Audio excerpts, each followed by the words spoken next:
I think I am meant to fight this thing. Yeah. What is it doing? What? Welcome to Arknights. We are jumping into this fantastic event, which I don't know anything about. Wait. Is this a trailer or a cutscene? Yo, this is cool. Is that SilverAsh when he was a kid? Or is that his son? That is totally SilverAsh, yeah. Wait, who's that one? They've been playing chess for years.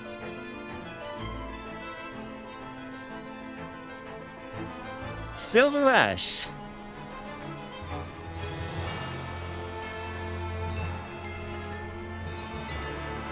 This cutscene looks amazing.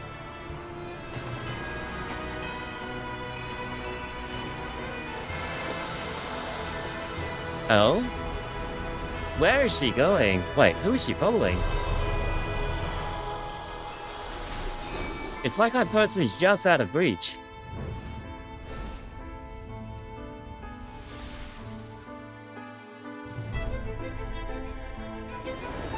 So this is SilverAsh, or is this SilverAsh Alter right now?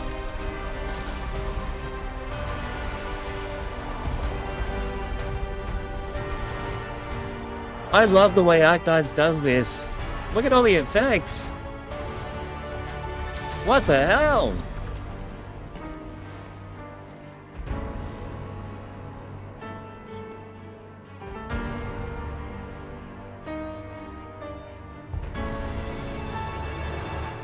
Who's the opponent?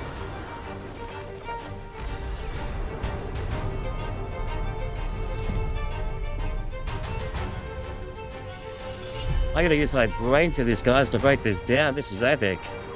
Who is that? Who had the sword on your shoulder? I have so many questions, and hopefully they're gonna be answered with this incredible event in a moment. Because we're about to read the entire story. What makes this woman so special that she's chasing in the storm?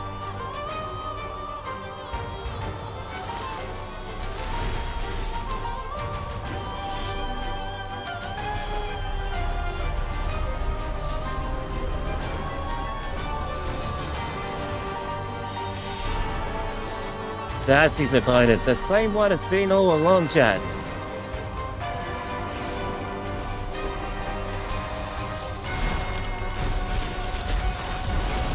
That looks so freaking good! The music is insane in this game.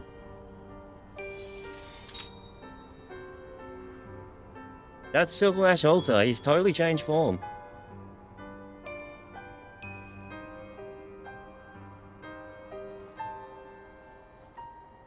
Sign me up, Chad.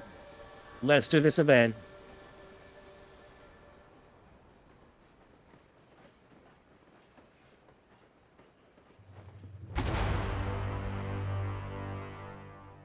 That music and those sound effects. Man, Arknights knows what they're doing. Let's go! Retracing Our Steps 1101. Let's do this event, guys. Story. Let's find. Can you get any tickets in the shop? Yes, you can, actually. There should be some tickets there, so we'll use that too. Good thinking.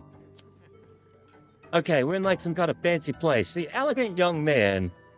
Let the event begin, chat. I believe you're wrong, sir.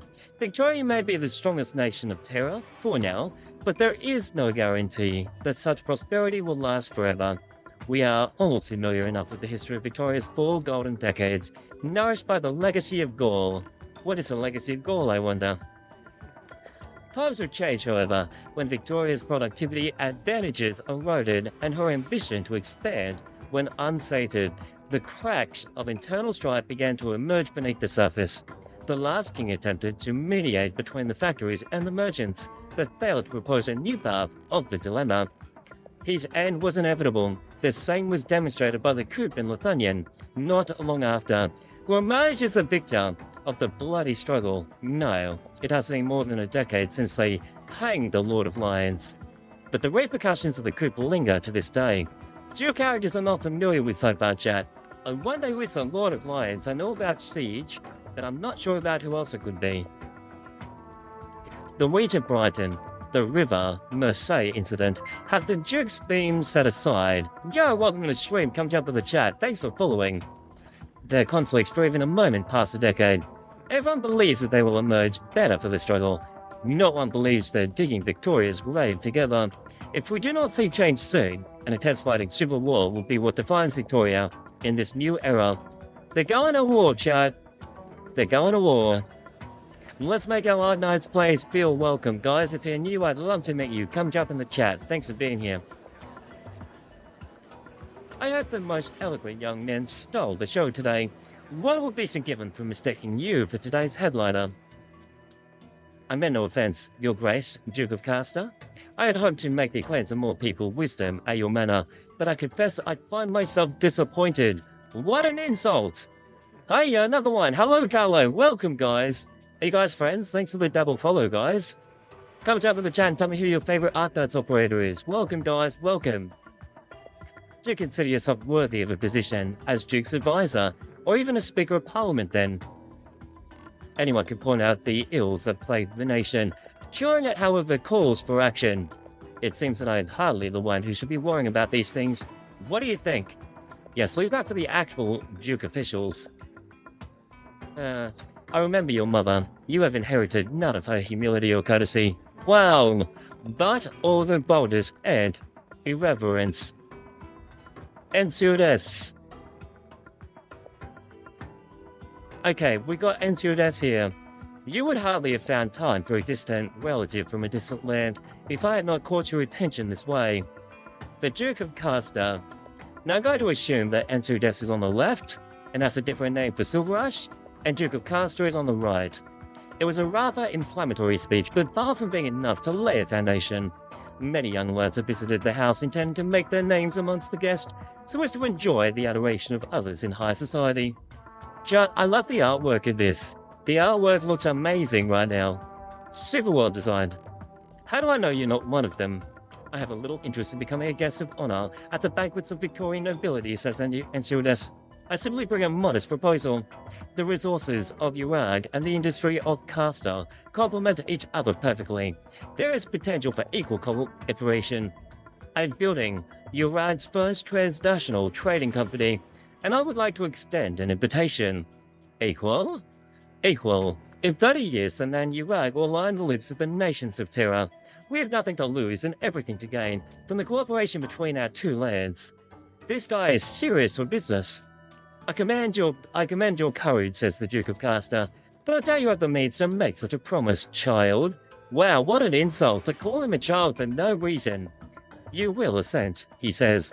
As a consummate and visionary politician, you are well aware of the dilemma that Victoria faces, or should I say, the Duchy of Caster faces. Wow, that's another insult.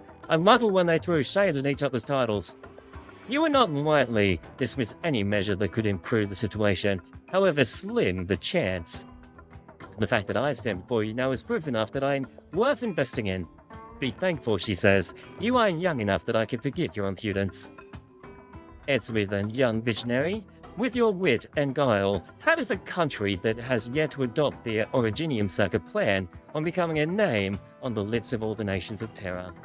Your doubts are well-founded, he says. Industry and technology are certainly important, but for a nation, there are other things that are even more important. To be frank, the particular nature of Victorian politics may have been clouded. Your eyes on the potential of a united nation. I believe... Hyphen. ... What do you believe?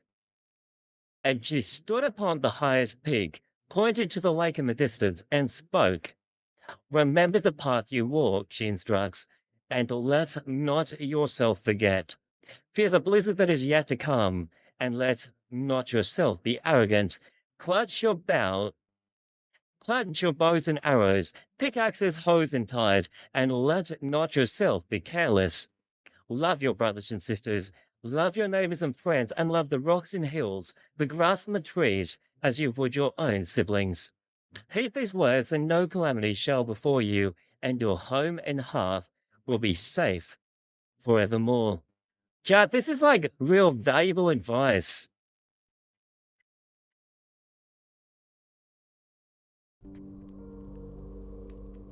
Super valuable.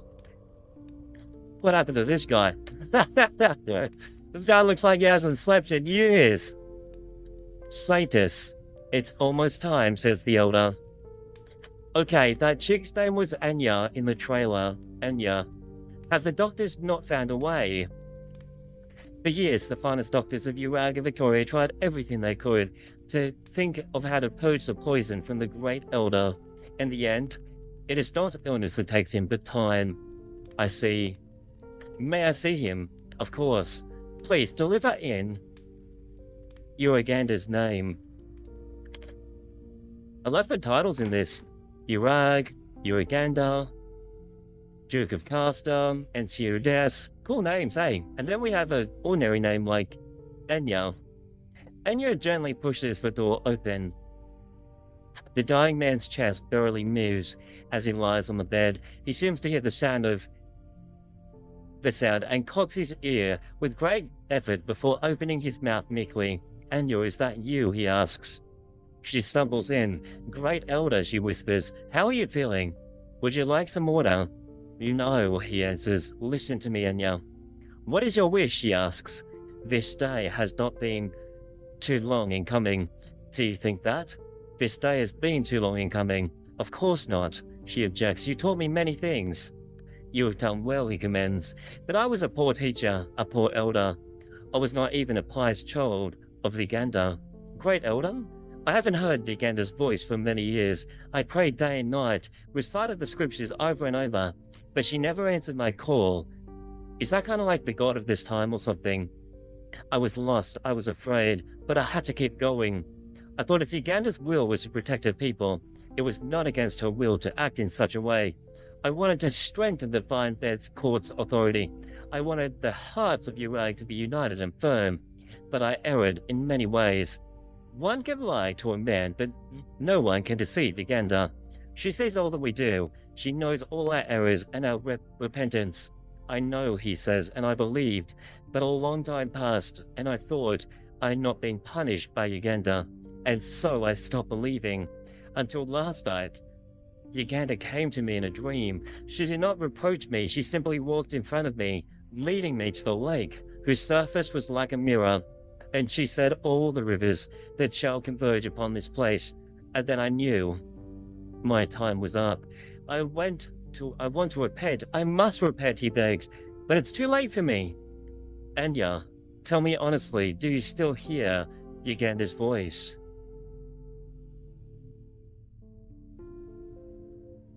Her followers must listen carefully to her teachings at all times. The noise of the land may deafen our ears to her voice, and the wind and snow blind our eyes to her teachings. But remember always that she is good, and those who forsake her walk on the wrong path. It is harder to be good than evil, to forgive than to hate, and to be humble than to be proud. And those who tread this path must know it is a treacherous one, but those who stray from it shall find it even harder to return. Solid advice again! Yeah, I would say that she's probably the god of this universe. So cute little squirrely? Stop making all the noise, Yucatan, says Renatos. Since when are you restless as Skyrus? Yucatan. He looks cool. He looks like an anime-like actual main character. I'm sorry, matriarch, but I just can't help myself at a time like this. There's nothing I can do but pray. Always so uneasy. You and Skyrus. She is my younger sister and the future Browntail matriarch. Okay, that's their squirrel nation. Browntails. A little thing like this should be no trouble at all. That idiot's in excellent health. You remember how she sneaked out to climb Mount Jungfrau when she was 8? She ended up breaking her leg when she fell. They thought she'd never walk again, but in 2 months, she was running and jumping around like nothing had happened. No one gave it a second thought. Are we really sure there's no lingering effects? Of course there wouldn't be, says Ratatos. It was so long ago, and the doctors say she's healthy as a burden beast. But those Victorian doctors, could they really be trusted? I'll have their heads if anything happens to my stupid sister. This is a new word? Gothardami. It's been 4 hours. Why haven't they come out yet? A Browntail guard. Matriarch. Report from Captain Monk. Shut up, don't bother me, whatever it is. Let's take a deep breath, matriarch. Uganda will protect Russ. She's the gentlest woman I've ever met. Well, who would Uganda watch over, if not her? She sighs. You're right, Uganda, she repeats. Everyone's gonna keep saying Uganda, have you noticed? Here it is again. Oh, Uganda, hear my prayer. I am hardly the most pious of Uganda's people, but now I muster all my piety in the hopes that Uganda will grant this one's favor. If Clan Browntail must be punished for our past transgressions, then let all that punishment fall onto me. I will accept your anger and your wrath, but please, spare my foolish sister, she begs. Oh? By Uganda. What was that? That was a weird sound. Dear travelers, please know that train KT is departing from Lake Silvernahertza. Bound for the Brig Pass will be delayed by 1 hour due to the inclement weather. Kjerag Rail sincerely apologize for the inconvenience. Please speak to the staff member of the information desk if you require assistance. At Victorian Trade's never, not late. Looks like they've rubbed off on Kjerag Rail. It's just a little wait. Frankly, I'd rather stay here for a while longer than deal with those investors back home. At least they have good sissy milk here for free. But that inclement weather, they say, doesn't look like it's snowing. So maybe something else happened yet. The woman. Woman! She looked like a cute anime girl. Why is she like hiding? And she runs into the rich person, impatient tourist. What's the hurry? The trains aren't running. Sorry, excuse me. Wait a minute. I saw you before. You're a pickpocket, aren't you? Stop right there. Let's make sure you didn't steal anything. Oh! The woman breaks free from the hand grabbing her shoulder and runs in the direction of the crowd, vanishing into a sea of people. Somebody help! Thief! Did you lose something? Asked the staff. My purse, jewelry, terminal, huh? Wait, everything seems to be here, but that one. Probably some unfortunate sod to get without a ticket. I told you, this is pious Kjerag, not post-war Londinium. No one's after your purse. She seems cool. Who's that? By Uganda, does trying to ride without a ticket get you hunted down by warriors in Kjerag? Found you, says Munch.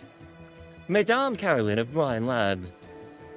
Okay, so this is Carolyn, and that's Ronch.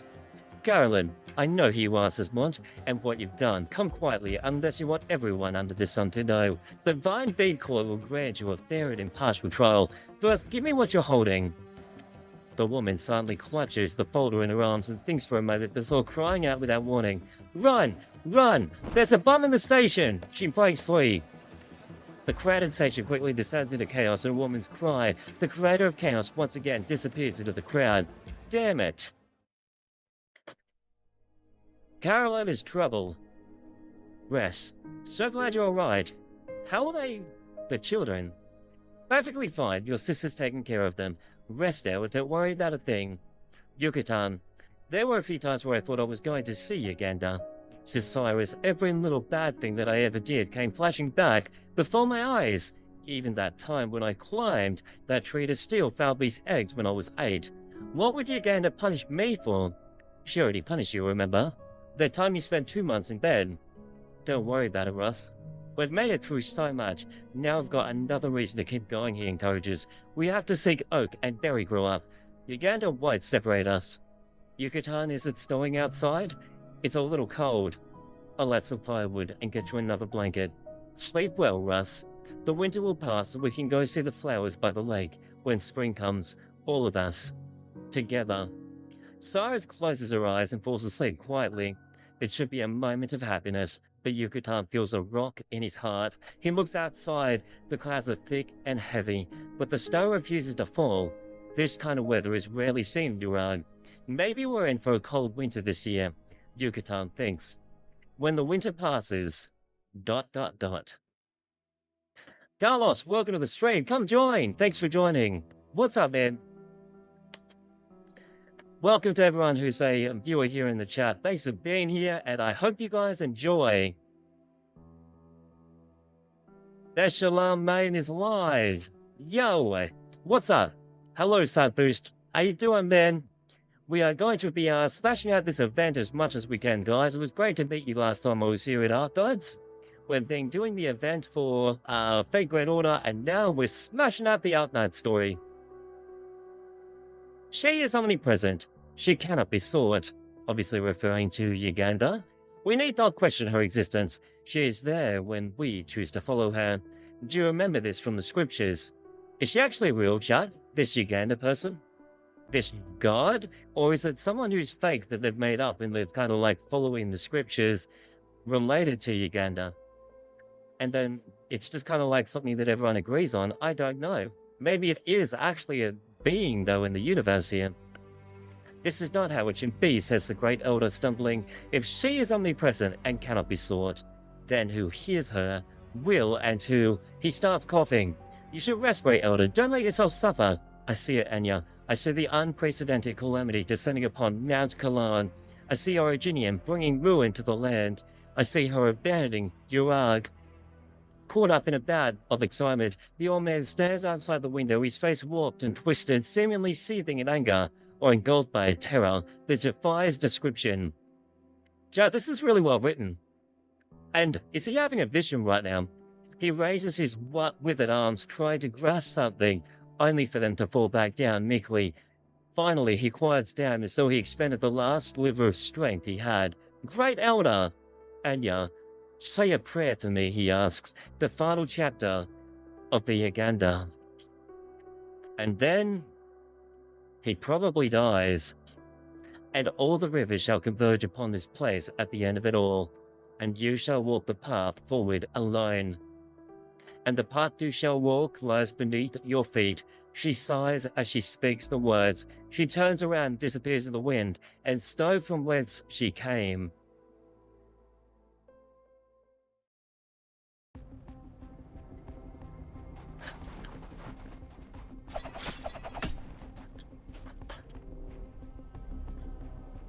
You have no hopes of escape. The people of Kjerag know the wind and the stone better than any outsider. Your arts are not effective here. So arts is kind of like their special abilities, right?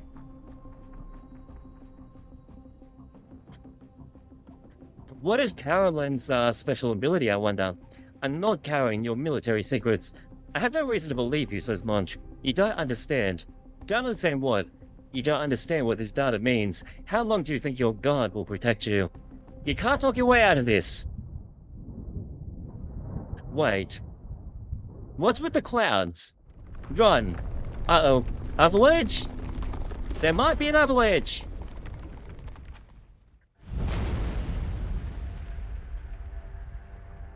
The hard place just got completely destroyed. The avalanche struck in an instant. I love the snow, chat. A loud crack moved the mountains.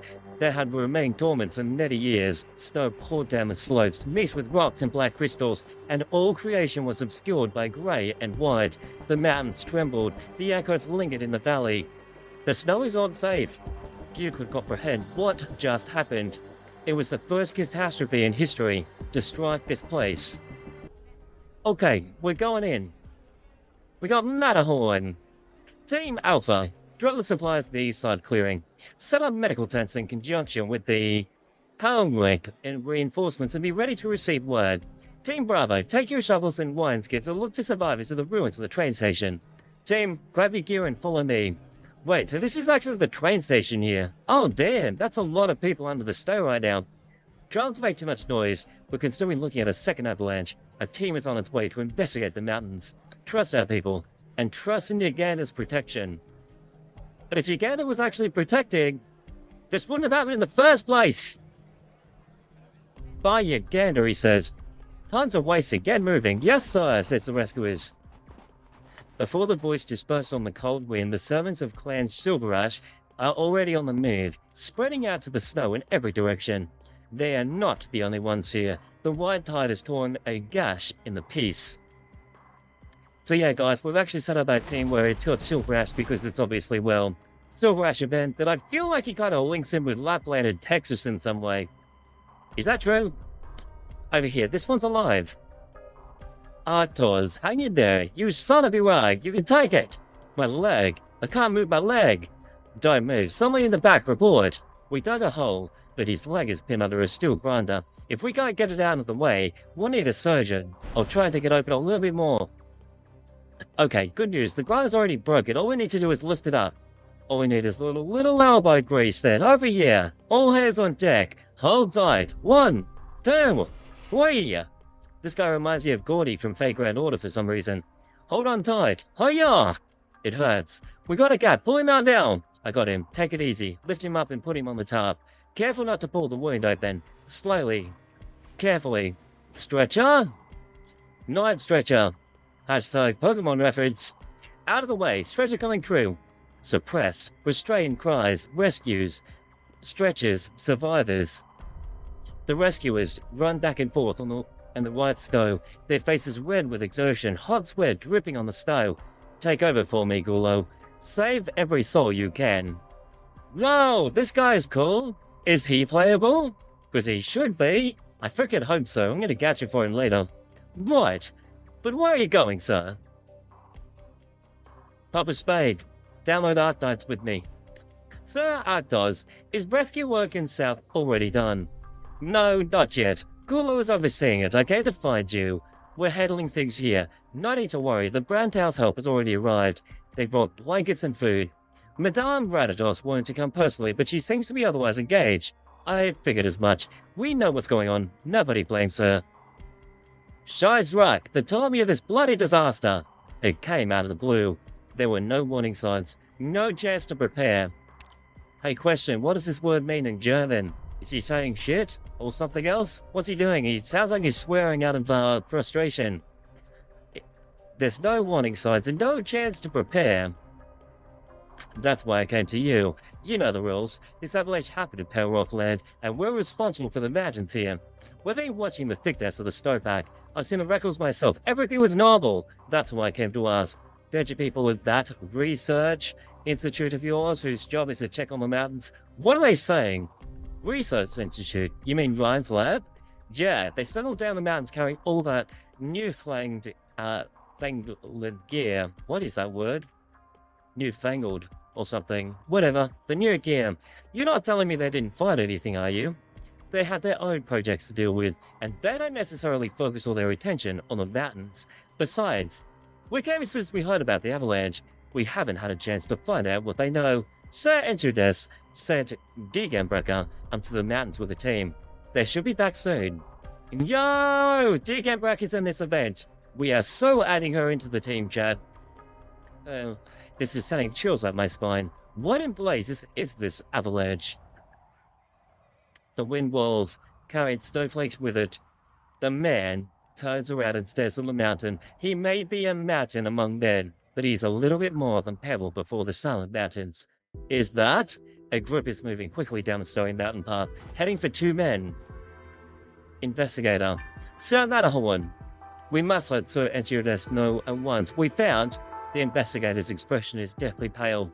His fur boots wet and grey with dirty snow. In the wind, his rapid and ragged breathing sounds almost like wailing. Someone important has died. If there are no further questions about the framework agreement, let us now move on to the detailed terms of the agreement, says Entudes. First concerning taxation of the joint Kjerag and Kazimier's mining endeavour. So Madame Degenbrecker is outside. She has something to report, says Colin. Right now? Yes, she says it's extremely urgent. Are these guys like best buddies or what? What's this urgent matter, he inquires. We found this one on the mountain where the avalanche occurred. Degenbrecker opens a gloved hand, and a small black shard of originium lies quietly in her palm. Wait, isn't that dangerous? On a mountain in Kjerag, he inquires. If the mountain by the trade station counts as Kjerag, both Gnosis and Rhodes Island have examined it. It's almost certain that... Degenbrecker looks around her, making sure there are no eavesdroppers, and drops her voice. The avalanche was a catastrophe. So it actually was a literal catastrophe then. Not just there's something bad happening, but it's like an actual event that occurred. A catastrophe. Capital C. How many know the investigation team is our people, so we can keep them quiet, but a number of those at the foot of the mountain have been infected. Oh, that's why it's important that it's a catastrophe. Right. We have a bunch of new people who are going to become those with, like, animal characteristics and powers and skills and stuff. It won't be a secret for long. Instruct Matterhorn to set up a blockade and not allow victims to approach. I want checkpoints on mountains as well. Contact Rhodes Island and request secrecy in the housing and treatment. Patients, tell them to contact Carl and Trade if they need any help. And tell Radatos and Artos to meet me at the train station in 1 hour, whatever it takes. Understood. Anything else? Take a squad and go to the Vine Big Court immediately, and tell Gnosis to take a team to protect the Rhine Lab observation station. Understood. And Sudas checks his clothing, and goes back into the conference room. I could picture him just like patting down his jacket before he re-enters the room. I apologize for the delay. Let us continue. First, concerning taxation of the joint Kjerag Kashmir's mining endeavor. Just like that, he goes back to his normal routine. Anya. At least Anya is safe. The old cleric. Prosperous. There has been never such a prophecy in any of the scriptures. Why would Uganda punish us with a catastrophe? It's preposterous. But it happened. She has left us because she is angry with us. How do we explain this catastrophe, if not by Uganda's anger? Look at the crowd surrounding the Vine Big Court now. They are pious believers in Uganda, gentle children of Kjerag. Are we to tell them that the families and friends that they lost, all their suffering happened for no reason at all? The people are troubled. Their faith is shaken. But it's at times like this that our faith must be stronger than ever. How do we know this isn't a trial from Uganda to reinforce our faith? The Uganda has not abandoned Kjerag. Why would she punish Kjerag for no reason? Perhaps it should. Perhaps it happened because we've acted against Uganda's will. The young cleric takes one look at the saintess in the middle of the hall, then lowers his head without a word. You may speak your mind, she grants permission. Saintess, I believe this is the fury of Uganda. It's a warning. Because the Vine Big Court, because we made the wrong choice. We should not have allowed the faithless to build upon Mount Kalam. We should have remained firm and rejected them. If they did not defile the temple of Uganda and anger her, why would you write? His voice grows louder, but at the same time firmer. The hall is quiet, with no one speaking out in objection. I see. You believe that I, the saintess, have offered Uganda and brought catastrophe upon Kjerag. No, saintess, what I mean is, no.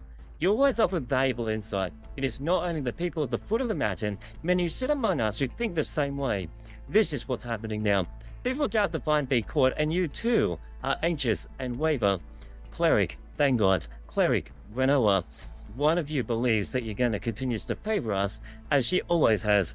The other one believes that Uganda is, well, betrayed. She bows and thinks for a moment. Her alabaster face, calm as ice, recite to me the 3 protections detailed in the Uganda. Yes, saintess, the first protection, page 7, line 9 of the Uganda. And so she spoke to the shepherd boy, saying, I shall grant you shelter, and all that you may need. I shall hunt in the woods, and I shall plant seeds in the earth, such that you will have clothes to wear and food to eat, and neither frost nor famine shall take you. And thus, she protects us from the harms of cold and hunger. Second protection, page 25, line 17. And so the protector come forth from the people, awaken in the clouds on myriad colors, and built high walls of earth watered with snow. And thus, she protects our homes and our kin, and she taught us the means to defend ourselves from our enemies. And finally, towards the end, the day she proclaimed to the people, my eyes shall watch over you, and my fur shall warm you, my backbone shall protect you, while my flesh and blood shall bless you. You have learned the way of the wind and snow, and learned the form its walking. You are the people of Kjerag, and the land of Kjerag belongs to you from this day forth. Very good. Now tell me, is there anywhere in the Uganda where Uganda promises that Kjerag will be safe from a catastrophe? Are you making that promise to Uganda's people on her behalf? Many of the center clerics look down without a word. It is quiet enough to hear a pin drop. The smell of incense fills the nostrils, but it feels as though their breaths have been frozen in place by the exchange that just occurred. Your words ring true, saintess, says the Vine Bed Court elder. Catastrophe has struck Kjerag. Some have died, and others have become afflicted. The entire snow realm has heard the news. Fear, anxiety, sorrow, and even anger are spreading throughout the people of Kjerag. Our duty is to seek a resolution. Certainly now is the time for the debate, and my words are intended as a warning, not to fall into the twin traps of panic and prejudice. You are the faithful devotees of Uganda, and you understand the weight the words have. No member of the Vine Beard Court is to speak of Uganda's punishment. From this moment forth, tomorrow, I will go into the Hall of Writings and devote myself to studying the scriptures and hearing her voice. Elder Adsoil, yes, Sanctus, as the new great elder, you shall oversee the Vine Beard Court in my stead. During my retreat, you are to carry the duties of the court faithfully and diligently, from allocating to the people to conducting the memorial service and copying the scriptures for the repose of the deceased. Understood. We must have faith, she says. Kjerag has weathered many storms and overcome many challenges. The Vine Beard Court is ever with the people. Yeah, what a role to play. Enya has such a high role. Sigh. At least things haven't gotten out of hand. The girl exhales and slumps over the desk, finally able to relax the back that she is kept straight as fur in the snow. I don't understand. Why do people keep treating our god as a wishing well? Why do they attribute everything good and bad in their lives to her? I know this is not how I should think as Sanctus, but I don't understand why catastrophe would strike now either. She sighs again. Bring in the dresses, please, yeah. The funeral preparations are done. Starting tomorrow, we'll... Yeah? The room is quiet, except for the whistling of the wind and crackling of the fire. Anya turns to find the room is completely empty. Yeah? Where are you? She inquires. The handmaiden who should be at the Sanctus' side at all times is nowhere to be seen. There is only Anya's own shadow, thin and long in the light of the fireplace flickering in the dim room. Ya, she asks again. Ya is gone. Anya, says the Great Elder, tell me honestly, do you still hear Uganda's voice? She's reflecting.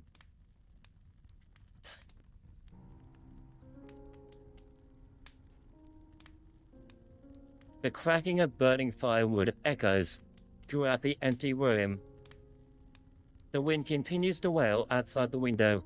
She can almost hear the cries of the bewildered devotees at the foot of Mount Kjerag. Anya recalls the day that she first came to the Sanctus quarters, an unfamiliar room smell. Home was well in sight, yet she would never return there under her own name. And that time, she felt the same emptiness as though this room were a snowy cave. But she has grown accustomed to having a companion, someone to whom she can pour her heart out, someone on whom she can rely. But now, the Uganda scriptures lie open on the desk. The dressing mirror reflects the girl's helpless expression. "Yeah," she whispers again. "You promised me you wouldn't disappear so suddenly. What happened?" So who is Ya and what is her relevance? I missed the wailing. OS1. Let's go! I remember a similar event to this story, by the way. Good scenery here, Doctor. Let's set up the field. We've got you. I have to get serious now. I almost called it Marshmallow then, to Mashu. But that is... Myrtle. Myrtle and Mashu. Right, fake Grand Streamer here. Got it. And now, Lappy. This will be overkill, chat. Because now I summon another Wappy. No need to cover up. No need to cover up. If secrets What just happened? Then everybody's in Hey, the game. crap. I don't have a healer, chat. Very well. Whew. We're counting on you again today, little apple. Pretty sure this thing explodes when we kill it. Never mind, it was actually the avalanche thing. Why your ability? Well, it actually inflicts there. An improv. Go, Lappy! The Fluffy Snowball. Kill with fire, Lappy. Do it. Lappy's the best! Lifeline Alter is so good!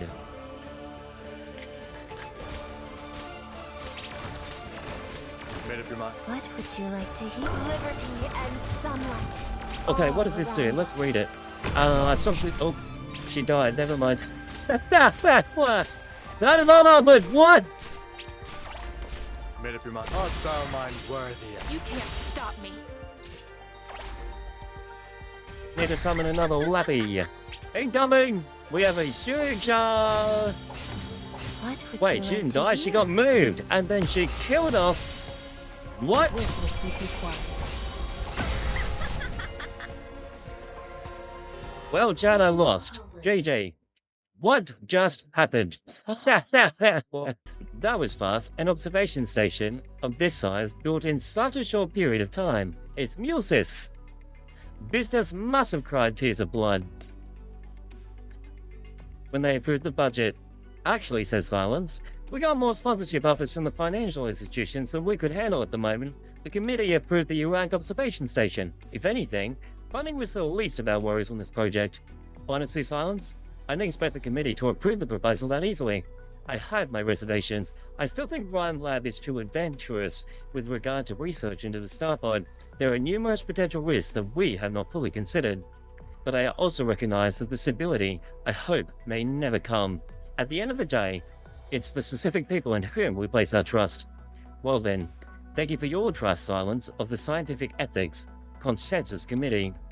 So she's obviously some kind of leader. I hope what we're doing is worth it. Of course it is. The station is a unique opportunity for the company. In addition to the Starpod research, the low originium environment of Kjerag also offers a rare opportunity called biological research, not to mention, Miriam has wanted to visit Kjerag for ages. Even Ferdinand came with the proposal of the station's core power supply just 2 weeks after we got approval. He buried his head in his theoretical research right after that. A leader from the energy is handling the actual implementation. Let's hope our interactions with Kjerag go as smoothly. I believe there will be no need to worry about that, says an unfamiliar voice. Well, privileged familiar to them. I don't know who it is. The door to the observation station opens from the outside. The visitor flicks away the star that has fallen on his shoulders and walks in. Oh, it's Gnosis!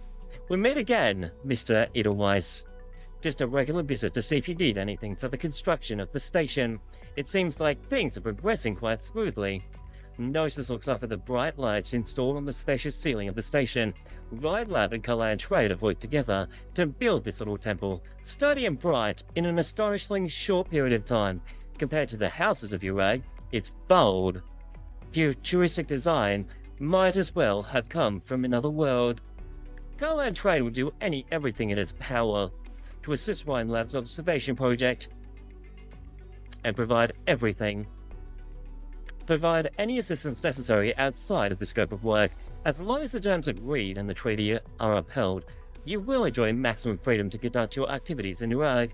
Thank you for your generosity, Mr. Edelweiss. Research has always been the sole purpose of Ryan Lab. We have no reason to violate the treaty. Of course, I believe as much. Such transnational cooperation is unprecedented in the history of Terra. It will undoubtedly produce its share of obstacles. I simply wish to express that, as long as we proceed with due candor in the sharing of scientific information, we will be able to avoid the sort of accident that occurred in the Tri-Mounts. Oh, I forgot to ask, says Eustace excitedly, will the Centers come to visit the station? I expect she will attend the opening ceremony. Nothing serious, I'm just a curious critter. I kinda remember the scientist wasn't too into our project, but then she flipped around and agreed all of a sudden. I just want to know what made her change her mind. I figured that'd be a chance to ask. The scientist has a very busy schedule. If you wish to meet her, you may want to attend some local ceremonies. In fancy stripes, the scientist in the Vine Bee Court will be very happy to receive you. Let me know if you had such intentions and I'll make arrangements. Well, aren't you meticulous, she commends. You seem made for this job. When simply showing you proper Kjerag hospitality, it's our mutual hope that this cooperation will be a fruitful one, free of trouble. Well, Gnosis is a frosty person, so I assume that he's part of Kjerag. Much appreciated. Our project wouldn't be going so smoothly without your help. I will not call it help. We are simply trying to achieve the same goal. Carl and Fred will connect the mountains of Kjerag for you, paving the roads and providing the necessary freedom of your activities. In turn, Ryan Lab will share data from your studies of the local ecology and assist with medical development.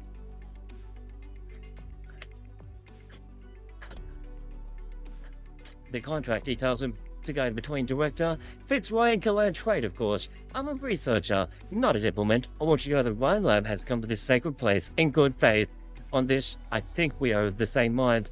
They shake hands with nods and smiles, an image that could assert is a perfect press photo. There is no need to worry. We will continue as long as friends, assuming we both abide by our agreement.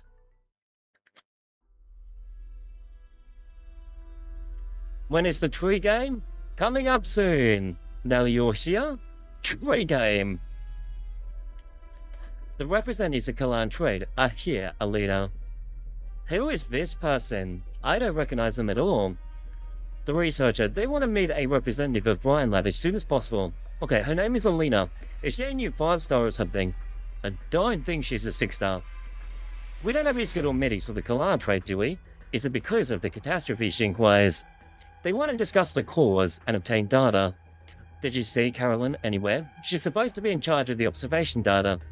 That's the other question I have for you. No one's seen her since yesterday morning. What? Yeah, Carolyn is the pickpocketer, the one who was being chased down by Munch. Men with guns surrounding the station, demanding that all our researchers gather in the lobby for questioning. Is this how Kalan Trade treats his friend, Mr. Edelweiss? The researchers stand around the spacious lobby in support groups. Nicest and the guards of Clan SilverAsh occupy the outside area near the door.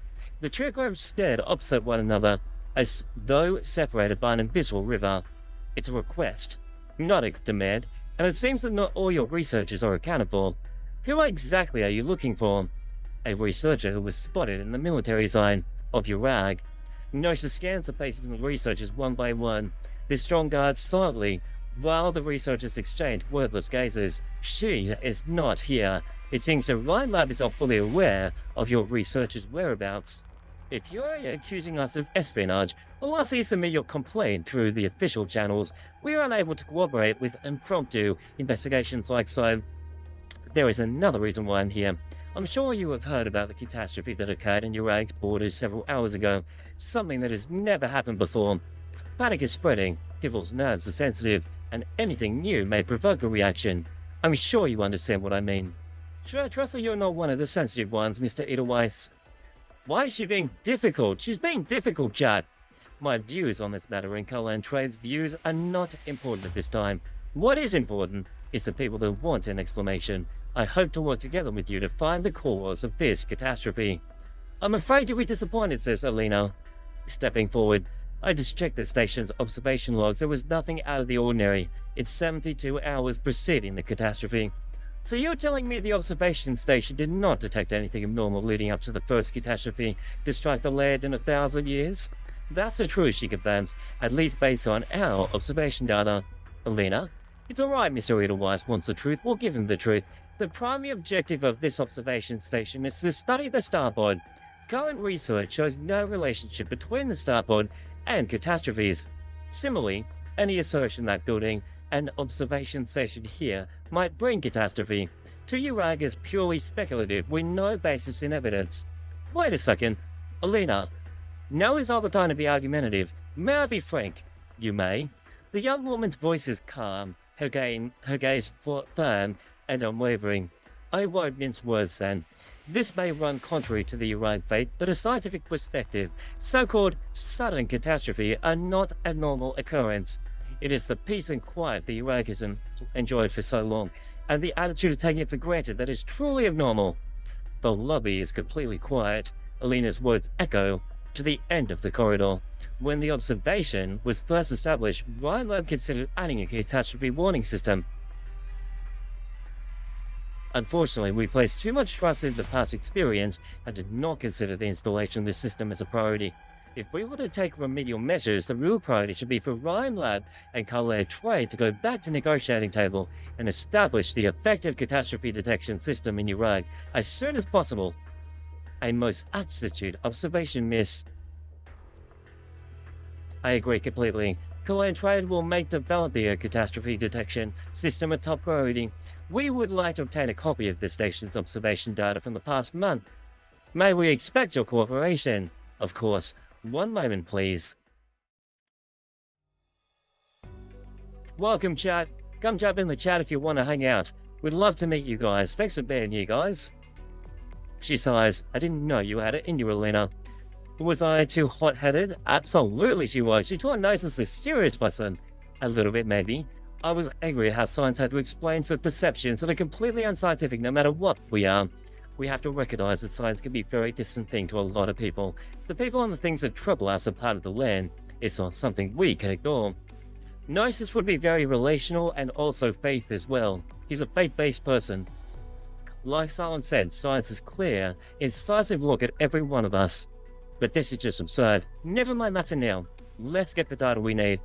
Data, it's not like we'll find anything. Wait. This graph. She pulls it open. Elena picks up the scattered papers and notices the shape of a certain curve on a spectrogram. This is impossible. What is it? The machine is used to study the star pod structure by bombarding it with high-powered particle beams and observing the resulting electromagnetic radiation. But I realize that the data obtained between 3 and 4 a.m. on December the 7th is identical to the data from the same period on December the 4th. An unusual coincidence? No, it's impossible. Just like how no two snowflakes are completely alike, atmospheric electromagnetic radiation is constantly changing. There is only one possibility. It's the exact same waveform is displayed during the same time period on 2 different days for an entire hour. Someone altered these data. Wow, that's terrifying. Intensifying data support would be a crime. People don't usually pull shenanigans like that until way later in a project. Got any idea who might have done it? December 7th, the day before the catastrophe. What a coincidence, chat. It could be Carolyn.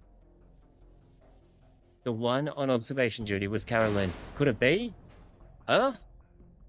Angry shouts pierce through the metal walls. Give Narcalan back to us! Back to Kjerag! Back to Uganda! Get off Uganda's land, says the villager. A bunch of villagers are going to attack the Rhineland. There's still more to clear. This Iron House of Foreigners has angered Uganda. Oh, Uganda, on high, forgive our sins. The sound of praying and sobbing mixed with angry shouting. The sounds weave into a rhyme, connecting tearful, fearful, and angry faces surrounding the city. The steel door remains unmoving. A wizened voice cuts through the crowd. Remember that. The wind wrapping the mountains does not come from nowhere, says the old woman. The wind continues to roar and the old woman walks across the snow to the tightly shut door, her voice clearly heard by the others. It's her breath, squivering down from the snow. White pigs. It is her every vigilant watch, rising from the deepest valley to the highest clouds as a female villager. It will drive out the miasma of evil and the parasites that hide amongst the rocks. It brings all the sounds back. Wait, is the door moving? Yes, they're opening the door. Our protest worked. Open up and hear our voice. Listen to the true voice of Uganda's people. Listen to the voice of Kjerag. You are not welcome here. You must leave. Outsiders of Narcalan, go back to where you came from. Outsiders of Narcalan. Outsiders of Narcalan, he shouts. The cries grow louder and clearer. Someone stretches out and waves towards the sky. Is it the result of a sincere prayer? Or did the combined forces of their invocations cause steel to tremble? The door opens. All brave breaths are abated in the silence. Guards come out. SilverAsh clan guards. Are they from the clan SilverAsh? The one behind them. The Edelweiss? Did he come to send those outsiders away? He'd better. They were the ones who brought those people in, and they should be the ones to pick up the mess. But there's something about his expression. Clear out the protesters, avoid casualties, put down your weapons and back off. We're not backing off. Why are you telling us to go away? You're the ones who should go away. Get your hands off me. Otherwise, whose side are you on? Whose side do you think they're on? Their weapons and shields are pointing towards us. Is it clear enough who his friends and enemies are? A blizzard is coming. You should leave before the road is completely blocked. No need to worry about the dangers along the way. Clan SilverAsh's guards will ensure your safety and bring you back to... Grandma, wait, don't. The old woman forces her arm through the guard's ranks. Her movements are swift, and without hesitation, the cold snow splashes upon the liberalized face. May Uganda forgive your sins, says the old woman, pointing. Pity and resolute mercy congregate upon the wrinkled face. Her cold finger touches Gnosis' forehead, leaving behind a simple, curved line. A Kjerag ritual intended to drive the evil out of a child afflicted by a fever. May her miracle drive out the miasma of evil and the parasites that hide amongst the rocks from him. Remember that the winds of Uganda visited upon your stubbornness before. Now, you send her away. Go home, madame. At least Isis is polite about it, despite this woman touching him right on the middle of the forehead, and with snow. There is no change in Gnosis' expression as snow melts flows down his face. The winds of the mountains are harsh. Don't catch a cold, he advises. Gnosis is a boss. Looks like they're recording the footage. Kjerag, the beautiful paradise, the faith of its people is firm as the mountains and never wavering. What do you think of the catastrophe? Will it shake your faith in Uganda? Looks like they're questioning people. They are interviewing the villagers. The faith of Uganda isn't so weak. The people of Kjerag have never wavered. I'll sit down for the Mad Kalan once the catastrophe is cleaned up and my leg is good again. The son of Kjerag will drive out all corruption and evil. Uganda is great. Uganda is kind. She will never forsake us.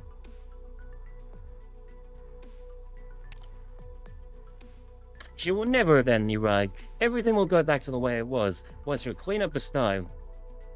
Of course, it's all the fault of those Rhine-lab people. Everything started going bad when they came. Kjerag doesn't need no observation station. All we need is Uganda's protection, says the child. Drive them out! Another person. Is there anything I can help? Wait, you're Victorian? Go, get your pitchforks. Who let this one into the village? Get lost. You're not welcome here.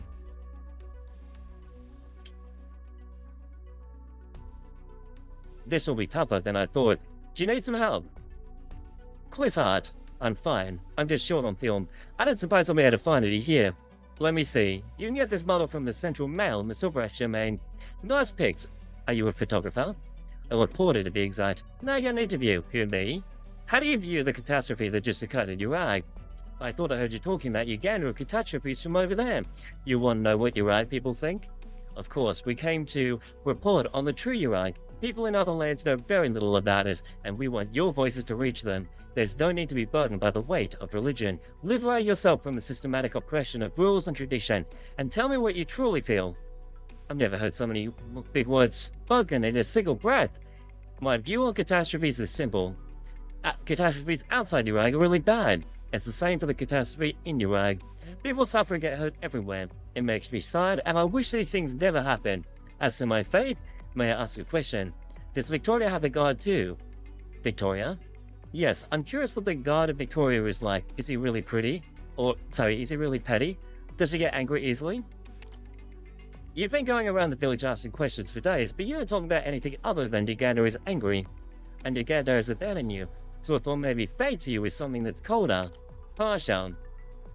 A smile appears on the girl's face, her cheeks rise and her voice is light and spry. I believe the god of Kjerag is like that. Uganda is like the people of Kjerag, generous and kind. She doesn't get angry over cable cars and factories or light bulbs and books, and she won't throw a tantrum by causing a catastrophe and taking lives. Uganda isn't petty like that. Well, that's an honorable thing to say. Heave-ho! 1 more box. Put it down, you've got room on the truck. 15 barrels? You ought to keep it. The 3 great clans alone have donated plenty of this stuff to the affected village, not to mention the local gentry. A few barrels of more or less won't make much of a difference. I don't like to hear that. They can donate, but I can't. Who are you to decide whether they need it or not? But that's too much. It's not. I know you're short on wine.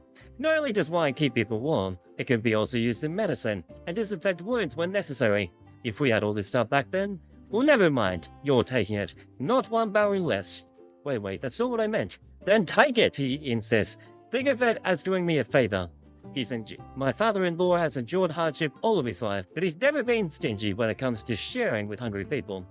Just don't get any trouble, and make him even angrier. I still remember how we huffed and puffed when you proposed to his daughter.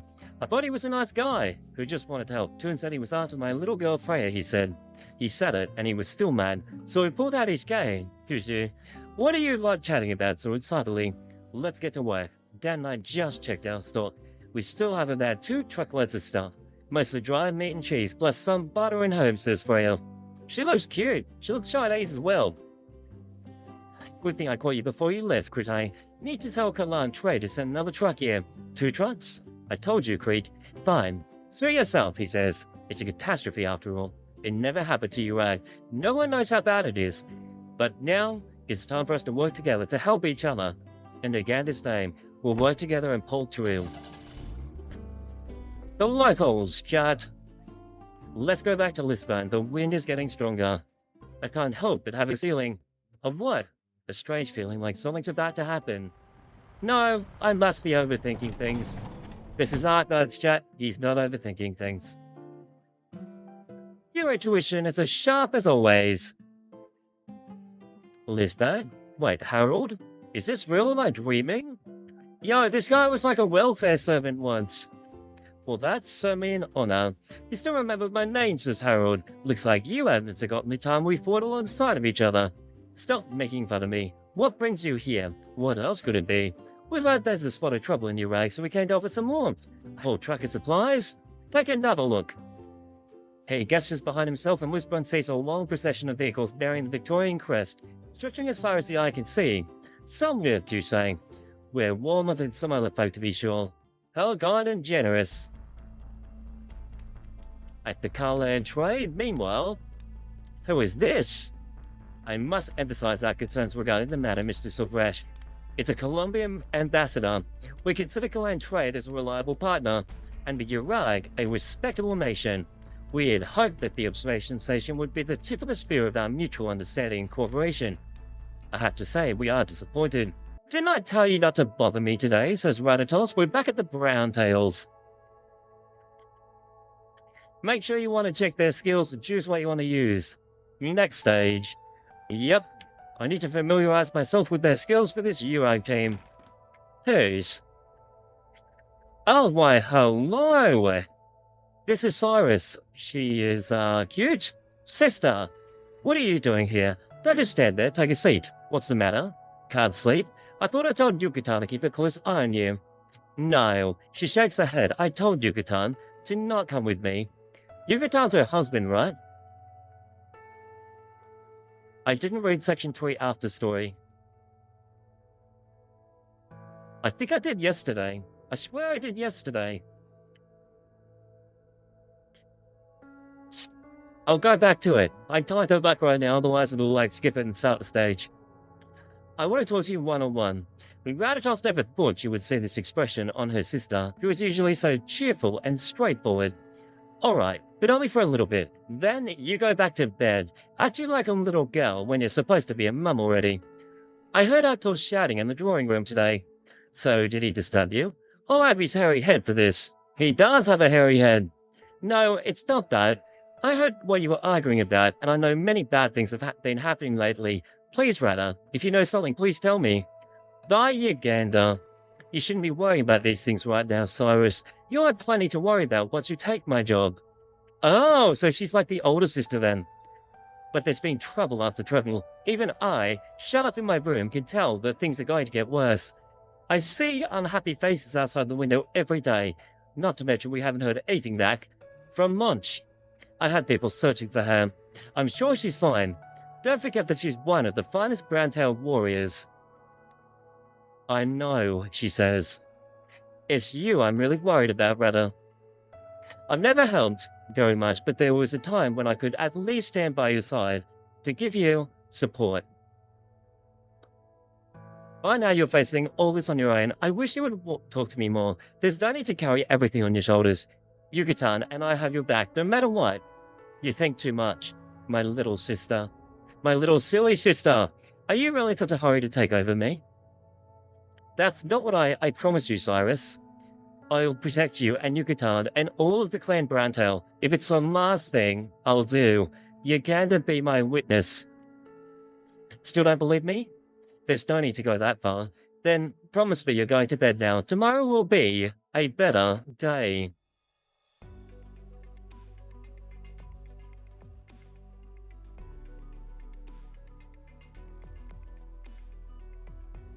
Let's throw some questions in the chat. Questions in the chat to try and get people chatting. So guys, favorite operator, Arknights operator. That would be awesome. Who's everyone loving these days? What operators are the most used in Arknights? You honor me with your invitation, Madame Browntail.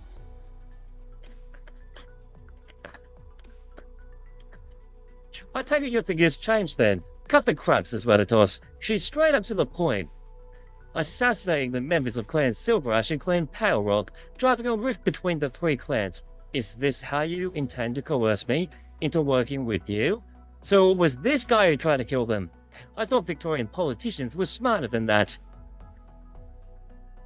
Naddle's the favorite. Of course it's Maddle. The man smiles nonchalantly. I'm not sure how such a notion could have occurred to you. Browntail, assassinating the leadership of another country on their own soil, it would be tantamount to a declaration of war, if it could be proven. Are you sure you want to accuse Victoria of such crimes? So, why do you people seem so smug about yourself?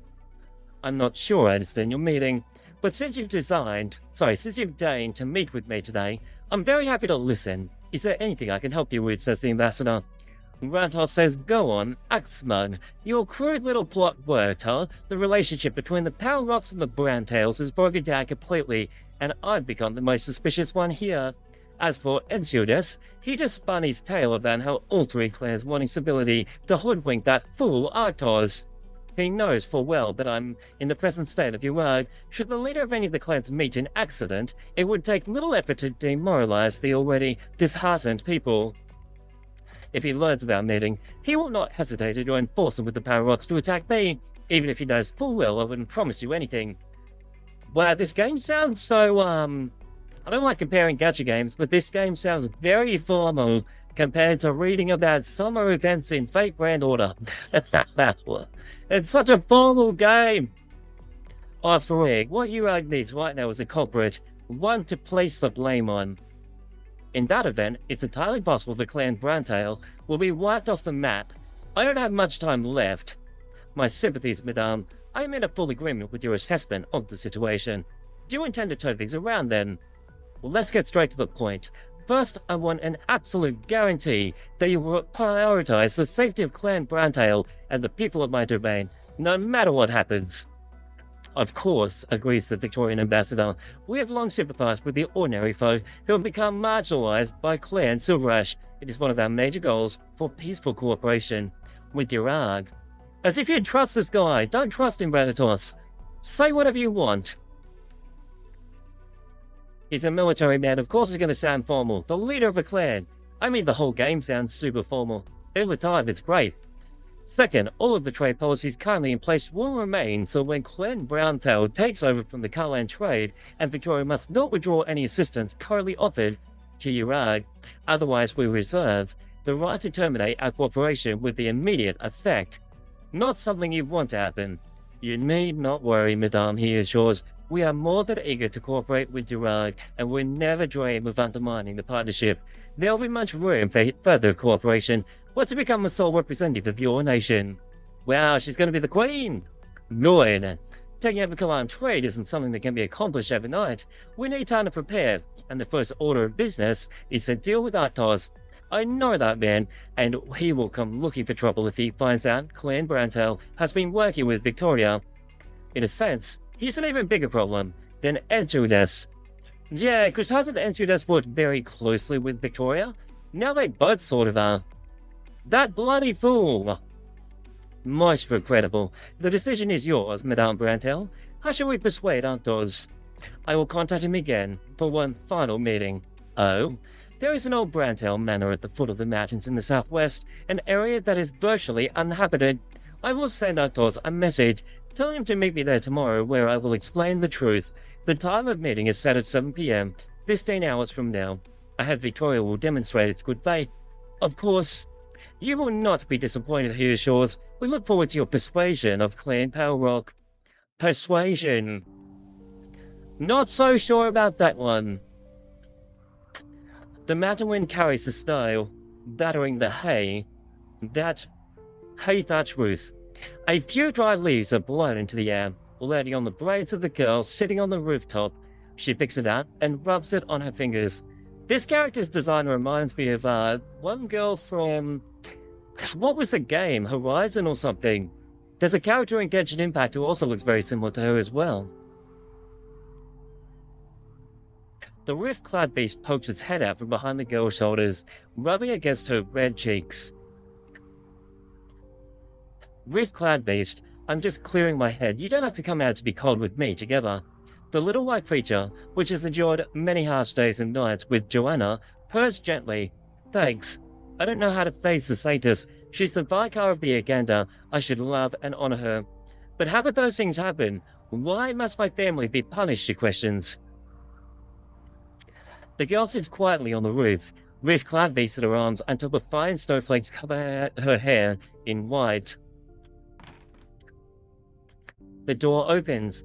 The door leading to the backyard is pushed open. The visitor has added a few shallow footprints to the snow. Anya sees 3 scattered crossbows as she walks to her left and picks up one to examine it. It is smaller than the other one that Joanna uses, and he casts her gaze in front, and there are 3 targets standing at a short distance away with a few bolts in them that have yet to be retrieved. She must be so freaking cold out here in the snow. Poor little Anya. They started training at such a young age. There is a name on the stalk. Does it belong to her siblings? Anya's attention is drawn to a bunch of sculptures scattered haphazardly on the ground at the other end of the yard. Their visage is of a familiar one. Anya approaches the largest amongst them and holds it before her. The sculpture was obviously extremely skilled, yet Gander is smiling gently upon her. This is, she stammers, just like the one we built at the lake. I guess this is what they all think you look like. There are other sculptures lying by her feet, and Anya picks up one of them. This one is sleeker, and the chisel marks face rougher, giving it a sense of harshness. Perhaps the sculptor had used too much force when sculpting the face and chiseled off a little bit too much. There she is. It's young. It's not right. It doesn't look like a gator at all. The face needs to be a little bit thinner, and the body. This is from the past event. Will you heed the plea of your humble handmaiden, Saintess? Anya, please! Please! It looks better when the face is rounder. She carefully puts the 2 sculptures of different sizes back. In this bare, unfamiliar backyard, Anya puts her hands together and prays towards the statue of Uganda, as the elders of Vine Big Court often do. She does not make any wish. She only hopes for a miracle.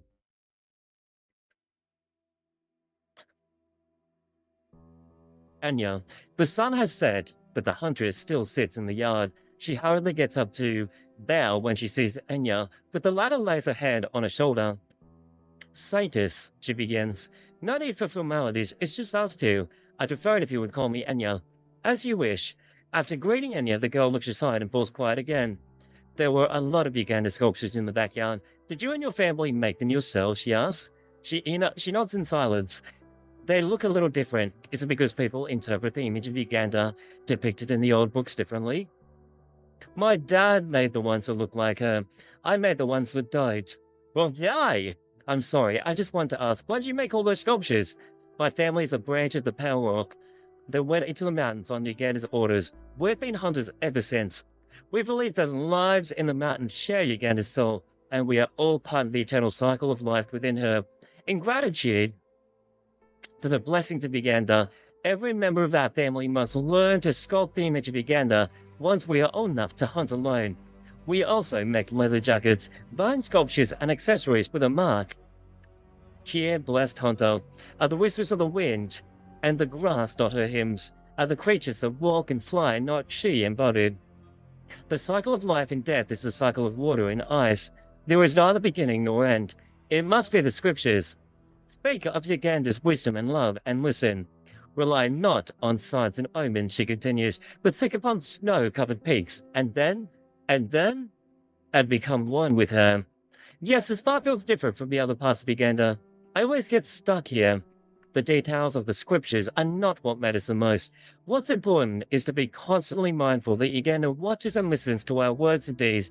You may not remember the complicated verses, but you're living, hunting, and sculpting in accordance with her teachings. Even as a saintess, I may never have truly understood the meaning of the passage. If I hadn't met you, you're one of the most pious faithful I've ever met. She smiles upon her. Uganda will protect your family. Really? Yes, I'm her chosen saintess after all. She will appear when she need her most, no matter what hardship we face. She starts crying. Tears roll down the young cheeks of the huntress, who always puts on a strong front, falling and melting the snow by her feet. Joanna, what's the matter? Can you tell me? And he takes Joanna's trembling hands in hers. When I first learned to hunt, she explains, I was bitten by an infected beast, and I got oropathy. Dad hunted every day and made those sculptures after coming back from the hunt, so that he could sell them in town to buy medicine for me. And he did it for years. A few days ago, Dad's friend told me he was at the station on the day catastrophe happened. If I didn't. She starts crying again. Joanna, why you Genda? Her dad's gone. He's gone to get milk. The grieving girl drops to the ground, curled up in a fetal position. Ah, poor thing. Anya kneels by her side, trying to find words of consolation. But for all the sculptures she has memorized, none have an answer. Sorry, scriptures. For all the scriptures that she has memorized, none have an answer. After a brief hesitation, she begins patting the girl's back. There is a lump in her throat. If even a Tano Uganda can fall silent, what could her saintess possibly do? Are you listening, Yara? She questions. Sitting by the window, the rift-clad beast suddenly growls with as much volume as it can muster, and darts back into Joanna's hood. Joanna sniffles and wipes her tears away with her palms. Someone's coming. I'll get the door. Young lady, says the passing old man. How do I get to the nearest town? Are you lost? Do you see those lights? Follow the trail down the mountain. It's getting dark and my eyesight is poor. Aviak with you. No, I can't leave right now. You could spend the night here and head down once the sun rises. No, I shouldn't trouble you. I'll find the path down the mountain. What is it? Just an old man who got lost. You're quite far from town and people pass by here often. I would be thinking danger. Yep, absolute danger. That's weird. My family are the ones who live here. We don't see many passers-by. In fact, you were the first. Then that guy's the second. That's weird. Be safe for Anya right there. Look out! Was that a bolt sniper?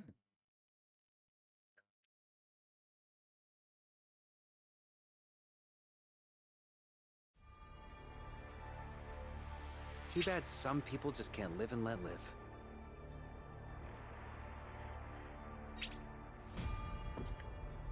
Okay, I need you. Courier! Okay, we're gonna use an all-out Kjerag team. Wait, where'd it... Oh, it just got blown out of existence. Cool. You can go do something else. Diggenbreaker. Oh, we've got blocks here. I can shove it... Oh! Sucked in. He fell down the hole, Chad.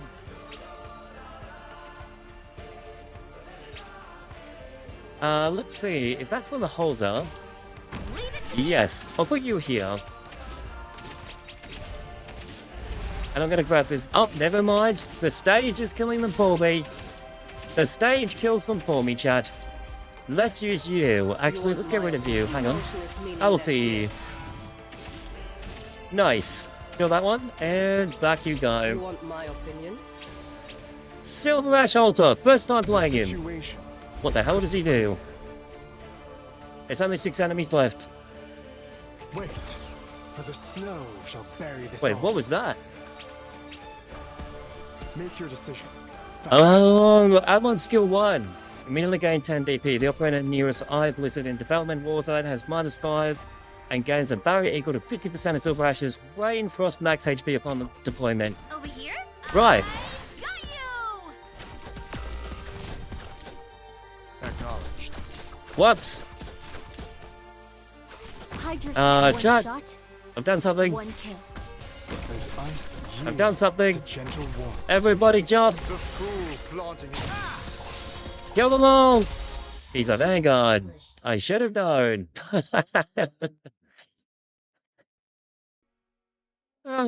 Didn't actually read what class he was. I just expected he'd do something similar to like what his previous version did. Back already, Gulo. You still have the gauze on your head.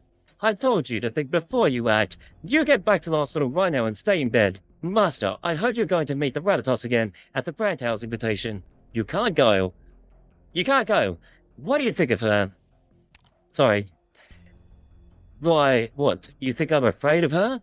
That witch says she's going to tell me the truth. I'm eager to see what she spews from that mouth of hers. But Master, the meeting is on Brantel turf. This is clearly a trap. You think I don't know? A power rock never runs from a fight. Just because it's high tech doesn't mean a power rock is helpless there. You know what? Seeing that gauze on your head is making me doubly mad. I don't care how mad you are, Master. I'm sitting here, blind you at the door, and not budging an inch until you change your mind. And what does any of that have to do with you? It's my own fault. I got hurt and couldn't protect you. All I can do is stop you from putting yourself in danger. I'm not angry at you, I'm angry at those bloody browntails. Don't worry, I'll settle the score for you. I'll show them nobody messes with Clan Pale Rock. Get out of the way, brother. Master! Warriors, take General Gullo back to his room. It's an objection. Several warriors help Gullo up and help him to walk back to his room. Clubs! I'm not afraid of them, but I won't go unprepared. How do you not know what class he is? Look at the screenshot you took after you got him and after you promoted him. It literally says Vanguard. I know! I don't understand how I missed it. Prepare a few more cars, boys. Yeah, boys, prepare the cars. Dinner is ready, Madame Cyrus. This is the Brantel butler. What about the matriarch? Will she not join us? Matriarch Valtos just left. She says not to worry. I remember the matriarch saying that she had a video with Clan Power Rock today, but it's so early. I still think Yukata would make a really cool anime character. Does she go alone? We're not sure. Something doesn't feel right, Yucatan. Go after her. Alright. One moment, please. Madame Cyrus, Master Yucatan. What is it this time? The matriarch left orders before she left.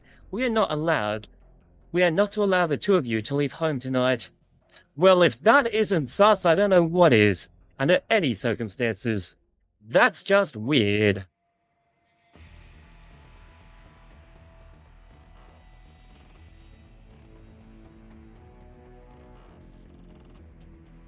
Satyrs, get down. It's a trap. Drat, who are these people? How dare they attempt to murder the Satyrs on Kjerag soil? Maybe they're not from Kjerag. They're dangerous. Don't worry, Satyrs, I'll protect you. With my life, she swears. They won't get it so easily. Don't underestimate the hunters of Kjerag. The young huntress locks and waits her heavy crossbow, barely taking any time to aim it through the broken window before pulling the trigger. It is immediately followed by multiple screams. Hit! She gets him. Careful, there's a lot of them. We just can't stay here. We need to get out. What do we do? Calm down and listen to me. The attacker, ... Lying prone on the snow, the attacker gestures to those behind him to remain hidden. They learned their lesson the hard way. They slowly close in on the house, on guard against the crossbow bolts that can be fired from the window at any time with uncanny accuracy. They could see a shadow move behind the curtain, and the edges of the curtain sway. The attacker raises his crossbow. The poison bolt strikes the figure behind the curtain. He hears the sound of the body hitting the floor, then silence. Not sure if she's down, but it's a hit. Units 2, 3, and 4 hold position. Unit 1 with me. Approach with care. The intel says there's 2 of them. Several figures sneak up to the house. Breaking in won't save to determine no sound coming from inside. Did I capture them? They barge in! It's a wooden sculpture. A sculpture of Uganda lies on the ground across a bolt, sticking out of its head. Suckers! Take that! The assailants did not notice the delicate sound of machinery operating as they entered the room. Is it a trap? They hear the ring of a bell while their arms and legs go weak. Oh, it's the Saintess using her skill. 5 loaded crossbows in a massive net take aim at the invaders. They fell for it, just like you said. You better repent for damaging a sculpture of the Uganda. Now run! She's pretty smart, Judd. Who's loving this story? I think it's great. It's an awesome story in Arknights. Alpha report. The Power Rock convoy has cleared the 3rd checkpoint. Confirm target position. Backseat of the lead car. Shall we engage? Affirmative. There's a change in the situation. The target's not moving. No direct line of sight. I can't see what's going on. Browntail warriors. What are they doing here? Stand by. I'm calling number 1.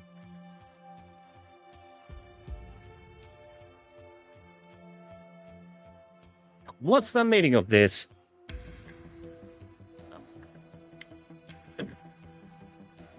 Your matriarch told us to come meet her. They sent you to stop us? The location of the meeting is just ahead, so I suppose. This will only take a minute of your time. Allow us to search your vehicles, in the interest of safety. What a joke! You're afraid of a handful of boys when you people pick the location? You people are cowards! The order came from Matriarch Retracing. We request your cooperation. Do what you want, I've got nothing to hide. No issues. You may proceed now, SilverAsh. Not so fast. You search us, now we search you. Search every nook and cranny from here to the Browntail Manor, the road and everything around it. You find anybody suspicious, take them in. Sir, yes sir. Arknights is such a badass. Report on the target's location, Alpha. Come in, Alpha. Can you hear me? Report, what's going on? Command, the target car has entered our surveillance zone and approaching the final point of action. Should we move? When did he? Is there any movement from the target? No. The target hasn't exited the vehicle. I can't see inside from here. Stand by. Engage once you have visual on the target. Bravo reporting. We have visual on what we believe to be armed Kjerag patrol. Have you identified them? Unclear. Possibly power rock guards. Charlie reporting. We've spotted Kjerag warriors too. They're searching nearby buildings. Our position may be compromised. Should we make a move now? Negative. Stand by. We've been compromised. Engaging. They found us. We've been exposed. Repeat, we've been exposed. Permission for final action. Bloody hell. Affirmative. Uh-oh. They're going down. The north winds blow over the mountain road. The tusk beats hide among the rocks he bides. Take your bow and swing it low by the little wood window, says Joanna. It's a hit! Hit! The forest is the domain of the hunter. The young huntress takes Enya into the forest. The mysterious assailants in hot pursuit. Their numbers are soon thinned by crossbow bolts that seem to come out of nowhere. There's at least one more. Where are you? The huntress knows that her last shot has revealed her position. While the enemy is withdrawn into the shadows, she hides behind a large tree, zeroing in on one little sound. Lock. Load. Loose. Missed. The young huntress is pushed to the ground as her shot misses. The attacker picks up a bomb from the ground and aims it at her throat, but he never gets a chance to bring his raised hand down. It is frozen. It must be Enya. Joanna. They!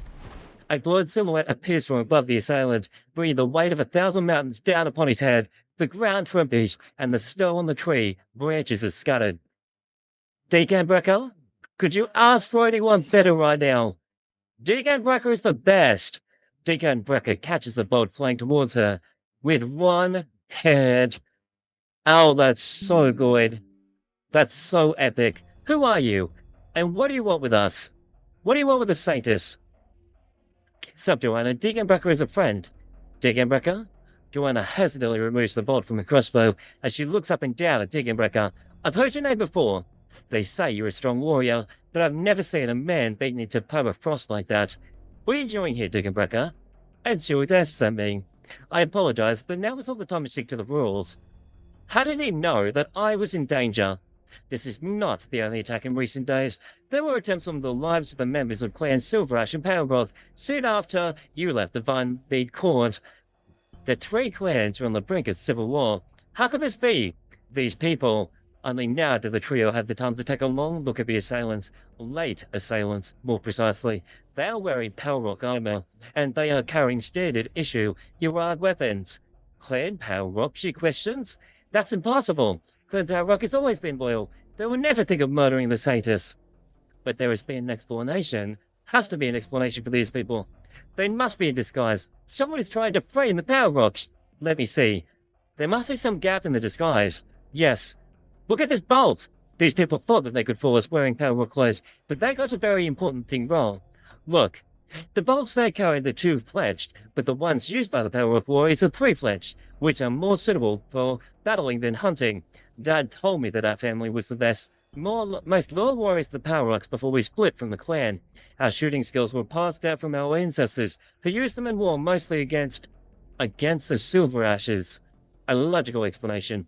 All ancient history now, Anya says, the wars between the three clans, Power Rock, Bradtail, and SilverAsh, have long since come to an end, and your family became hunters under Uganda's kind guidance. By Uganda, it's hard not to guess who's impersonating the clan rock. The Victorians. Kjerag pulls a bolt out from the Victorian's necks and examines it. Did you make this yourself? Yes, my dad told me when I was little. The craftsmanship has been passed down from my family from one generation to the next. From one generation to the next, the cut of the fletching, the shape of the point, even the etching of the shaft. These are all unique to Isis. How's that possible? Dad said its mark of Uganda is faithful.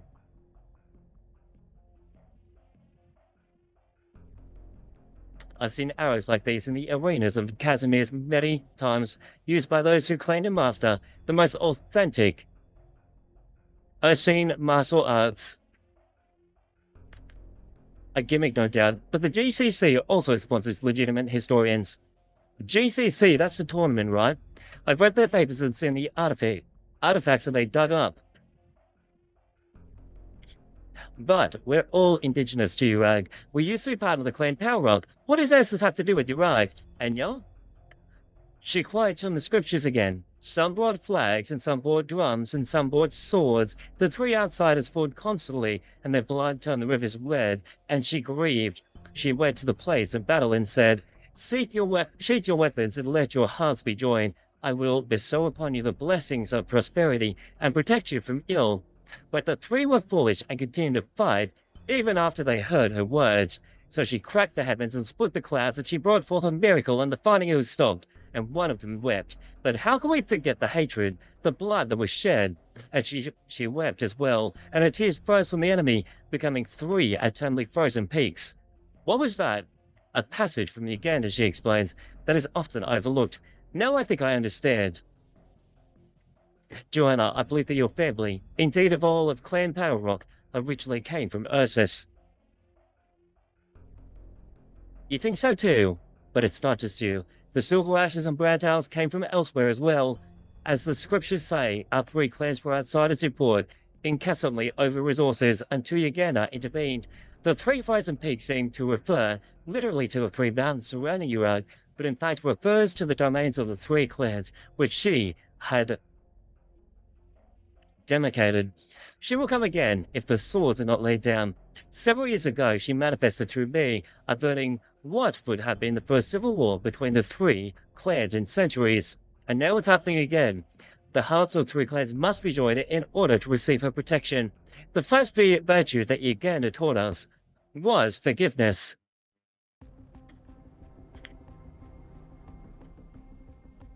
We got them, Master. The tall guards bring over several prisoners, bound with ropes. These guys were hiding in some abandoned houses, clearly up to no good. They had binoculars and communications equipment on them. Victorians, by the looks of it. Just as I thought, Ratos is plotting the Victorians to kill me. We'll take these men to her. No, we'll do it in front of the Vine Bee Court with all three clans present, and we'll see what she has to say for herself. Who's there? We caught the remaining Victorian spies, Sir Rakdos. We are glad to see that you are unharmed. What do you mean? Matriarch Radiantos orders were to protect you, Sir Artos. Oh. We've been following you and stopped these men when they attempted to make a move against you. The warriors put their bound prisoners down. What in the name of Uganda? Where is Radiantos? We do not know. She said she would try to draw out the spies that Victoria had deployed around here. When they revealed themselves, wow, what the hell just... What?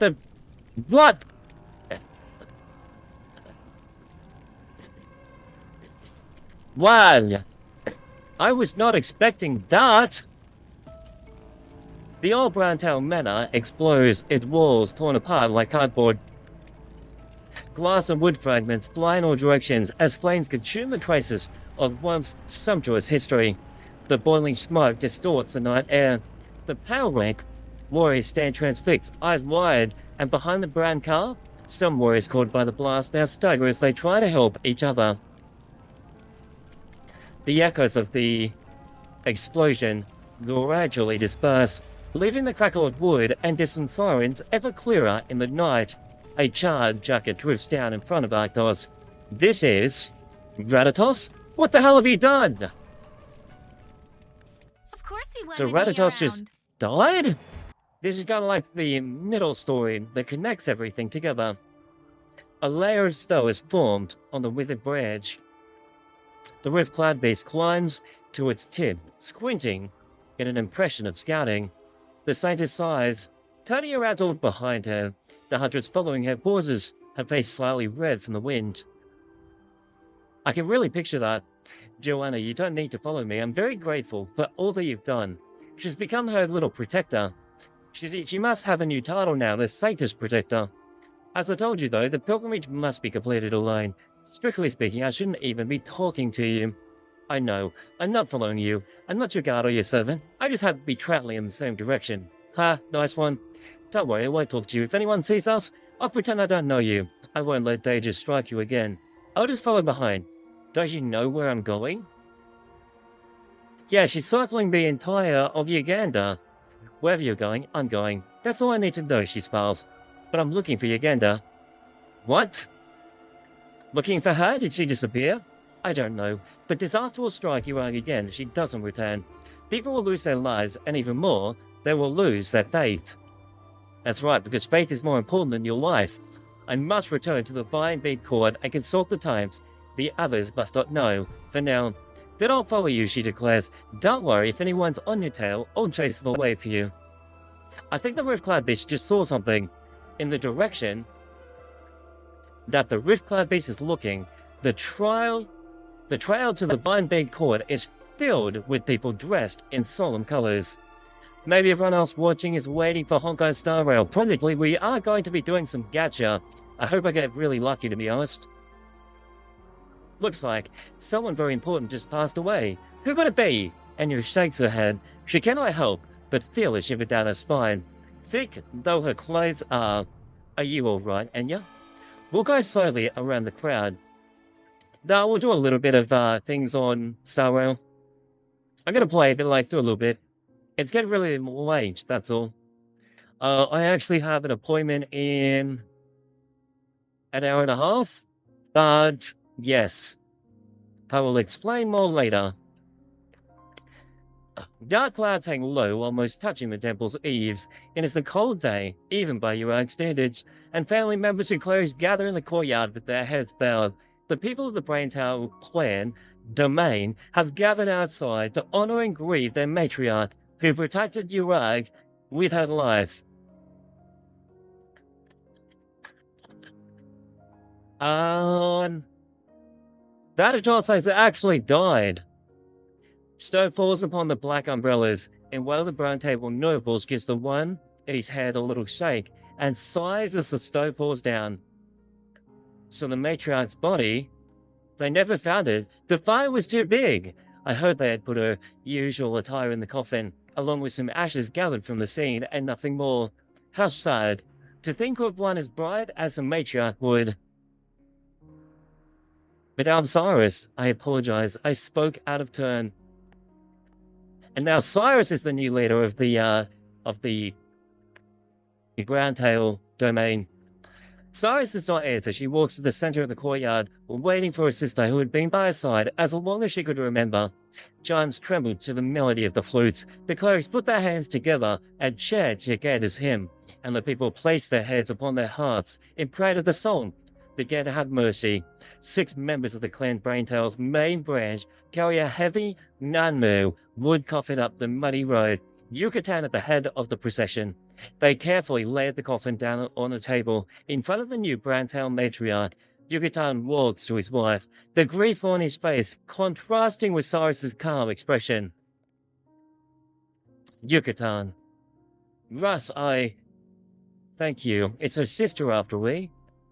The hymn draws to a close, all is quiet, and all eyes fall on Cyrus. For the first time she understands the mask that Ratatos was forced to wear, the weight of responsibility which crushes those unworthy of it. Thank you for being here to honor the memory of Bradatos Brantel. She begins. She was my sister, staunch guardian of the clan Brantel, and faithful child of Uganda. Her wisdom gave her courage. She told me that she would protect me and everything here, and she always believed in a better tomorrow for Kjerag, even in the most troubling times. All her life, she carried out the task that her grandfather had trusted to her, giving everything to Clan Browntail, even in her final moments. I've lost someone very dear to me. It is only today that I realize the weight of the burden that she carried, but I will never have the chance to tell her. I know you will remember her face, her voice, her sacrifice, her deep down, her love. For Kjerag, for Clan Browntail, and for her family. And you will remember, as I do, who took her from us, leaving behind wounds that can never fully heal. A life so short and bright as dawn shall walk away with her in eternity. By Uganda, answered the crowd, following Cyrus's lead as I kneel and pray, respect the departed. Even in times like these, when all is swept up in calamity, Uganda will continue to bring peace and tranquility to the people of Kjerag. Two figures emerge from the crowd as those in attendance stand back up. It is Artos and Matterhorn, approaching the coffin with the white flowers in hand. My condolences, Cyrus. Artos died because of me. I'll never forget it. Thank you, Artos. This is a painful lesson to both our clans to recognize who our true enemies are. I, Matriarch Cyrus. Sir Enserdes expressed his regret for not being able to attend the funeral, and sends his apologies and condolences. He will pay a visit to Browntail Manor personally when the time is right. Please take care, Matriarch Cyrus. He's so busy, can't even come to the funeral? Thank you, I understand. Clan Browntail recognizes the work that Enserdes has done for Kjerag. Let us continue the ceremony. I believe we have matters to discuss.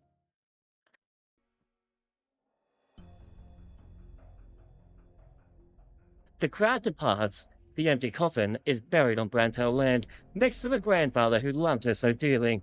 With lips pressed together, Cyrus looks to the two men before her. Both look slightly angry.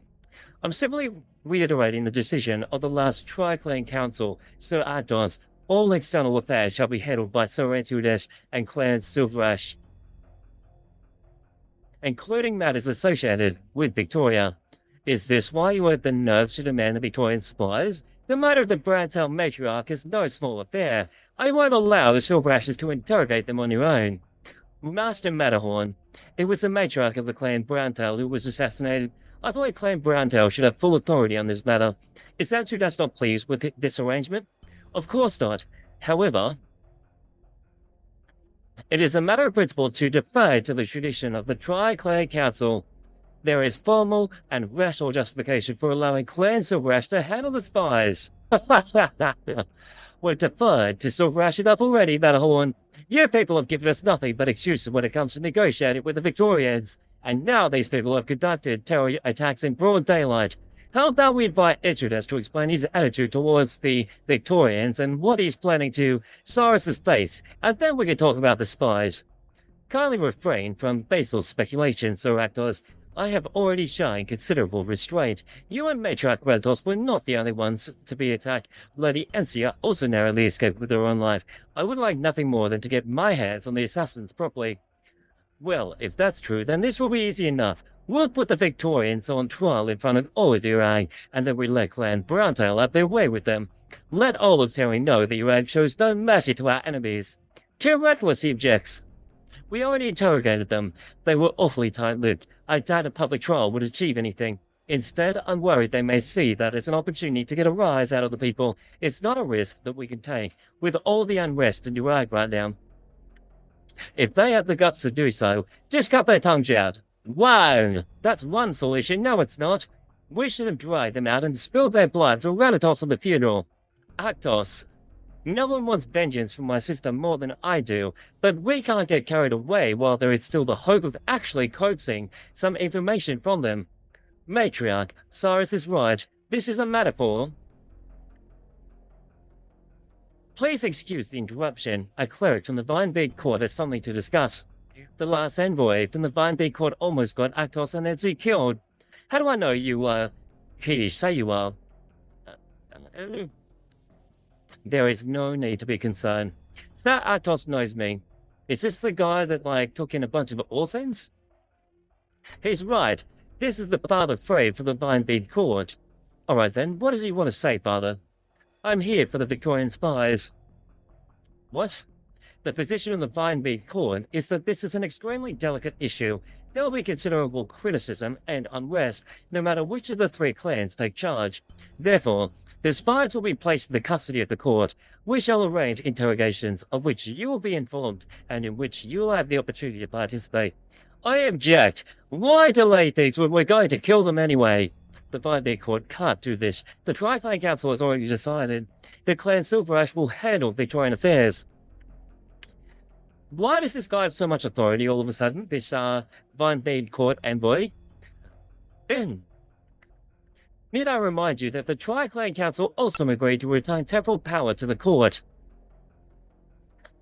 The Satyrs is on her pilgrimage right now. The Vinebead Court cannot decide on her behalf.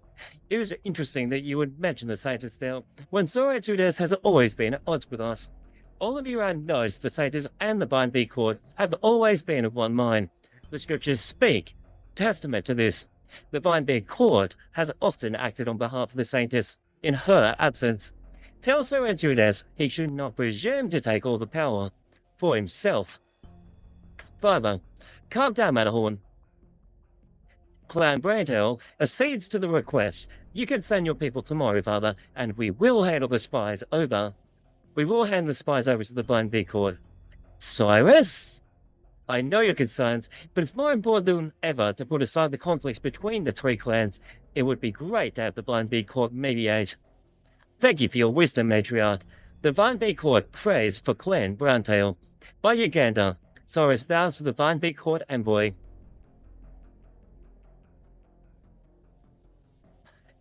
It is past noon, and the funeral procession begins to disperse. A man sitting in a car, parked a little bit away, witnesses the scene, then draws a curtain over the window. Here he is, Angeldes. Looks like someone is getting impatient. There has been a lot of movement in the Vinebead Court ever since the Satyrs' departure. I was surprised that Relatos was willing to go this far, using herself as bait to draw out the Victorian spies.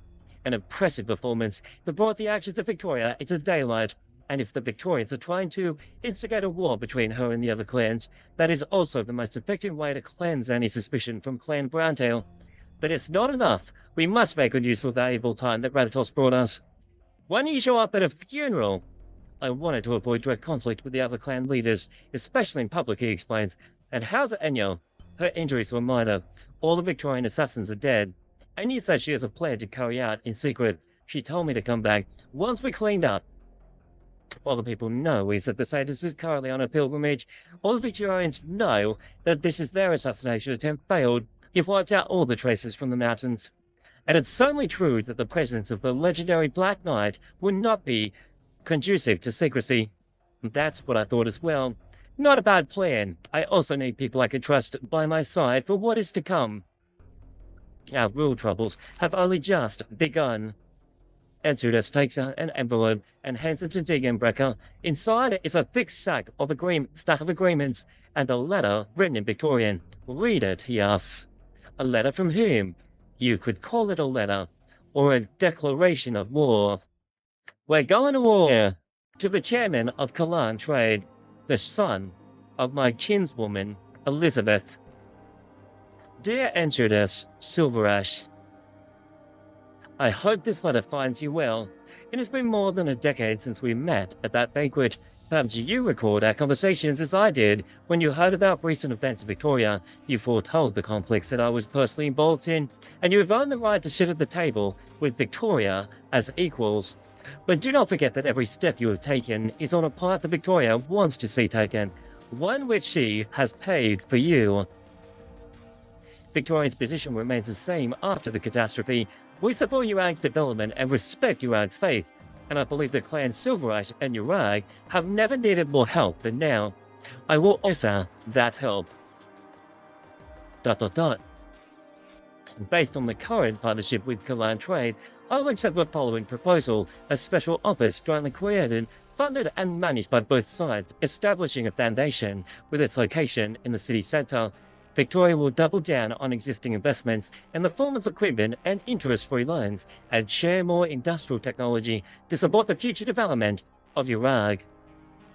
All Kjerag needs to do is open its doors to Victorian mining efforts, including but not limited to originium, repaying the loans in kind. Kalan trade will not need to provide any cash. After all, there are many places where it can be put to good use. Considering the present circumstances in Kjerag, I believe this will be a fair good sign of good faith. The associated contracts have already been drafted and enclosed, ready for your review and signature. I will be happy to meet with you, should you wish to discuss the details. I look forward to the links that the caster bloodline can build between us, and I'm curious as to whether Kjerag has become what you wanted it to be. ... Meanwhile, over at the observation station in Kjerag, 33 hours before the catastrophe. Oh yeah, this is the welfare arena. Instrument check, terminal battery check, pen, ink and paper, check, coffee, check. It's an all-nighter time. Why? A rustling sound came from coming from the corner, gives Elena a fright. Only then does she realize she's not the only person in the room. A human figure crawls out from the pile of waste paper by the instruments. Oh, it's Carolyn! It's you, Elena. I thought some great scientist was pulling an all-nighter in an effort to win the max prize. Carolyn? You remember me? Of course I remember the rising star of the energy section, the youngest researcher. I'm flattered. I thought you had already left. The schedule said I was supposed to be the one on observation duty today. Oh, that is weird. Because she was on observation duty, that was earlier in the story. Like the schedule has ever meant anything. I wouldn't have been sleeping here for 2 straight weeks if it did. No wonder I've hardly seen you ever since I came to the station. It must be tough. How does it feel to be back? You mean, coming back to Ryan's lab? You were the first person I thought of when they started recruiting for the observation station project, but I thought you would turn it down. It wasn't an easy decision. At the end of the day, the company gave me a valuable opportunity. The achievements of Ryan Lab itself have never been in question. I still think my time at Ryan Lab was the closest I've been to achieving my dreams. And I have to admit, even Ferdinand was a great researcher if nothing else.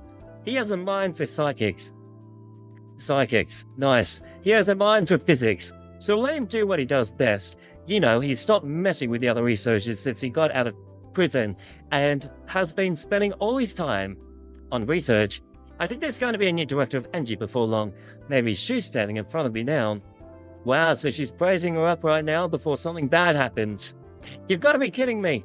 I wanted to get a closer look. Elena looks up and sees the sky obscured by the snow through the observation clear dome. She hates this feeling, just like she hates her family's backwards traditions and beliefs, all the things in her way that have nothing to do with science itself. She believes that science should be pure, ever advancing, solving questions about terror one at a time. The observation station is an invaluable opportunity. I only want to focus on my research, maybe push a little further than the boundaries of existing knowledge if I can. Boundaries, huh? This is the closest place there is. Say, have you heard the legend of Kjerag? What legend? The land has not suffered a catastrophe for 1,000 years thanks to the protection of their god. Well, every country once attributed the unusual phenomena to the gods. Kjerag just held on to this tradition longer because of its isolation. Indeed, it is true that Kjerag has not suffered a catastrophe for 1,000 years. It's certainly unusual, but there must be a reason. Maybe the high elevation makes it difficult for originium particles to converge. Or a Fahrenheit. What's a Fahrenheit? Hell? Come on, I'm being serious. I know there are legends about Fahrenheits, ancient beings the size of mountains that turn into mountains of rivers and both, but first off, there are no confirmed accounts proving the existence of Fahrenheits. Besides, if these beings existed, where do they find the energy to sustain their biological activities? Why bring this up anyway? Just something that occurred to me while we were chatting. Well, that's enough gabbing. You can rest. I'll take over the observations for the night. But you've done a bunch of night shifts in a row. It's not like my circadian rhythm can't get any more messed up, and chatting with you just woke me up. If I recall correctly, there are still some bugs to iron out with the power supply to the higher energy particle beam. Wow, you know about that? Get some rest and put that brain of yours to better use. I guess I'll take you up on the offer. Thank you so much. I'll buy you some fins and chips from that Victorian restaurant that just opened at the foot of the mountain when you have time. Please don't. No Victorian wants to have to enjoy authentic Victorian cuisine in a foreign land. You like cheese fondue then? That sounds great. I could do with some fondue. Carolyn. Right, so this is right before the catastrophe happened. It is another deep and quiet night in Kjerag. The ancient land slumbers, and the lamps give way to the stars. The sleeping snowy mountains may seem wondrous to the uninitiated, though most who live on this land have gotten used to its sight. You look up at the sky on a night like this. A shooting star. What's that? Both her eyes and instruments capture the strange light that cut across the night sky like a sign from the heavens. Was that what caused the catastrophe? Gnosis. It appears that Carolyn was an accomplished, intelligent young researcher with a bright future. Silence. This project is very important to Rhine Lab and Columbia. The recruiting process was extremely selective. We have yet to find any irregularities in the records and communication logs. She was originally from Victoria. I'm unable to provide any private information. That would be a violation of Rhine's Lab privacy policy and basic human rights. We can only provide information about her time at Rhine Lab unless your government officially presses charges on an espionage. Of course, I was just asking. Her application material was very comprehensive, with every shift and fieldwork experience documented meticulously. Yeah, it seems she even requested a field survey task for itself, collecting information about Iraq's geography concurrently with her scientific research. She's been a diligent researcher, highly rated at Rhine Lab, and a model student when she was at school, says Silence. Such scientists are not usually involved in the kind of trouble that we currently face. Yet at this point we have no information or clue as to the whereabouts of Carolyn.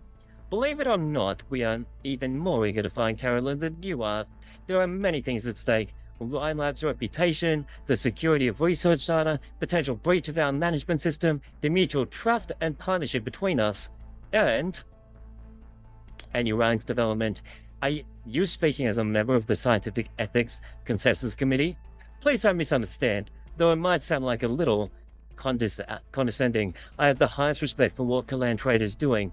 After all, the courage to reach beyond one's comfort zone is the most important quality in a scientist. Not just in scientists, there is this saying in Kjerag, black burden bees are bad burden bees. They jump on their fences and run into the snowfields. Herders who go into the fields following their tracks never return. They die?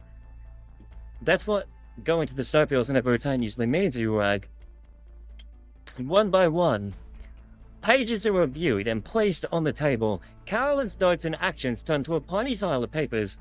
But where did the black burden beast go? It's the same question in the end. Perhaps they led the herders into the mountains, getting lost in the forest and freezing for death at night. Another page is read and placed on the table. It perhaps. Gnosis put the last page down, white upon white, like snowflakes falling on frozen cliffs. They simply found a new source of water, a new haven. Can you at least tell me exactly where she carried out her field work? Carolyn is sus. Alina. I can't. The observation data are badly corrupted. I can't recover the original data from the port. Stacks of documents and months with dry coffee stains sit quietly on the table. An error tone signifies failure of the data restoration. There are ID records on all entries and exits. No message left behind in the dorms of the labs. The main security camera malfunctioned. With two at the sides of the lab didn't capture anything. It seems like too much of a coincidence. Could Karen really have... No. Everyone else might assume she's the spy. But I can't let bias cloud my judgment. I already requested access permissions from Director Mulesess to get to the bottom of things. And here she is, the director. Knock knock. Director Mulesess. Surprised to see me? I hear you have been back at the doors for 2 straight nights. Are you still searching for the data that disappeared? Yes, there is little doubt that the observation logs were altered, although we're not sure who did it or why. The reason to believe that the overwritten data hold a crucial clue. But But never mind, I bought you a little snacky. Can't work on an empty stack. What is it? You've never had it? You rag cheese pastries with sugar frosting and berry jam. It was a rage at the time. I heard people talking about it and planned on trying them out next time I went down to the mountain for fondue, but I've been too busy investigating special Angie sauces unique to Kjerag. Alina picks up the pastry. It's dried up on the outside, but the cheese and jam inside remains moist after being heated. I want one. The sound of running water ceases, and you'll just sit down by her side with 2 clean mugs in hand. Mind if I sip a cup of joe with you? Fresh coffee fills the mugs, drenching the air in its aroma. The sound of machines operating is clearly audible at this late hour. A massive window on the wall displays the stars in Kjerag's night sky, deep and boundless as always. The atmosphere in the room relaxes. Alina lifts her mug after a moment of hesitation. Midnight coffee in a lab brings back memories. Do you used to say a plate too? Who doesn't in our line of work? Even when I was a student, it felt like I had more coffee than blinded our beds for finals. Looks like everyone's been there before. Working at night's more efficient, after all. Night is quiet, makes it easier to focus. I used to write one paper while dictating the summary of another using an audio recorder when I was really busy. That way I get to make progress on both at the same time. Crazy when I think about it. Yeah, audio recorder. Wait. Audio? Where are you going? Surveillance audio recordings. Oh! Now we get to find out more. 3:19 AM. There. Didn't you say the cameras didn't capture what was happening? But it might have captured sound from the equipment. Listen to this. A lot of instruments operating. The ticking sound should be on the audio sensor. The frequency that it plays back is directly connected to graphing. We can use this frequency to recreate. Excuse me. Need a pen and paper? Here you go. Thanks. Pen tips rumps against the paper. The time that they spent around the instruments have made researchers intimately familiar with data. She enters the numbers that she copied down into the computer. And then...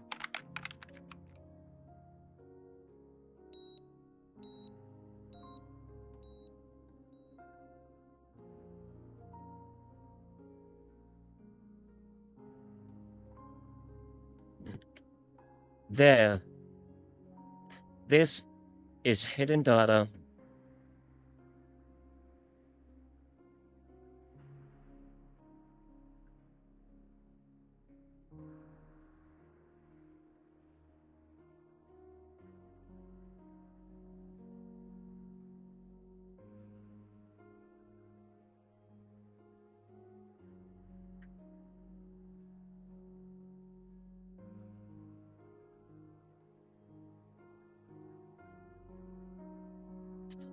Well, let me take a look-see. Looks like a small earthquake occurred on that collide in the morning of the day. Not an earthquake. It was an impact of some kind. As if something fell from the sky to the mountains of Kjerag, and then came Kjerag's first catastrophe. Outside the wide windows of the observation station, the mountains of Kjerag seemed to reflect a translucent blue under the moon. Did Carolyn go looking for his extraterrestrial object? But why would she do it all on her own? She never abandoned her post like this. She must have found something. We might be able to find her if we figure out where that thing fell, which we can calculate from the wave frequency of the sound of impact. Director Musis, the Vendée Court isn't about to investigate on our behalf. Strictly speaking, we shouldn't get any more involved in any of this stuff. The most we could do is report to this component control. But Carolyn might be in danger. You know, that's not your job. You're not exactly close to Carolyn. Bluntly, whatever happens to her is none of your business.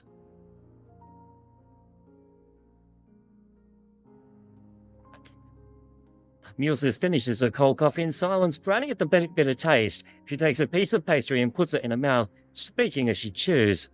But I kind of think the most important quality of a scientist is courage, maybe even recklessness. You're a sharp kiddo. Got a knack for finding rhythm in music. Makes for a good dancer. I wouldn't want to tie you up. Gotta let you move around free. You mean, the conversation never happened. Nobody tried to talk you out of it. Nobody told you what you can or can't do. As for this late night snack, you took it from the shared fridge yourself, didn't you? That's right, call her out for the snack, chat. Got a clear that stage, great! A lonely winter's night. Okay, he goes there. Hark! Ne'er hast thou questioned the road thou strayed upon. A fine choice. I'll try this. What are you planning? Fool! For what reason hast thou come? Kill them all. For a short time, greatly increase the avalanche warning index in the avalanche area. As Right, ice okay. yields to gentle warmth's embrace. I don't need to do that yet, so I'll leave that for now. Let us begin. She's so cute with a little bell. Right. As is. Go Gnosis.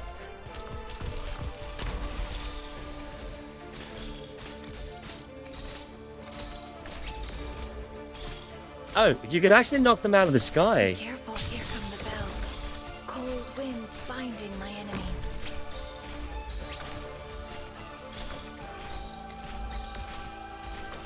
Gnosis, are you nearly ready? You disrupted my plan. Gnosis, go!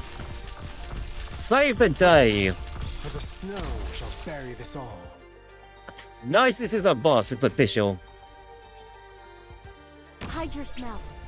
Hide your Why? Yep, fresh dung. Not yet that was a covered pretty in epic, snow. It was long here range, not long right? ago. As ice yields to gentle warmth's embrace. Nice. SilverAsh Alter is healing.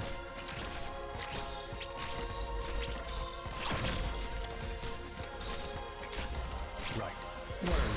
Skill on. As the bells ring, the impenetrable armor shall Art thou mine worthy enemy? Silver Daddy, go! Not but a jester. Imagine not knowing what the stage mechanics are despite doing the tutorial. Yep. That was a great stage. Alright, we're going to read this one, and then we're going to open up Star Rally. But Carolyn, you've been tampering with the locks again. You just won't give up, will you? Unfortunately, the area that the search parties are looking is at least 5 kilometers from here. Don't expect them to hear your distress signal. Humph. Wait, does she have Monja actually is like a prisoner? I think she does. At least it's something, she invites. Malnutrition during the recovery process will increase the time needed for bones to mend by 20%, and the chance of complications by 35%. It's not my intention to hurt you, or leave an outstanding warrior without a permanent disability. Come to crap, I warn you, you better kill me now. I suppose that's an option. As I said, however, I have no intention of bringing harm to Kjerag, and I certainly feel no need to take an innocent Kjerag lives. Besides, it was a miracle that we survived that avalanche at all. It was, in your people's words, to Ganda's protection, right? She mocks. Should that be a sign of a faithful follower of the Ganda to value her own life? With no intention of bringing harm to Kjerag, you've been spying for the Victorians and stealing Kjerag's military secrets. Such an unfair accusation. Do you really think a few battleships constitute Kjerag's most important secret? You speak of your god's blessings all the time, but have you really thought about what your god is? What are you talking about? Uganda is not to be questioned or doubted. That didn't resonate? Well, I guess the only reason why I'm talking to you about this is because there's nothing to do here to pass the time. It doesn't matter anyway. If you want to pass the time, I've got something to ask you. How did Victorian spy work for Ryan Lad for so long? Why are you so sure that I'm a Victorian spy when I've been working Ryan Lad for so long? Well, if you really want to hear it, I can tell you a little story. There was once a girl in Victoria who was incredibly fascinated to know how everything worked. She wanted to spend her whole life studying. 1,000 years later, she went to Columbia as visiting scholar for the Royal Victorian Academy of Sciences. It was not the research foundations of Victoria that found her, but an intelligence agency. From that day forward, the only thing that she was allowed to be curious about was the secret documents of the Columbus government, but her curiosity was not so easily stated. As she dug through Columbia's secrets, she found an opportunity to satisfy the very depths of her curiosity. At the end of the day, though, there is little that separates Columbia and Victoria. People fight over the slightest morsel of profit. The order that took so much hard work to build is now teetering on the brink of ruinous war. Who has the time to gaze up at the heavens or even down at the ground we stared on, of which we know so little about? I find it all a tedious bore. Carolyn sounds super smart, but she doesn't believe in faith at all, it seems. Early morning, Hall of Writings, Vine Bean Court. Good thing the window isn't too high, she says. I can't wait to get this ball fan. The Claries have gone to their morning prayers. The observation station is a sensitive topic right now. I need to avoid them. Most geographical records, anything that can help. The morning sun shines through the window and falls gently on the aged books. Alina dusts off the books in front of her, but the writing of the Claries is difficult to decipher. She begins to regret not bringing a dictionary of the Kjerag language. How do they categorize this stuff? This one's a collection of quotes. The gather showed herself to me and said, "Shake not my temple, but my heart." Line! Huh? Alina lets go in panic, and the heavy book hits the floor. Through the bookshelf, she sees a surprised face under a hood and a crossbow pointed at her face. Yo! I think she's surrendering again. Now what do we do? Who's saying anything about surrendering? Wait a moment. Enya. Enya SilverAsh? You're the scientist. Alina nods in realization. Keep quiet and we can talk, are you right? Alina nods carefully. Put away your crossbow, Joanna. Let's not scare our friend here, but she's staked into the Vine Big Court. Doesn't seem like something a good person would do. Well, we staked him too. Are you from Rhinelab? I'm Alina, a researcher in the energy section. I'm sorry, I was looking for a map of your ride, preferably recording the locations of mountains and originium veins. I find that special vein. Maybe I could... You could what? Alina glances at the young woman before her, who looks about the same age as her while being undisputed sovereign of this country. Alina is unsure if what she's about to say might offend her, but when she sees the pure curiosity on her face, maybe I could explain how the catastrophe happened. She's a researcher as well. You mean that Kjerag has been saved from catastrophe for 1,000 years because of a hidden originium vein? Yes, there is an undiscovered originium vein in the mountains surrounding Kjerag, which ran an energy field that prevented catastrophes from forming. Wow, I did not know that was even possible. It's a gander that protects Kjerag. Has anyone ever seen Uganda with their own eyes? Many people have witnessed the miracles of Uganda with their own eyes. I respect your culture and traditions, but that doesn't prove anything. Just because you see something that can't be explained right now doesn't prove the existence of some supernatural being behind it. And how do you prove the veins have anything to do with it? The interactions between originium is extremely complex, and what we know is the only tip of the iceberg. Rhinelab has conducted a number of experiments in recent years. Under certain conditions, originium can form energy fields that cause atmospheric originium particles to disperse rather than converge, preventing the formation of catastrophes. This is something that we have not yet been able to recreate under controlled conditions. But if an originium vein with the right condition exists, then preventing catastrophe may be a real possibility. I made detailed calculations. Excuse me, can I borrow this map? Alina takes out her notebook and shows it to the other two. She goes on a long explanation about the formulas as she draws on the page. How could they even understand it? Not paying attention to whether her listeners are able to keep up, Alina confidently draws a circle of the location of the foothills on the map. Therefore, the originium vein theory is most likely the explanation for Kjerag's lack of catastrophes. I'm quite sure that my calculations are accurate, and if we find an originium vein at this location, it would explain everything. Joanna is in a daze. She glances at Enya, hoping the scientist will rebuke this blasphemy, but the scientist is quiet, biting her lower lip lightly. Say something, I don't know what the hell she's writing. How do you explain the recent catastrophe then? Based on the data, begins Alina, I suspect something from beyond the star pod fell on Night Kalan the day before. Look, these are the data the station observed the day before the catastrophe. These are infrasound waves created by the impact of the extraterrestrial object. Alina turns out her tones on her portable terminal, displaying a sharp break on the line graph. Yep, okay. Weird. This object must be a massive in size and scale. I think the catastrophe was caused by it falling onto the central area of the vein, causing a shift in the energy field. These are reasons for all these things. It's not magic, or the work of a god. And you cannot comprehend what she's hearing. Her memory begins to blur, and she feels a sort of leg being torn apart. Yeah, a familiar voice belonging to a threat, a miracle, or a hallucination. She can't believe it. She must not. Fear and loneliness comes over her, and it is all she could do to keep her arms from trembling. Say something, Enya. I can understand Alina's position. I recall a section of the agenda. Her heart is the heart of Kalan, deep within the mountains, in the beating of her heart through the flesh and bones of Kjerag.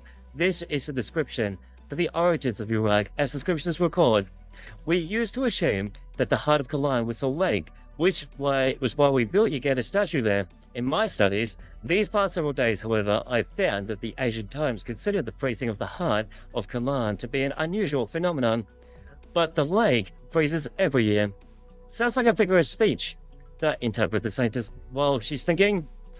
Don't interrupt the saintess while she's thinking. Maybe the heart of Kalan actually refers to something else. The great elder guided me to the Ranthorn, but is in fact the heart of Kalan that holds the answer. You mentioned the central area of the special vein. Yes, but I built the model based on the shape of Kjerag's mountains, and I calculated that this extraterrestrial object likely fell on this location. Isn't this the Kjerag Kashmir mines? Yes, now it all makes sense now. There's no time to waste, we need to go. One moment. Foreigner, we didn't say anything about letting you around Kjerag or Derain, not to mention all the disrespect you've shown to Uganda. It's alright, Joanna. We don't force our fate onto others. Besides, we need to find the truth behind this catastrophe. We'll let her travel with us. Alina. While Alina and Joanna were talking, Alina put the books back on the shelf and now sits on the windowsill waving at the other two. Actually, there's usually no one at the main entrance to the Hall of Writings.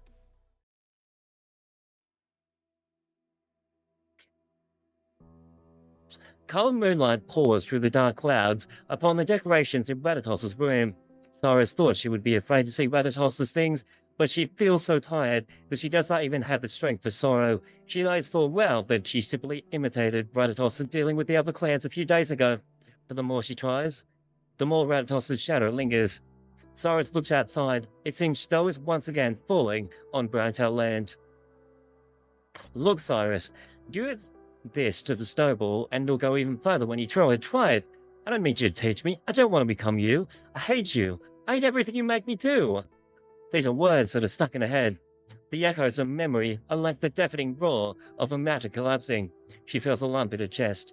The dust-covered contracts and letters in the box bear witness to the development of Clan Browntail over the years.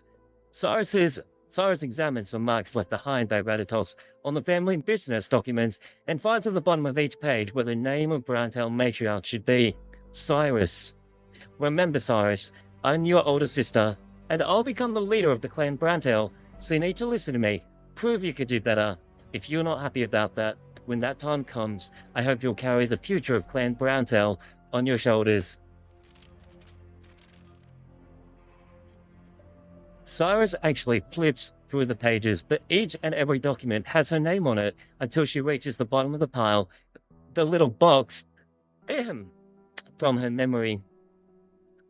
The secret that belongs to the two of them. This holds all things that I want to give you, but don't want the adults to see. Don't tell anyone. It's a secret between you and me.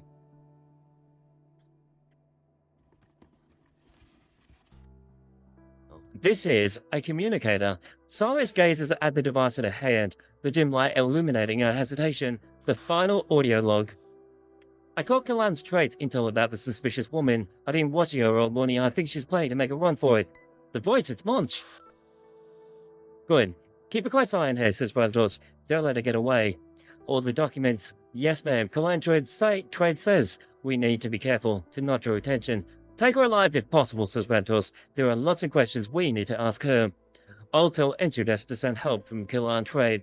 Understood. I'll do my best, reports Monch. Be careful, and don't leave loose ends. Finally, there is an unanswered call from Kalan Trade. Call time yesterday. Kalan Trade? Okay, the next part of the chapter. 06. How much longer? Patience, please, Mr. Bellingham. As you know, the Duke has been very busy lately, having to receive several guests. You should remember so why I came here. I'd like to ask you, how has she been? This guy looks a little bit sus. Fairly pleasant for the most part. Another rich guy. Lots of rings on his fingers. As soon as he finishes speaking, a dejected gentleman strides past the Trilby Asher. The Trilby Asher recognizes him as Derek, head of the press office. I suspect today is not one such day. Is that Bellingham outside? Let him in first, and don't keep him waiting. If he does so. Arknights. The butler nods, and the Trilby Asher hesitates for a moment before stepping into the room. Trilby Asher. I've seen him as an Arknight's enemy before. Seated in the middle is the Duke of Castor, with a young noble standing at her side. It's the old lady. I have another question. What kind of person is this Kazmirian representative? He's a merchant, your grace. Kashmir's. Tell him that he should agree on my terms. There are many ways to obtain cheap minerals, and Kjerag is hardly irreplaceable. I'll let him know. No, you are a member of the House Castor. These Minuate are best leftover servants to Gabay. The Kashmirians know little about the resources we command, so why not let them exercise their imagination? No worries, I'll guarantee that he will side with us. Forever honor your commitments. If you cannot, don't make them in the first place. This is the true of the Kashmirian representative. You may leave. My apologies, your grace. Once again, you have time to see me disciplining these good for nothing whelps. Thank you, your grace, for your time. Let's not waste time on small talk. If I'm not mistaken, that was a certain Derek, the man in charge of the news and public.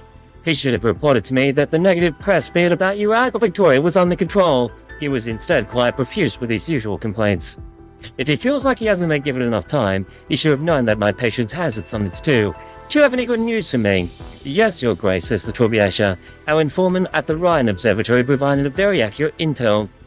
There's something highly suspicious about the mining site in which Kjerag is working with Kashmir's. Following the clues, she provided my men successfully infiltrated the site and obtained the data tables. Just point out the highlights, she says. Look at this section. The former representative of the mine's daily output, whereas the latter represents the purchase volume or export. Finally, the last page is the mine's financial report. The difference is massive. The mining site has been operating at a loss. Exactly. We've examined mine import record. Take a look. A large mining site needs to separately import the very same materials. Therefore, I believe this confirms the earlier theory. This so-called joint mining project is actually Kalan Trade's arsenal in disguise. And this is the trump card that's been flipped over, sitting right there in a mining site shared jointly with a foreign company. Which is why our agents, including myself, initially overlooked this area. It's hard to imagine that anyone could stomach such a risk. Placing a piece in what normally would be a blind spot is very much his style. However, you still owe me one move behind, Belly. As difficult as it is to admit, when Wellington made his move, it became imperative for us to strengthen ourselves.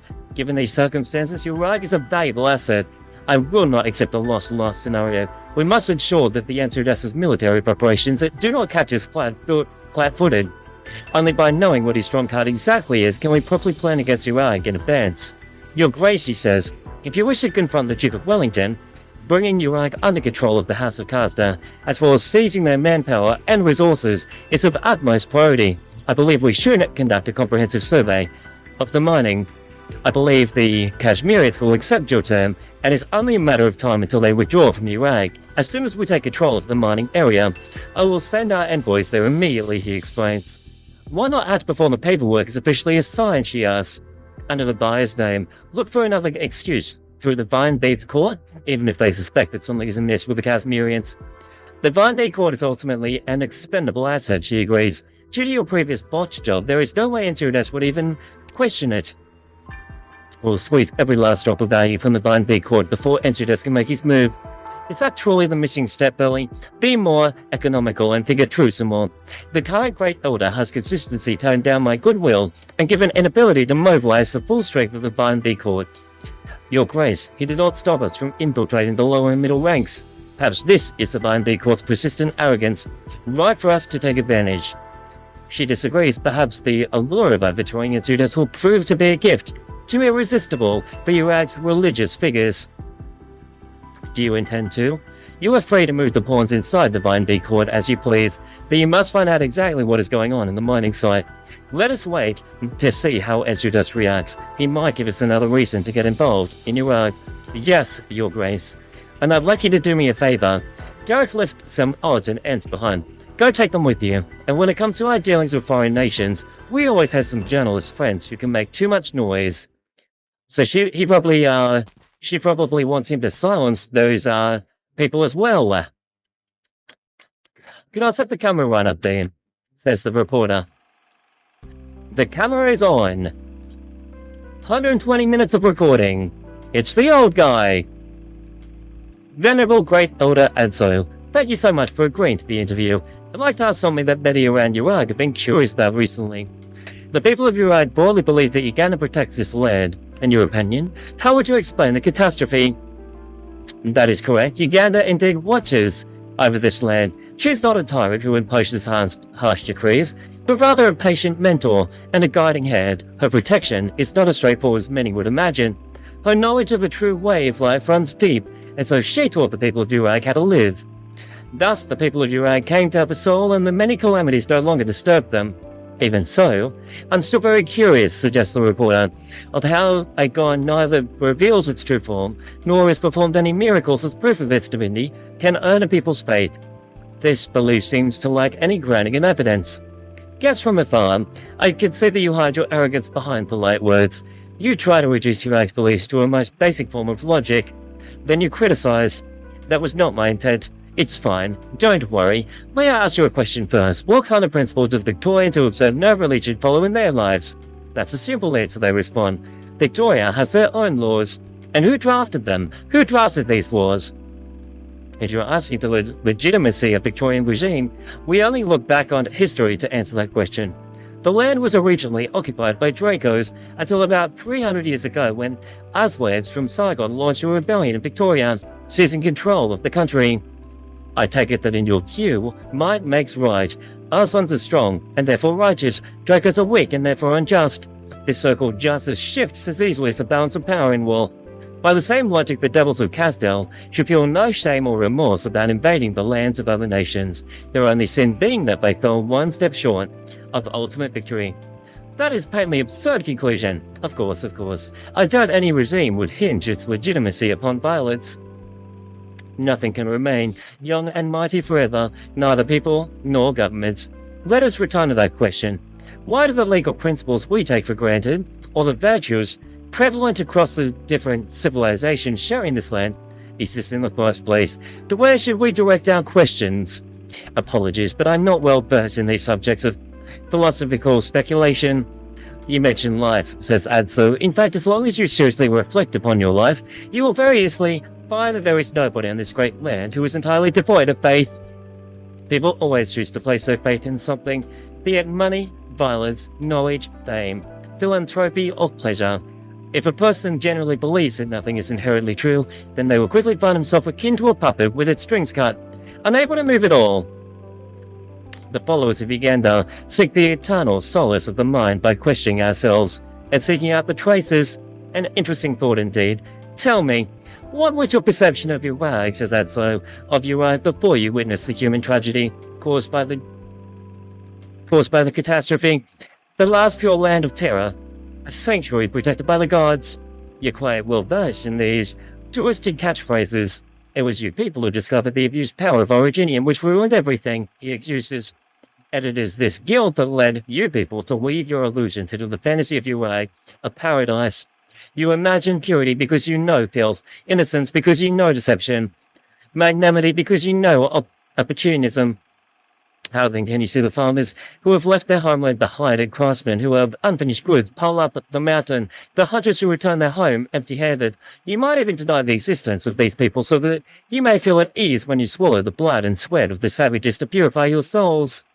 The reporter replies, an investigative journalist is my responsibility to spread the truth, and I'm hardly the only Victorian who cares about the truth regarding Kjerag. Young lady, he begins, you promised to spread the truth about Kjerag across the lands, yet your lenses are pointed at those who are more lost, more deserving of pity. The music has changed, man. Do you think we should call this truth or simply a fable? I must admit, your questions had me chagrined. Be it my colleagues or myself, it is hard to set down our morbid curiosity as onlookers. All you need to know is that Kjerag's belongings are not playthings sitting behind the glass Victorian shop. Kjerag will always be the people of Uganda, the home of Kjerag people. Alright, I think I'm convinced now, says the girl. In your opinion, the catastrophe will not shake the people's faith in Uganda. To be honest, Kjerag's faith is undergoing a serious test. I cannot deny that this catastrophe has summoned the seeds of darkness in the hearts of the people, causing them gradually to turn from the violence and selfishness and abandoning many of their former virtues. But was this all due to a catastrophe? The current turmoil in Kjerag only proves that people's beliefs had already changed, not the catastrophe itself. Ensudas, are you referring to Mr. Ensudas SilverAsh, the chairman of the Kalan trade, asked the reporter. For thousands of years, explains the man, Kjerag has been spared from the catastrophe by our adherents for the order laid down by our god. However, the Vine Beak Court is not originally a conservative institution like the outsiders think. Even in the era before, power has been restored to the three clans. Records of the Vine Beak Court, home of Fridays, confirm that the court was involved in, and sometimes even instrumental to, the vast majority of changes across Kjerag history. This is the order formed of the Vine Beak Court, has proved its reliability. Yet, you don your skis and snowboards and zoom down your snow-capped peaks. No matter how much you might want to turn back and wait, the falling snow will obstruct your view until your exhilaration carried upon the wind engulfs your every thought. You believe that Kjerag's current reforms are too radical. If anyone can be held responsible for the current state of Kjerag, it can be only SilverAsh. So, as an elder of the Vine Beak Court, you are planning to make any changes in response to the situation? Questions the reporter. I was likely to say that I'm making changes myself. I simply believe that for thousands of years, the enemies of Uganda have all vanished into the snowdrifts of history. Back on the street. Yeah, this is the 5-star we can buy. The registration documents are all here. Make sure this envelope finds its way to Mr. Edelweiss of the Kalan Trade, she suggests. Don't worry, we were established by Kalan Trade and know Mr. Edelweiss very well. There won't be any mistakes, says the mail carrier. Helena shows her head somewhat nervously. After the catastrophe, the people of Kjerag at large prefer to remain at home. Hundreds of people crowded together in residential areas, temples, stores and street stalls. At the far end of the market, Joanna is gesturing to her heads, with her hands in her mouth open as if beckoning for her to come quickly. Be right there. Gotta keep a low profile. I mean, look at the way that she looks, chat. She's not keeping a low profile at all. Elena lowers her head and turns her face away, hurry against the flow of pedestrians. Countless Kjerag around about. No way, it's Carolyn. Why should we cross the most crowded place?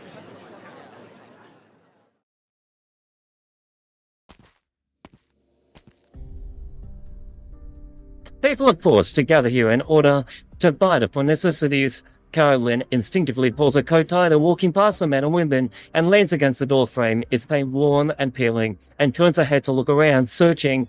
Damn it, the bell already rang. All I wanted was to find a place to continue my research. Why am I stuck here? She pounds the wall next to her angrily, until suddenly a hoarse question reaches her ears. Oh, lost lady, says the cleric. Why do you treat the property of Uganda in such a manner? I'm sorry, how should I make amends? There's no need for that, says the elderly. Set everything down and come with me. Should be agreeable to you, please rest in the courtyard. What a kind old guy. I believe you had me added on Steam, correct? It should just be Chrono Crusader.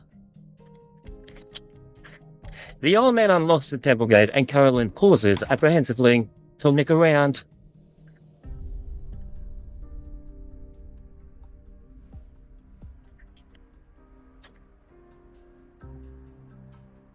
You're the only one they mentioned, the one who could bring me out. Choosing me up here is incredibly risky, is it not? Let's get down to business. Have you acquired the intel?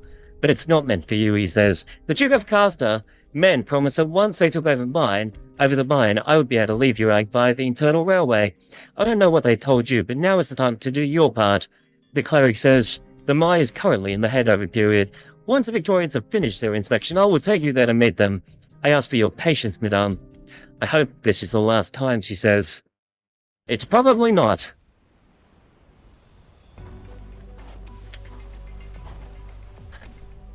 Joanna, did you hear that? Hear what? It sounds a bit like... It came from the mountains. Achoo! I'm feeling chilly again. Why is it snowing? We're in the middle of a snowy season. What's so strange about that? That can't be it. Even at this time of the year, there's always signs before it starts snowing. Steph... The girl lifts her head, her expression subtly turning serious. It's snowing, but it doesn't smell like snow. It's very strange. An old man once said that the snow only loses its scent when something truly terrible is about to happen. It's again warning us again. Divine will is less important than how heavy the snowfall is going to be. As for the scent of snow you mentioned, the air temperature and humidity change before it snows, but to treat this as some way of gauging the weather, or even as divination of some sort as well. I don't think it makes any sense, she admits. The scent of snow is the scent of snow, not some other smell, says Joanna. Uganda has given us hunters a keen sense of smell, and eyes that we can see in the dark. Well, with snowfields, we know much more than you do. Okay then, I don't mean to question your personal experience, but I still have to act according to my own personal experience. As Elena speaks, she sets up the observation equipment. The girl pouts, discontentedly, looking at the device from the distinctly old-fashioned. You're right, look. The lump of metal of yours has been beeping the entire time, and it's heavy too. How can we make sure that the step we take is safe and secure, she says. After a catastrophe, we must be extremely cautious inside Originium science. They rush together. A silent gust of wind rises, causing Elena to stumble. The chilly snowflake-laced wind sweeps over them. Kid with the other noise ceases, save for the whistling wind and a sharp biting cold. How did the temperature drop so harshly all of a sudden? Hey, let's go! Thank you for the song! Now we're talking! Thank you for the song! I so appreciate that. Your awards are being treed. I was treated pretty good, actually. Death by trees. And yes, I'm getting another gift from, Mr. Slayer as well. I'm expecting a crazy game. How did the temperature drop so harshly all of a sudden? It's her, Enya. I know of a deserted village up ahead. Let's head there. Enya, who's been lagging behind the group because she was flipping through her notebook, steps in between the two and she stretches her palms out. Take my hand, she invites. The fresh snow is too slippery, and the terrain here is steep as well. The three of them walk together. You're both hesitating. Do you not want to hold my hand? Your Holiness. No, thank you. One hand extends forward. I'm just doing this for her holiness.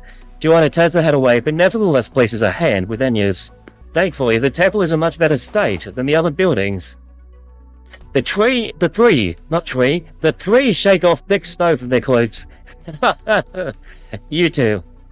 Go ahead and rest. You can usually find a small woodshed behind the village temple. Need my help? I'm good. Didn't you say you were going to do the weather forecast? Just go do your thing. I've already set it up, she says. The measuring device will automatically gather data of the surrounding area. I told you I'm good, don't follow me. She's gonna go do the wood.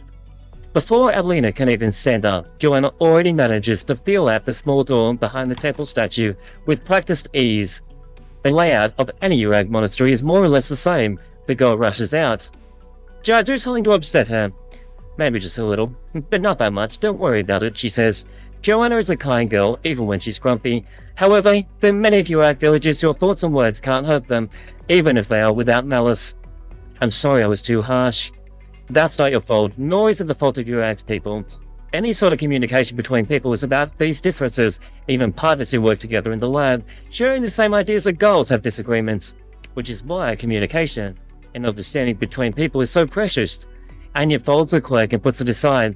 Point to a snowflake on it that has not yet melted. Look at that! A snowflake! The people of Kjerag sometimes use snowflakes that have not melted upon stepping indoors as a form of divination. These unbroken, branch-like snowflakes are a sign that our journey will be smooth. I don't think it will be smooth at all. Their journey has been crazy the entire time, Chad. According to folklore, the star is a messenger protected by Uganda, carrying important messages. It can predict the harvest, hunt, and craftsman hammer form. Some may say that's iconic. Treat like hexagonal snowflake with well-defined branches as a sign of good fortune, but others will see it as a broken connection, an omen of disaster. Regardless of what happens in the end, fortune tellers always has something to say. Worst case scenario, they say the diviner you met was just bad. The moment of the stars had already revealed the truth long ago. You seem quite knowledgeable about divination. You could say I've had some run-ins with them due to family circumstances, explains Alina. In any case, most divination has nothing to do with revealing the truth.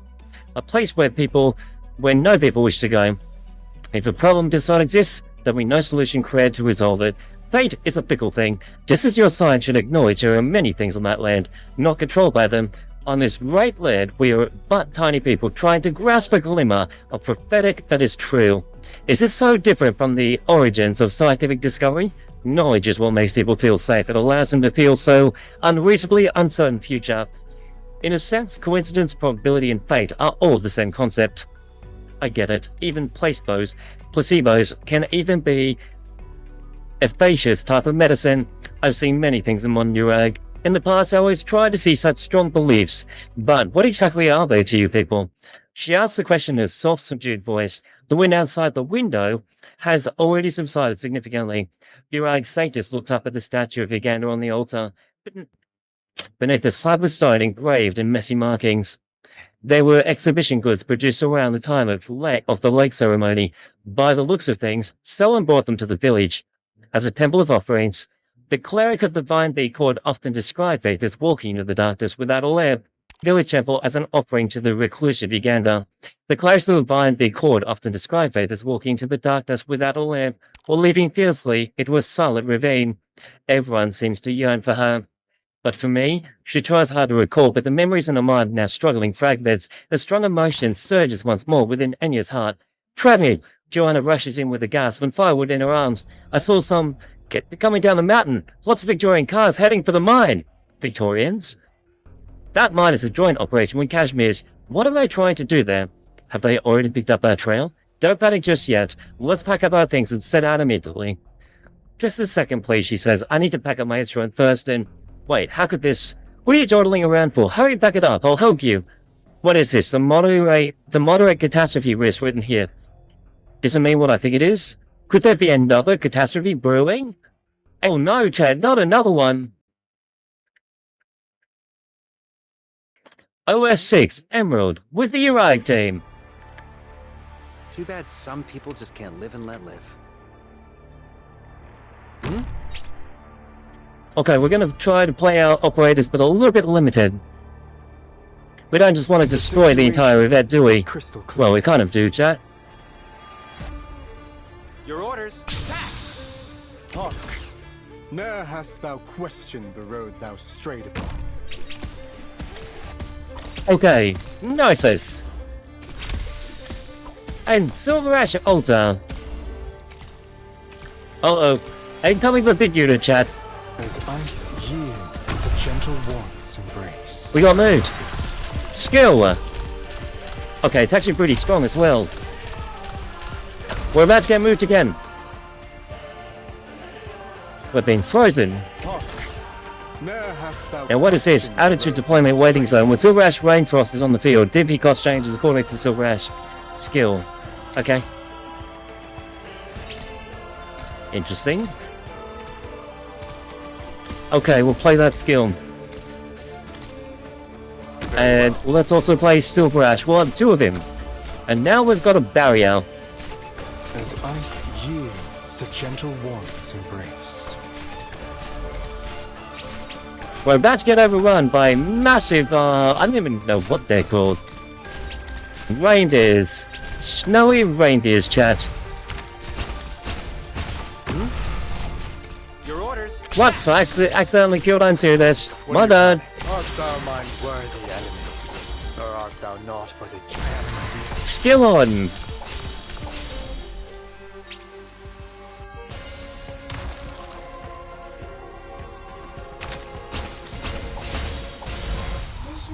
Yes, and what? That's how we use it, Chad.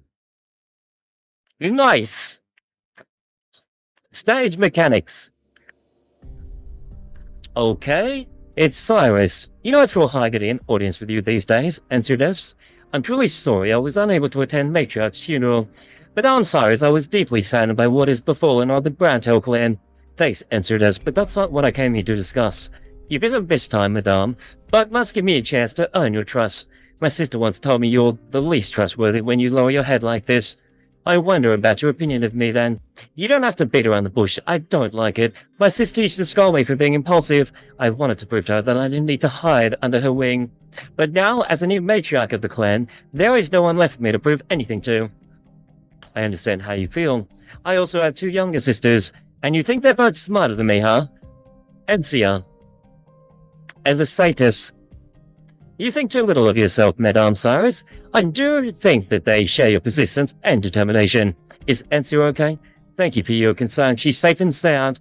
That always kept that calm and composed demeanor. Well, no, it's these attacks on Kjerag, including what happened to my sister. Did you know about them ahead of time? So this is the real reason you decided to visit me today. Answered as my sister has been helping you this entire time. I wasn't totally in the dark about it, but it wasn't until her passing that I learned your plans for Victoria, Ride Lab, and the Munch have been investigating. There's too much I don't know anything about. Don't try to deny it. Don't lie to me, answered S. If you truly believe I had a hand in Matriarch's death. No, that's not what I meant. I don't know what Radatos is planning with you, but I know for sure that whatever it was to protect Kjerag.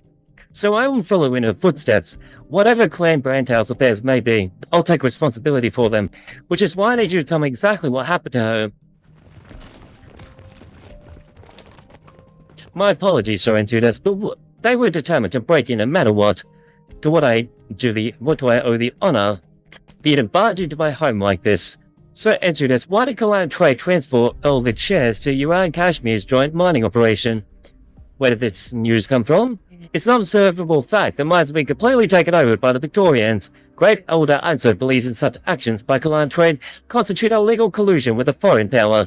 We require that you report to the Vine B Court immediately to explain yourself. If I understand correctly, the Vine B Court means to formally interrogate Clan SilverAsh. The people of Kjerag aren't easy enough as it is. The last thing we want to see is conflict escalate further.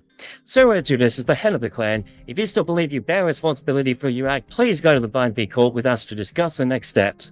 Very well, he says. I have no reason to refuse. I am to explain the situation. I will need some time to prepare the relevant documents. Please allow me that. Furthermore, I still have some things to discuss with Madame Cyrus, so I would like to ask for your patience. Of course, he says. Madame Cyrus, thank you for taking the time to look after Encia. I'd like to thank you for your concern in person while Encia is present as well. It would have been more courteous to have sent the invitation to you in a formal capacity, but given the hasty nature of the matter, though this is the best I could do, we look forward to you gracing us with your presence. Before his invitee can respond, Encia picks up a pen and paper from the table and scribbles down a few lines. Cyrus takes it. There is only an address on the piece of paper, hardly an invitation at all. Thank you for the invitation. I'll be there on time, she agrees.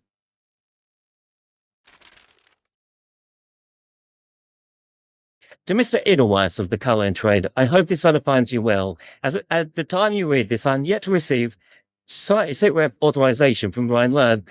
Please take note, this letter does not serve as an agreement or treaty between Ryan Lab and Kalan Trade. It only represents my personal analysis of the recent phenomena in Kjerag. My specimen comes from the sound waves collected by the observation station.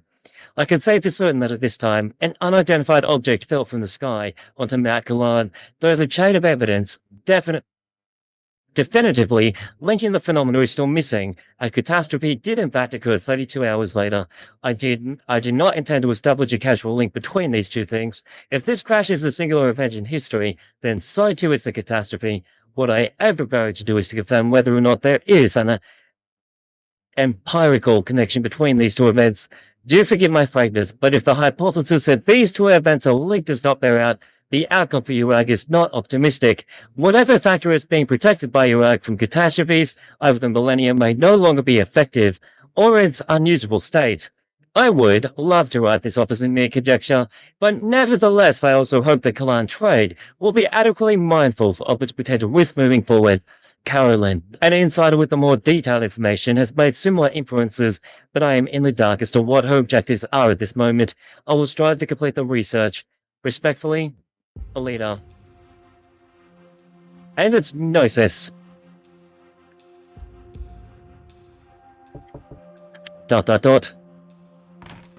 Come in, he invites. I was just looking for you, Director. Take this letter to NCOS, it's top secret. Right away. Any other news? The observation post previously dispatched to the mining site has been backed. A convoy, bearing Victorian marquees, is approaching. Matterhorn led his clansmen there ahead of time. The Victorians will have come sooner or later. Looks like we won't have to wait any longer. Prepare vehicles as soon as possible. Matterhorn may not be able to hold them off, but then tell him to let the other party make the first move and prioritize observation. Wise, Gnosis, wise. This guy's awful, Victorian ambassador. I'm warning you, don't get in our way. We're simply following orders. The area ahead is restricted warehouse. Has no one informed you that the Housecaster has acquired all of Kashmir's rights to that site? To the best of my knowledge, says Matterhorn, the handover process is still underway, which is why we have to inspect all assets in advance. They'll listen to your betters and open the warehouse post-haste. Nicely steps forward. Finally, someone worth talking to. It seems the introduction I prepared will be going to waste, good sir. Naturally, you also understand who I'm representing here. Due to your mismanagement at the result in substantial financial losses, Her Grace the Duke of Castor has decided to dismiss some key employees of Kalan Trade employed at this site, including the former executive manager. To this I have no objection, replies Gnosis. I'll cooperate fully in the handover process. Now then, Mr. Edelweiss, open the warehouse door. On this point alone I cannot comply. What Matterhorn said is true. There are indeed regulations pertaining to this confidential warehouse. I humbly ask you to wait. Based on the information I have, he objects. The security clearance level of this warehouse was raised just recently. What do you say to this, Mr. Edelweiss? Allow me to explain. The warehouse is mainly used to store various kinds of industrial waste, but recently the purification system and negative pressure ventilation system both malfunctioned, which temporarily raised the security clearance level and strictly restricted access in the interim before professionals can handle the situation. I finally understand Her Grace's concern about the assets acquired, but for your own safety, I ask that the inspection be postponed. I accept the risk at hand, he says. Now open the door. All else aside, this is Kjerag's mine. Should pollutants leak or any other dangerous situations arises, Kjerag does not rule out the right to intervene through administrative measures. Before you offer to take responsibility, I suggest you contact Her Grace the Duke once more. Good to see you again, Mr. Matterhorn. Pardon me, Father, I'm afraid I'll have to ask you to wait at the reception for now. I was expressly invited here by the Victorians. Since when is the binary court so concerned with temporal affairs? Today, both the clan leadership and general public are dissatisfied with the way clan trade has been engaging with Victoria. The Great Elder has been summoned into the matter. Why would the Claritial need to accept an invitation to come here before that? I wish to ensure a smooth handover process, and hope the Kalan Trade is willing to cooperate to its fullest extent. Open the warehouse door. Given the powers being restored by the three clans, perhaps the Blind B Court would be more representative of your rights and administrative measures. Matterhorn, open the door. He agrees. The door is opened. Straight to the mine.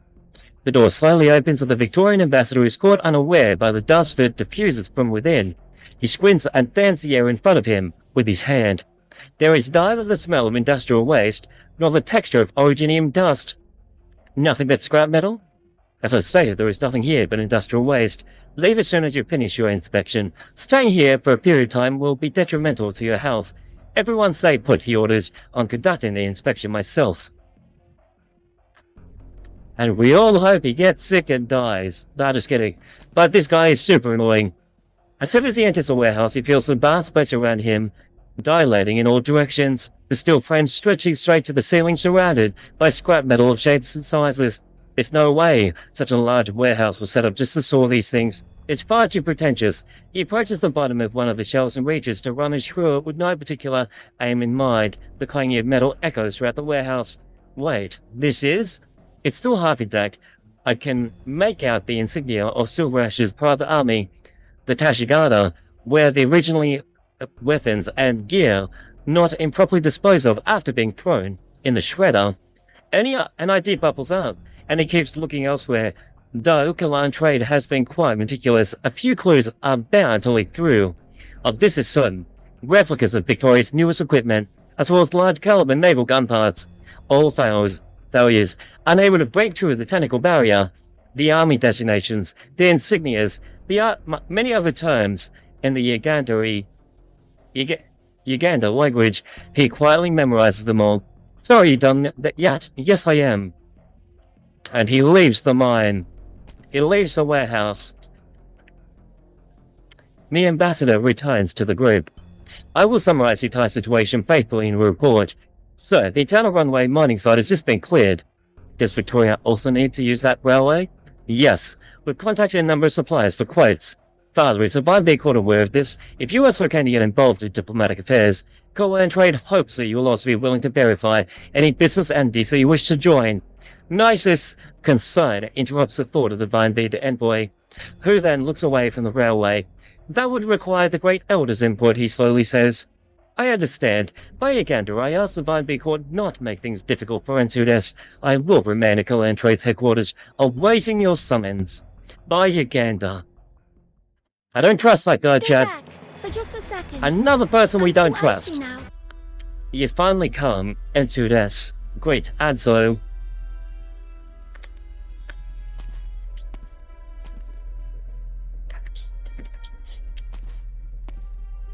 They part their ways to make way for Adzo. Naturally, I would not dare refuse an invitation for the Vine Big Court. If I remember correctly, it shouldn't take very long to get the SilverAsh made to the Vine Big Court. To be summoned by here is a matter of great importance, as I stand accused of improper dealings with Victoria. Without ado, Sir Entudes, please come inside, so we may discuss further. One moment, please. What? Who's pulling up? Oh, yo! A large convoy of vehicles pull up to the center of the Vine Big Court. SilverAsh, what is the meaning of this? Are you not investigating the ties between Coal Trade and Victoria? I had someone compile all the documents related to the last decade of business dealings with Coal Trade and Victoria. It is quite the voluminous collection, so much so that we had to fill several trucks. Great Elder Adso, if it interests you, please take your time to read through it. Good, very good. Unload everything, then tell your people to leave.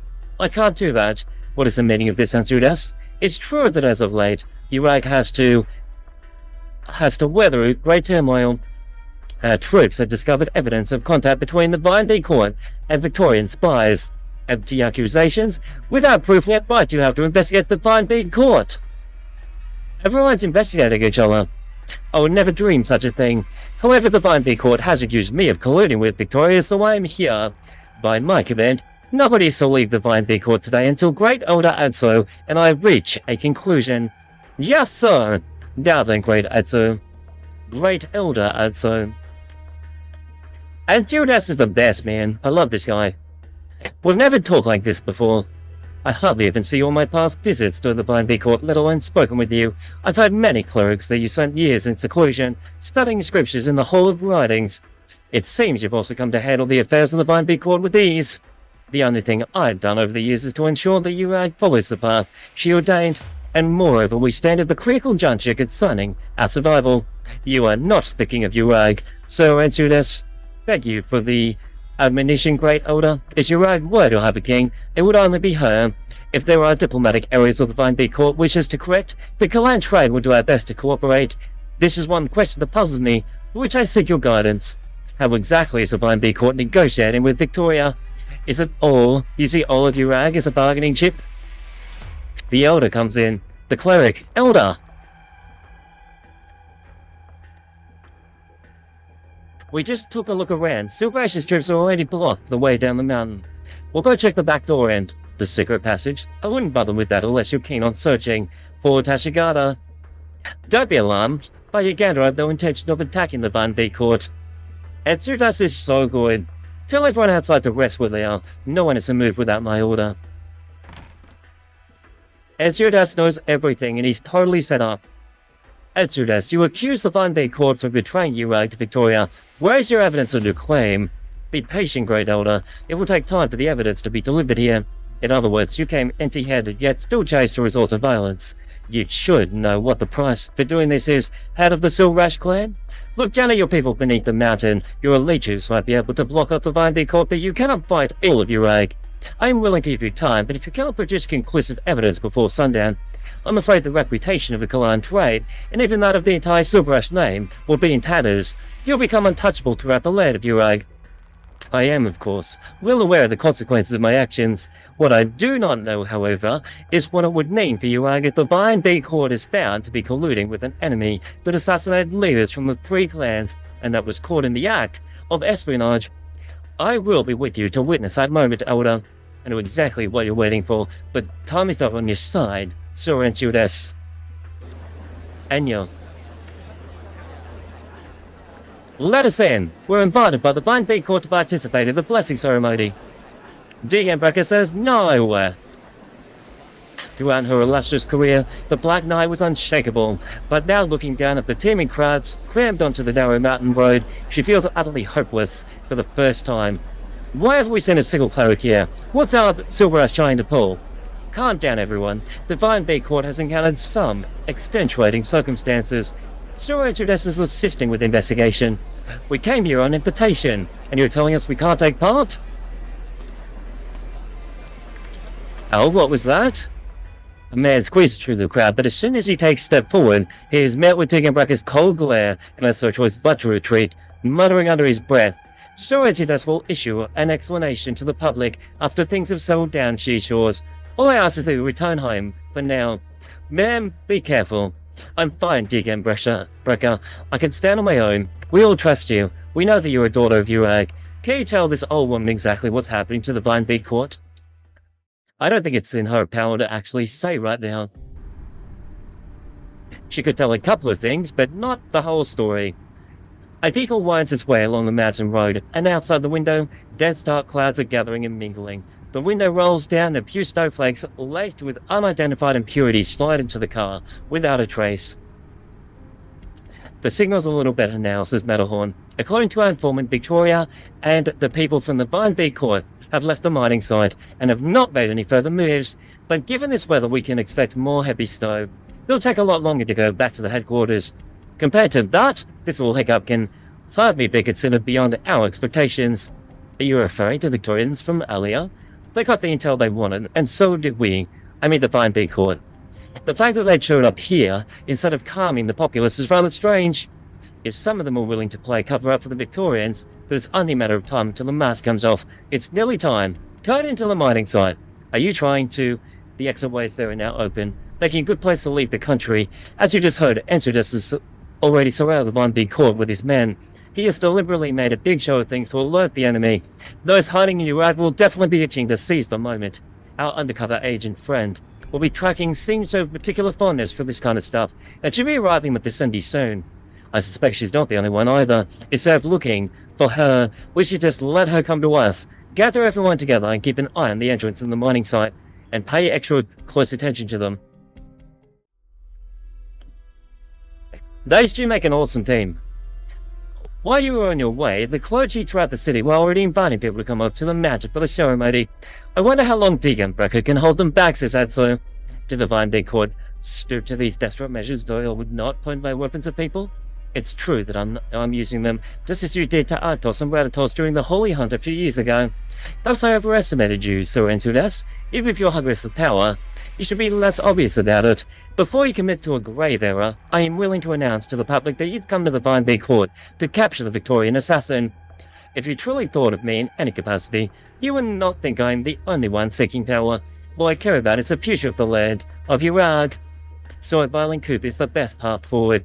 Yes, because our Victorian friend sits in a position that cannot be reached except through violence. What you say is true, SilverAsh. The unarmed Vine Court, driven to despair by the descendants of Victorian and their acolytes, helpless to defend themselves even when their thieves cry thief in front of them. Behavior determines identity better than blood. And it is a fact, since the attack of Encia, people from the Vine Court have been falling over themselves to back Victoria. If you are so confident, you know what I'm waiting for. The cleric of the Victorian spy caught red-handed together, be it for the general public or for the 3 clans, the rest speaks for itself. I know no more about the conduct of these clerics than you do, he says. Even if it is the Duke of Caster were to come here herself, she could only tell you that I firmly rejected her offer. There is nothing more than an excuse. A failure to control your subordinates means you're equally at fault. What you suggest is the clergy of the Vine Big Court indulge in pleasure and collude with foreigners, while they remain oblivious and allow them to sell out Kjerag. You and Victoria share many of the same delusions. In reality, the Vine Big Court has only ever wanted to use this as a pretext to expel Victoria and their true ally, SilverAsh. The reality is that they end up aligning with Victorian practice. All of the clergy who are associated with Victoria have sworn an oath of death after you are expelled. Their vines will nourish Kjerag's future, and they will leave no regrets behind. What you propose is that Kjerag should purge itself down of those who hunt Victorian spies to this day, and that is the only way to defeat Victoria? Get him, Sir Intrudas, get him. Meanwhile, Carolyn, guilty, super guilty. There is nobody around. A sudden gust of wind suddenly howls through the unfamiliar courtyard. Carolyn continues to stir around her piping hot cup of savory milk tea. The spirit against the cup. She shudders in anticipation and stares at the swirling tea and strokes the cup. Her thoughts are interrupted by a knock at the door. Who is it? The door opens. Friend or foe? It's a foe. Stay back!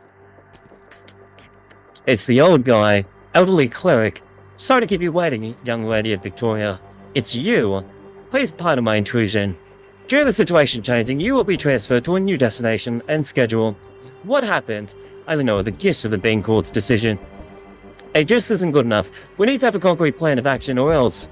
I will take full responsibility for the operation until you have safely left your own borders. All you need to do is follow the instructions. As for now, leave, and who will help you. Don't overly concern yourself about such things. You're going to win this all, and she shall walk with us. So trying to fool me with your vague and nondescript dogma. By Uganda, he says. I become your responsibility now, right? I am but a follower of her will. Fine. Since when we're working together, let me remind you that if this operation fails, your side will also be exposed. That's right. Does that not worry you at all?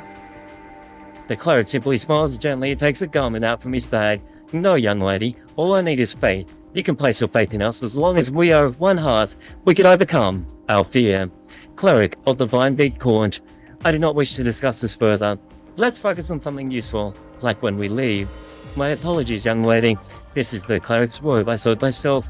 Please put it on for now. The journey will take you past many people and countless eyes. I will walk with you, no matter what dangers we may face. Call me curious, but why do people pray to your god for protection even after a catastrophe? Just in case. You know too little about Kjerag. Please, pack your belongings. I'll wait for you outside. The door opens and dry, cold wind rushes in, lashing at the cleric's neck and face. An old dagger slips from his bag and he nonchalantly bends down to pick it up. He knows exactly what this amulet, forged by him and by his father, who has returned to Uganda, will ultimately be used for. By Uganda, may this devout body be blessed and may it spread your holy will. They brought excellent seeds to Kjerag as well as machinery. The Vine Big Court has never denied these contributions. I've never seen so complicated me withering life. Hero, says Abso. This does nothing to dispel my doubts. Compared to these acts of Vine Big Court seemings to only recognize friend and foe based on where they come from. Allow me to ask you a question first. Sir Intrudas, in your heart at hearts, what exactly is Kjerag? I've already answered this through my actions, he says confidently. Victorian style. Buildings, weapons, mandated laws. Is this your answer? Unless we chose to seclude ourselves deeper within the mountains, shunning both external disturbances and any other further advancement, you might even be able to see these things from Laterano or Lathangan one day. Until one day the people of Kjerag believe in nothing but originium and money, unless faith itself can be sold. Once the shell of Uganda is ripped open, the people shall no longer hold any reverence for eternity. They will chase their own desires. They will hate the strong because of the new theatre. They will hate the weak because the weak will come to occupy the crevices of pity and charity. Nihilism will become the most popular ideology. Your ideals are slaughtering the people of Kjerag, turning Victoria's present into our future. The Kjerag that the Vine Big Court worships is far more fragile than the one I worship. If all it takes To overthrow one's sacred beliefs aren't just a few foreign tools, then how has Makalan stood to this day? How could it be that foreign tools can cover our mountains and rivers, yet foreign ideas can never be touched? If this is what you believe, then you must also admit that to conquer the body can also conquer the soul. Born into dark and hopeless error, you must race faster than the clouds to avoid being swallowed by darkness. They should not drive people to become accustomed to the darkness, but rather unwaveringly affirm and yearning for light. Yet, he says, the more pious one is, the more destitute he becomes.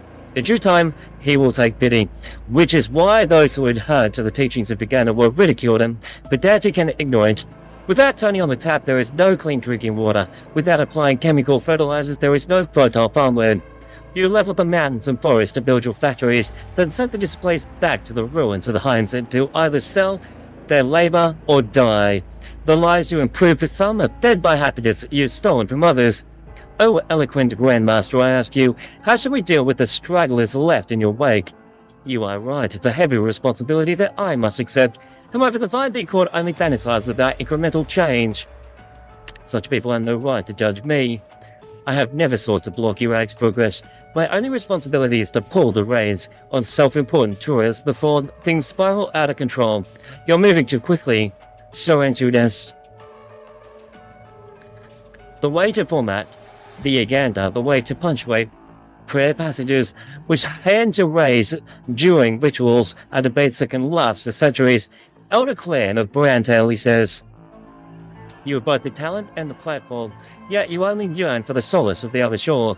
Yet when you hide away the Hall of writings and philosophize from your armchair, do you know anything about where Kjerag is actually headed? He looks to the side. What I know is that Kjerag would never let an apostate take the helm, and I've never been one to philosophize from my armchair. You are not the first apostate I've had to deal with. One memory came to mind when you hear the names. Oliver and Elizabeth SilverAsh. What? ... He took him by surprise. This bloody weather again. Hey, you in the back, the road's about to get real bumpy. If you want about to stand after getting out of the truck, I'd recommend taking a nap now.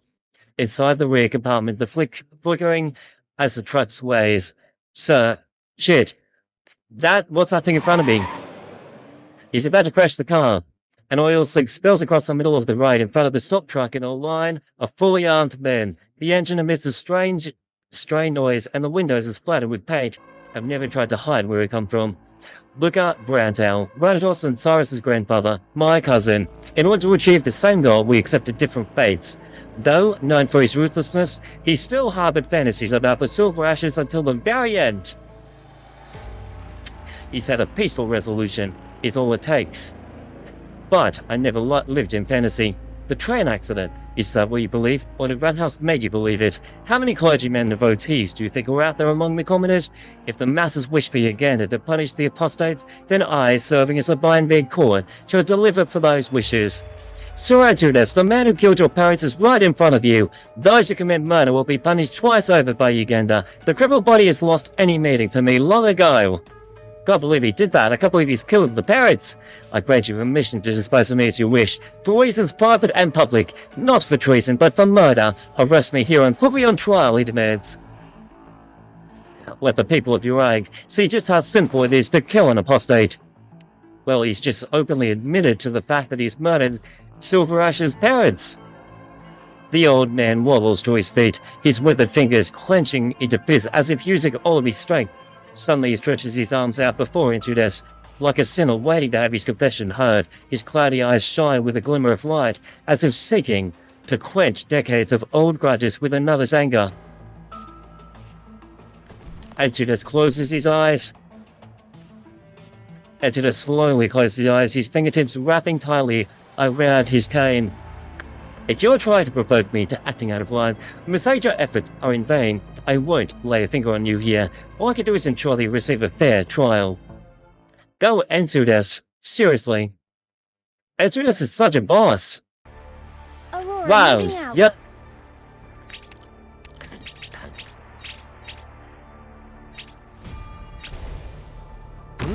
Yes, I've been live for 8 hours. Say, that's a really long time. 13 for the Everything is SilverAsh. under control.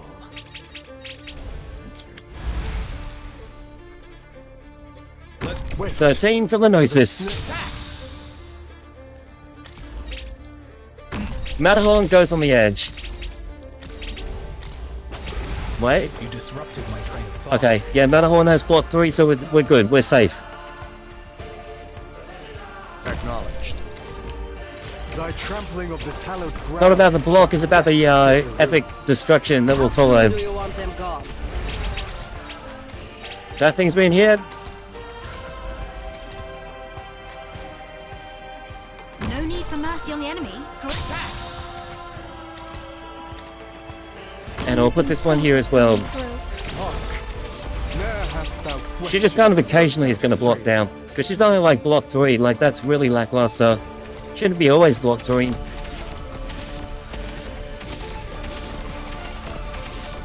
What are you planning? Okay, I think I need to activate my skill.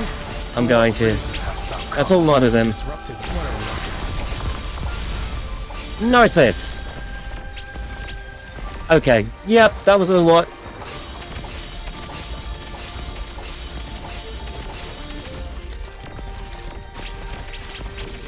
You want my opinion? I think we're going to need to Motion is clear it out. less here.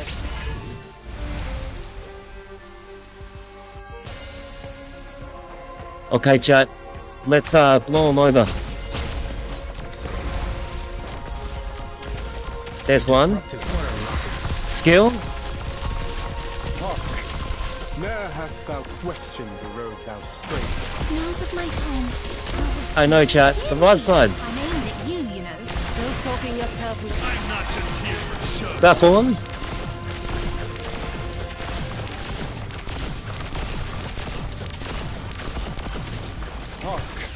Are we good? I think we're good, chat. I think we're good. Thou strayed. Here, I'll play this. Nah, it's not going to affect those guys at all. Use your weapon. Double. Made up your mind? Okay, You yes, want my we've done it. Alright, now it's just those units over there. Give So let's the word. retreat real quick. I'm amazed that he's Ne'er hast thou literally questioned holding the road thou fort. strayed upon. I'm raring to go. I'm raring to go. You thought I couldn't see you? Oh no, metal is... I have one shot, one kill. Here, I got you! Ne'er 8 hast seconds thou till Silver... questioned yeah, 8 seconds till SilverAsh is back, chat. I am ready. Can we do it? Ring your little bell, do it! Ring your bell! We did it, chat! We did it! Let's go! Yes! Huge win, chat! Huge win! Yes, I've been reading the entire story. Hurry up! Our intel indicates that the target should be around here. Search carefully, they say.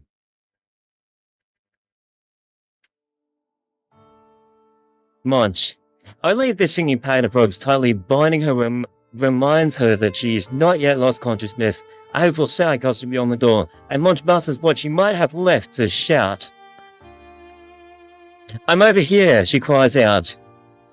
But try she might, her parched throat could only produce a sound.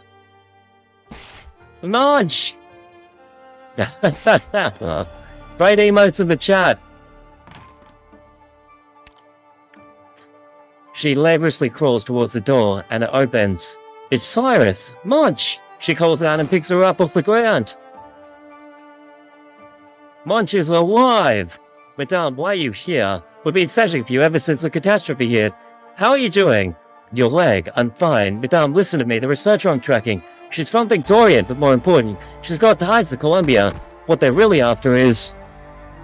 she couldn't finish her sentence. Munch! Munch!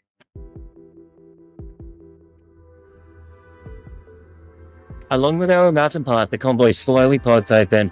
After the incident's sudden outbreak, no shortage of people left their cars to observe the conflict's epicenter. Man, I just love this guy here. Matterhorn is such a boss, isn't he? Turn off the engine and get out of the orders. What do you think you're doing? Who the hell are you people? I'm an industrial investigator dispatched from Victoria. You've damaged our property and endangered our lives. Never should have come to this bloody shithole. Are you done?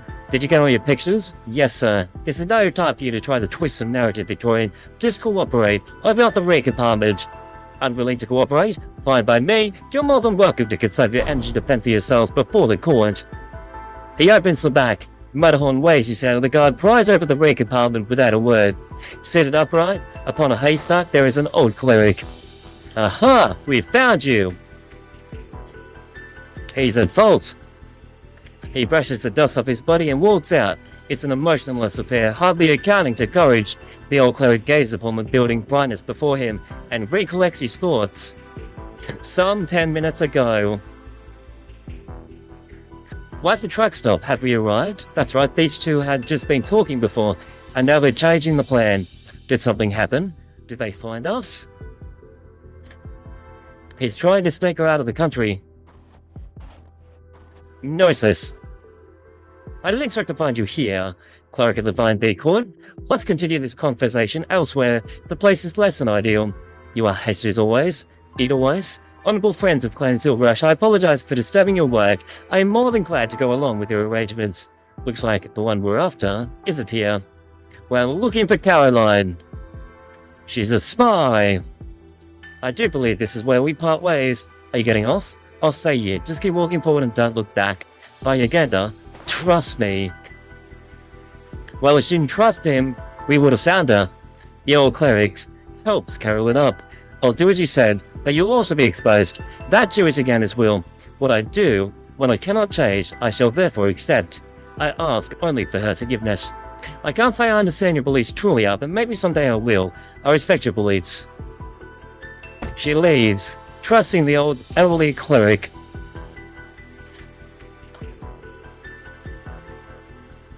Caroline gets out of the truck and runs without stopping in a direction leading far from Kjerag.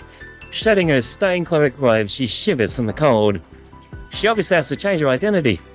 Alone, she walks through the vast pale mountainscape until in the distance a dark tunnel and trance beckons to her. Oh.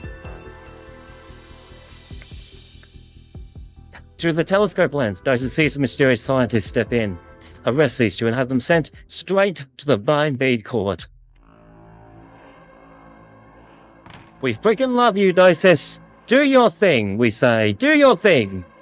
I brought one. I'm afraid I cannot grant your wish, Great Elder. Upon hearing that long-awaited voice, Intruder stands up and walks past the old man, who remains frozen like a wooden sculpture. Gnosis executed the plan. The Tetra got deployed immediately upon his signal. These guys are so scary looking. Before the presence of these wraiths, the clerics could do nothing but stumble back in their abodes. Their tender faces are fixed in fear. I'm one of the Vine Bead Court's clerics. You can't treat me like this. Shut up and stop resisting. Master Frazee too, please help. The one just brought in was once arrogant envoy of the Vine Bead Court. His gaze sweeps over the shouting cleric, and he shakes his head. Father Frey, I believe I can now explain your actions. Victoria's agents conspired with the Vine Bead Court clerics to smuggle spies in and out of the country through the railway. You were assisting Victorians with scouring the mining site. Premeditated, ill intent. And lest you forget, you protected the suspect following Ratatoss's funeral. You will formally be put on trial for these crimes. By Uganda, forgive him, for he knows not what he speaks. It is a fact that spies have infiltrated the Vine Bead Court. I urge you not to resist. Cooperation is necessary. Take Elder Great Asdo, Father Frey, and the other elders of the Vine Bead Court away for questioning. Yes, sir. Now then, Great Elder Asdo. Yes, you listen to Silver Daddy. SilverAsh is the freaking best, man. That's right, you're freaking guilty. SilverAsh, do you think you won? Those who live by the blade, die. You find their arrogance short-lived. I wonder just how long will your arbitrary reign of terror last?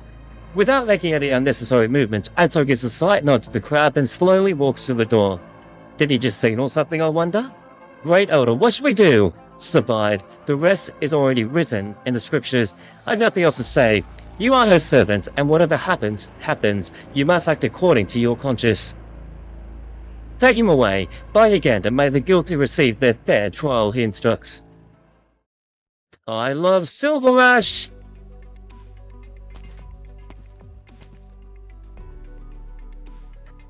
This is an abandoned mine. If we wrap around from this side, we should be able to make it. Watch out! She pulls her up to safety. Come over first and watch your step. Trying to shift the feet, and several rocks tumble down the cave. It's so deep you'd probably turn into a stain on the ground if you fell from this height. Those Victorians for causing trouble, damn them. Else you wouldn't have to come this way. Satyrs, what are you looking at? It's Lady Enya. There's a light.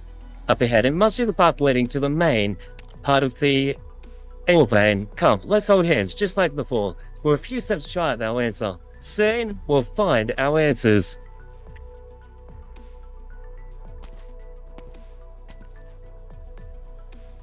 The map is illuminated by flickering light of the oil lamp. They hardly converse and moving forward in silence, their steps filled with both fear and anticipation.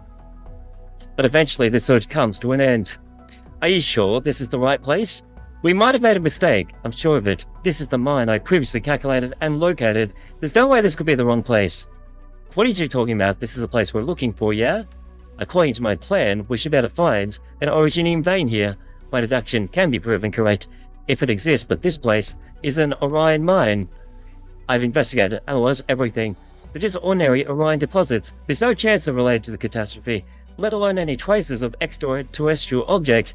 Where did we go wrong, but why? We clearly saw a bunch of trucks transporting originium on our way here. How could this just be Orion? Weird. It doesn't take long for Enya to grasp the schemes of the man bonded to her by blood. We came to the wrong place. The mineral vein here is not the heart of Kalan, but rather the binds of Kjerag, the binds that uphold Kjerag's spine. The heart of Kalan is a pure core that validates faith. Man's eyes, ears, mouth, nose, and hands can deceive, and only the heart cannot, such as written in the Uganda. But don't think we're being unfaithful or impious. We all know how much we've done, and surely, just like how we give everything on the hunt, only come up to empty-handed and go hungry overnight. But we must have faith, she says. Faith in Kjerag. Great satyrs come. Let's try again. Use your bell to call Uganda. That sweet bell. The sound of satyrs who play to awaken Uganda. So it says in the Uganda that burden beasts wearing this bell will not be snatched away by the wild beasts. They shall not fall ill or die young. For one's heart to go astray is to be lost too, right? I don't totally get what it means, but I heard from one of the clerics of the Bind Bee Court. Play your bell. She smiles.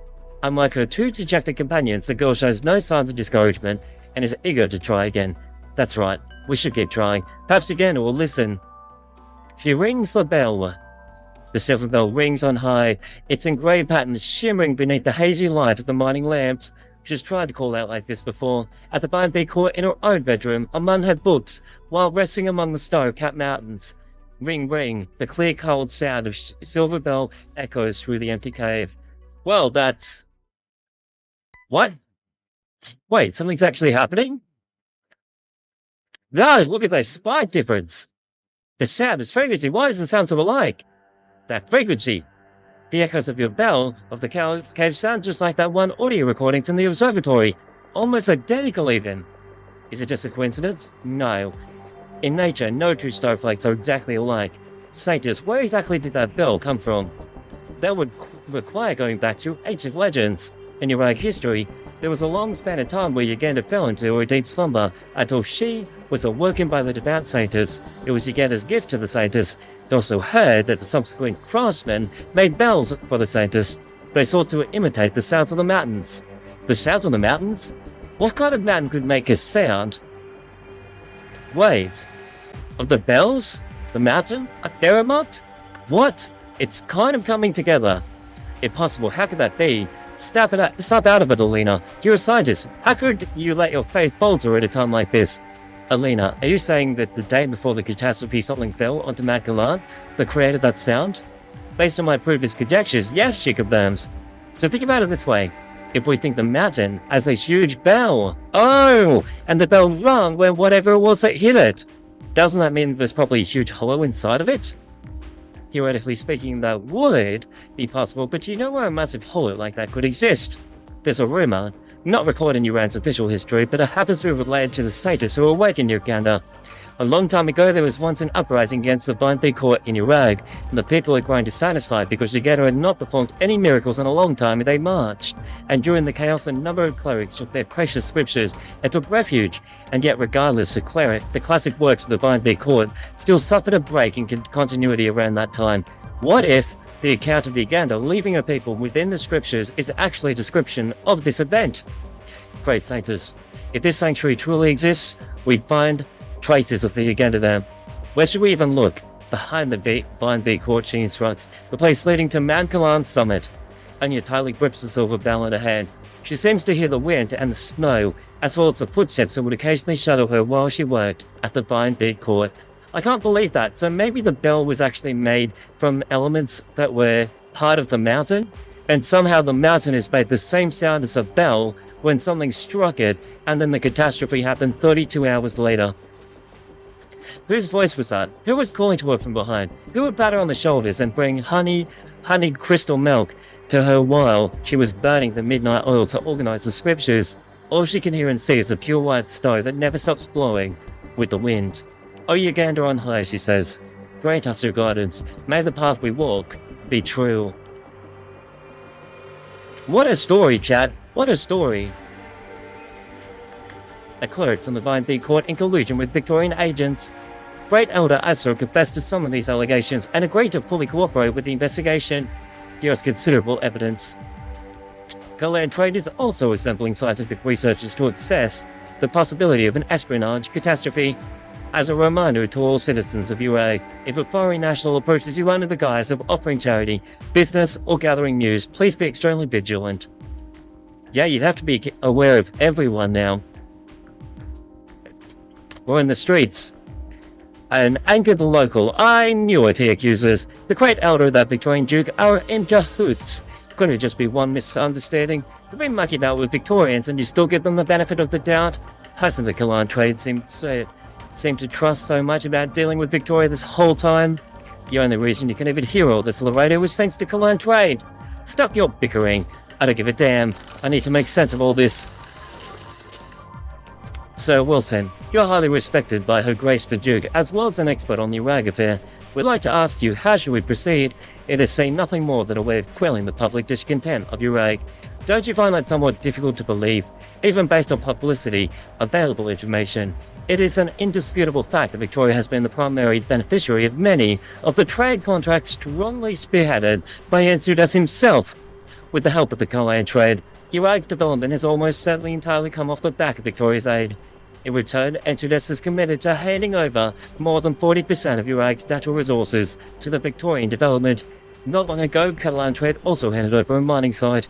Then it seemed that Ensudas is trying to maintain an attitude of ambiguity. Lest you forget, Ensudas is the Duke's grandnephew, and the blood of Castor flows in his veins. What you may not know is that even while he issued the statement, he also submitted a new mining agreement to the Duke. I've obtained the key points of the agreement. Would like to share them with you here. Kalan Trade is willing to entrust 100% of future mining rights to a foundation established jointly with the Duke of Castor. Is that right? Wow. Just the tip of the iceberg. 100% into the land of ice. Alter Rain, hey, welcome to the stream. What's up? Nonsense. The young reporter is startled by the volume of her outburst. Staying in the empty street makes her let out a heavy sigh. Looks like they won't be able to catch up to me. Camera, recorder, film grids, everything here. This time I won't let them take these away. She then looks at the statue of Uganda in the distance, pulls down the brim of the hat and walks towards the city center. She's confident as A always. satisfying battle. It brought palpitations OS7 into done? my heart. Now we're on to 08, Judd. The empty silence leaves one feeling colder than ever. The reporter's heavy bag slows her down. Her footsteps are upon the snow, clear for all to hear. This reporter is hard at work, Chad, constantly asking people about why they believe in Uganda. Less people than before even here. A random woman approaches. Miss, sorry to bother you, can I ask you a few questions? About? Right now, the Kalan Trade. There's a big deal about the Kalan Trade right now, and Ensudas. I'd rather not hear that name. Sir Ensudas needs to come out and go over why he signed those agreements already. Resources for development? What rubbish. She walks away. ... By the time the reporter finishes digesting the lady's angry words, she has already had long since left with a swish of her cloak. Another guy. Hello, random guy. Excuse me, sir. You're one of those reporters. Kjerag's not been the kindest place lately, even as the locals prefer holding up at home. You best take care. It's times like these where I can't be afraid. I'm not fit to hold this camera otherwise, but thanks for the heads up. Anyhow, what I'd like to know is how do you see Entered right now? Sorry, miss, I think he's cheated Kjerag. But Victoria's worth doubting too. I've seen how big the changes here have been in the last few years. If you said Entered hasn't had any difficulty making those changes, then I'd say you're wrong. If only the great elder of the court had come out to say a few words, and I'll be fine. Wait, what? Something just broke. A stone flies right past the tip of the reporter's nose all of a sudden, smashing a store window behind her. Eek! Get out of your ride! Screams the angry local. Victorian scum. Entered us, the Vine Big Court. Us, we've all got nothing to do with you. Still got styles to take pictures. Get the effing off our land already. Wow, he's swearing, chat. Nothing is left her with complicated feelings more than this moment. She's seen the ordinary people of Kjerag slowly become more mistrustful and more on edge. Yet, she's also seen once trusted members of the camera crew stick into a room to inspect a dress in camera, over and over. Things are getting serious, chat. As the man picks up yet another stone, she bows goodbye to her interviewee and runs away from the scene. It seems her only choice is to escape. But escape to where? Now, chat, she's not a main character, by the way. She's just a Victorian person, like, running around and trying to interview people to find the goss. Are you Victorian? Hello. Do you hate Victoria? Nope, I don't. So, did he just pickpocket? A dirty little dry hand reaches out to her with a piece of stale Victorian bread sitting in the palm.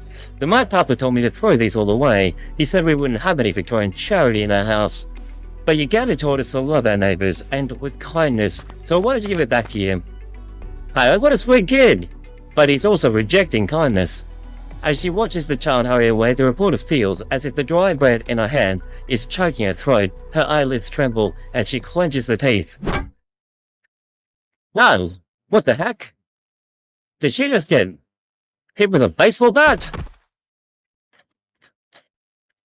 Get her in the car and don't let anyone see. That is the last thing she remembers hearing before she loses consciousness. She's been kidnapped. Or maybe something else. Hopefully not. Entered, my man. This guy is my favorite character in Arknights. Entered. Sorry for bothering you with yet another visit, Mr. SilverAsh. Harold is sneaky. He was like a bad guy in the previous stories. We had to beat him up once. But now, since we've taught him a lesson, he's become good. Perhaps you would rather be seeing some other pretty face during all the hubbub. There is no need to be so humble. Kjerag is indebted for your care, and I hope for the chance to express my gratitude.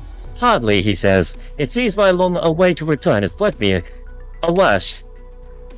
Left me awash? Awash, with churning emotion once more. I would like to know nothing more than to be the bearer of good news every time I come over, before throwing my old bones into the mountains for some peace and quiet. But life is a fickle thing, and sometimes we improvise, does it not? I do believe you are here to give me some bad news, Lord Viscount, but not in the name of Caster. I'd rather not get mixed up with that old lady's affairs again, he says, though based on what went on the last time I was here, it's her who doesn't want to get mixed up with me. Well, he said that one confidently. She's an old hag after all.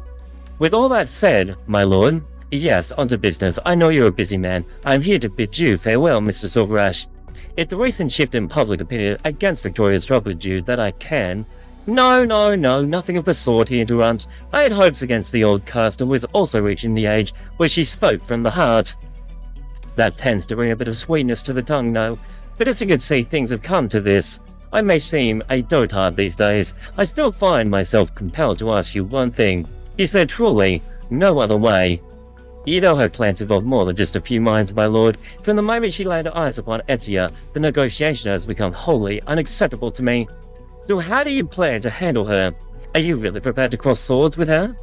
You know better than I that if we do not get the idea of crossing swords on the table, then Kjerag may as well already be in her pocket. Of course I do. Sigh. What to say? Knowing how the old lady is, she will never let your little tip go now that it's reached this stage. I am truly worried for you, Sir Entudes. Whatever will you do next? What is there to do but to seize the opportunity, he says happily. Since you have mentioned her, you are also an old acquaintance of her grace, are you not? Me? Hardly know her, he objects. A few years back, we chatted about family matters, and she'd always grumble to me about how none of the young casters were worth a damn. The less useful they turn out to be, the more hasty she gets in doing things. I had a brief encounter with her grace a decade or so ago. Confesses SilverAsh, her grandeur strikes me even now. No need to butter up to me. I am fully aware that her high and mighty noble posturing is something she can never change. No matter how many schemes are brewing behind the scenes, one must always keep one's face haughty and dignified. You know, Harold's not too bad of a character, chat. He's pretty cool. Actually, I should be using him on my team because he's a healer. Well, that's that. I'm sure you people have more urgent things to trouble you in. I should be heading off right about now. This talk of yours has been productive, my lord. I hope I will have a more suitable opportunity in the future to invite you to Kjerag. Couldn't ask for better, he says, lifting his top hat. And yes, when you next see her grace, by no means tell her I've been calling her old behind her back. He smiles gently. I would never, Lord Viscount. Attaboy. I too am really looking forward to the chance to visit Kjerag again. ... Yes, nobody saw us. It was no trouble, Matriarch. Your request is my... I'll bring her over right away. Wakey wakey. This must be the news reporter guy. I mean girl. Person. It is. Half a day's sleep is not enough. You get up, home. Our matriarch has things she wants to ask you. Hey, for me here. How long will it take you to learn a gentle touch? I'm sorry, matriarch. Wow, wait, what? Hang on, Ratatos died. She faked her death? You awake yet? No thrashing in that unless you feel like the ropes around your wrists aren't chafing enough. Ratatos! Matriarch Ratatos, before you were... Not a single burn on me. When you get the chance, tell your colleagues that when dealing with the Browntails, best check for the room for tricks. My colleagues? Be honest now, my little spy. What were you hoping to capture on my camera of yours all the days you were speaking about? Wait, what? No. You misunderstanding, madame. How could I be a spy? That's when all the other spies said too. The guards rifle through the reporter's bag and throws its contents onto the floor. The photo she's taken and developed the past few days. We wouldn't care much about you if you take pictures of local traditions or even patrolling guards, but you didn't hesitate before, taking a bunch of pictures of the Vine Big Court. You even went to a few nuns clicking the shutter of yours. But don't think I don't know anything. Matriarch Ratatos, whether you believe me or not, I am really nothing more than a regular reporter. If I was a spy, why'd I be walking around with all this evidence on me? With all the chaos going on right now, I could have easily given it all to my colleagues at the TV station. That's what you need to explain. Fact of the matter is, you were carrying a great deal of suspicious material, and had very strange itinerary. How do I know you weren't trying to flee? Because I'm trying to protect that material. The Duke of Castor wants control over public opinion. The news office sent people to join the camera crew, and they've been sneaking into my room to edit my pictures. If I didn't try to get away, most of them would be confiscated, maybe even used to misrepresent things here. Everything they do is to whitewash Victoria, trying to strong-arm its way to Kjerag. ... If you think these pictures will be of any use to Kjerag, you can have them all. I just want you to release them, to let more people know what's going on here. It doesn't need Victoria's support. It's actually help. And there might be tricky shit bits. Is SilverAsh able to take a call right now? Deacon recognizes well about Ratatos. Wait, is she working for Ratatos? He has more pressing matters to handle, so he sent me his support. After my lovely funeral, I handed the spies who had captured over to him. According to our agreement, he was supposed to send backup. And in the end, he only sent one woman, even if she is the Black Knight. Yo, that's an epic title. Hey chat, let's be real here. He didn't go to a funeral because of the fact he knew that she wasn't actually dead.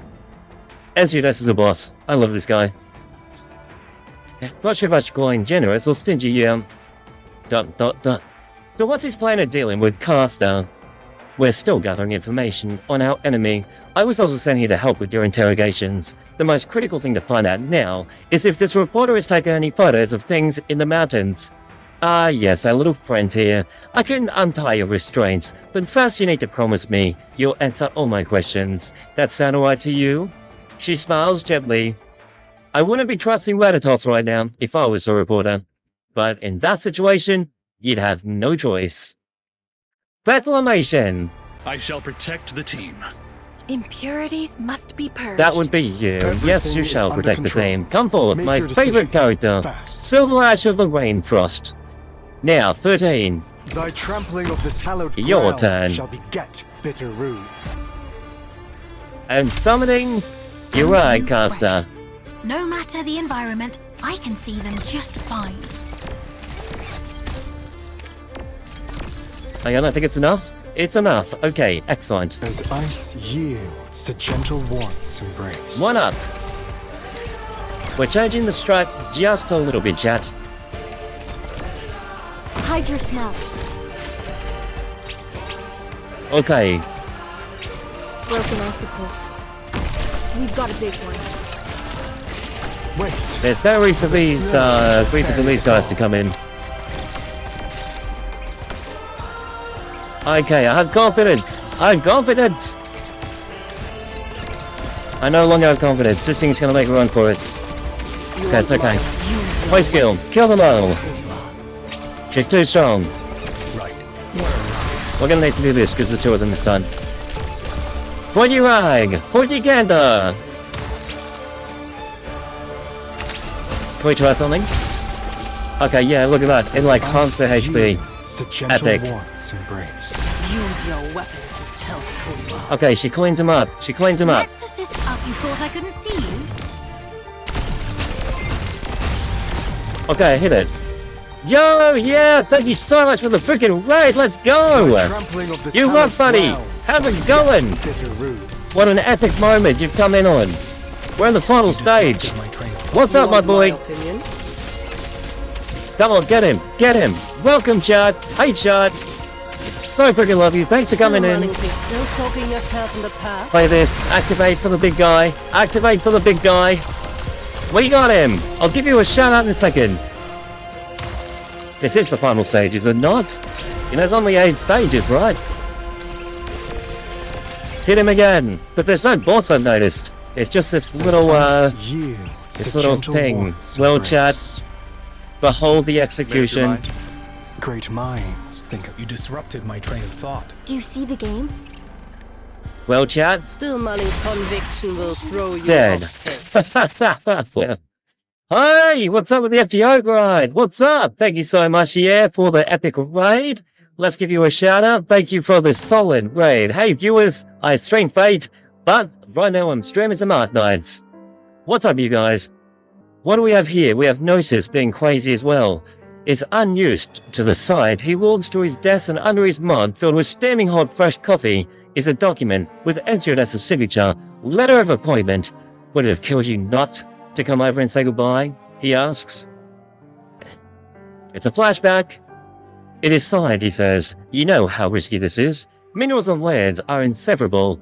We shall bypass the Vine Big Court and sign cooperative binding agreements with foreign nations ourselves.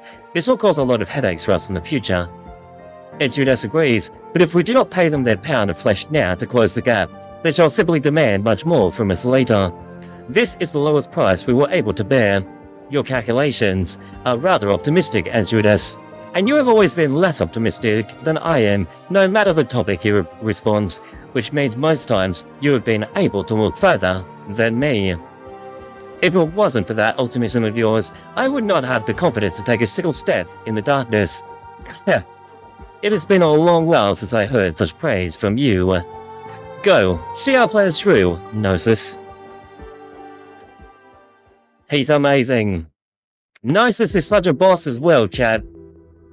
Everyone from the middle management and above is here. We can start the camera at any time. Begin recording, he instructs. Yes, sir. What is today's announcement about? I've gathered you all here today to announce a major change in personnel. And as of today, SilverAsh will no longer serve as chairman and CEO of Color and Trade. SilverAsh admits all responsibility for the recent occupational incidents that has resigned. The board of directors has already ratified his request.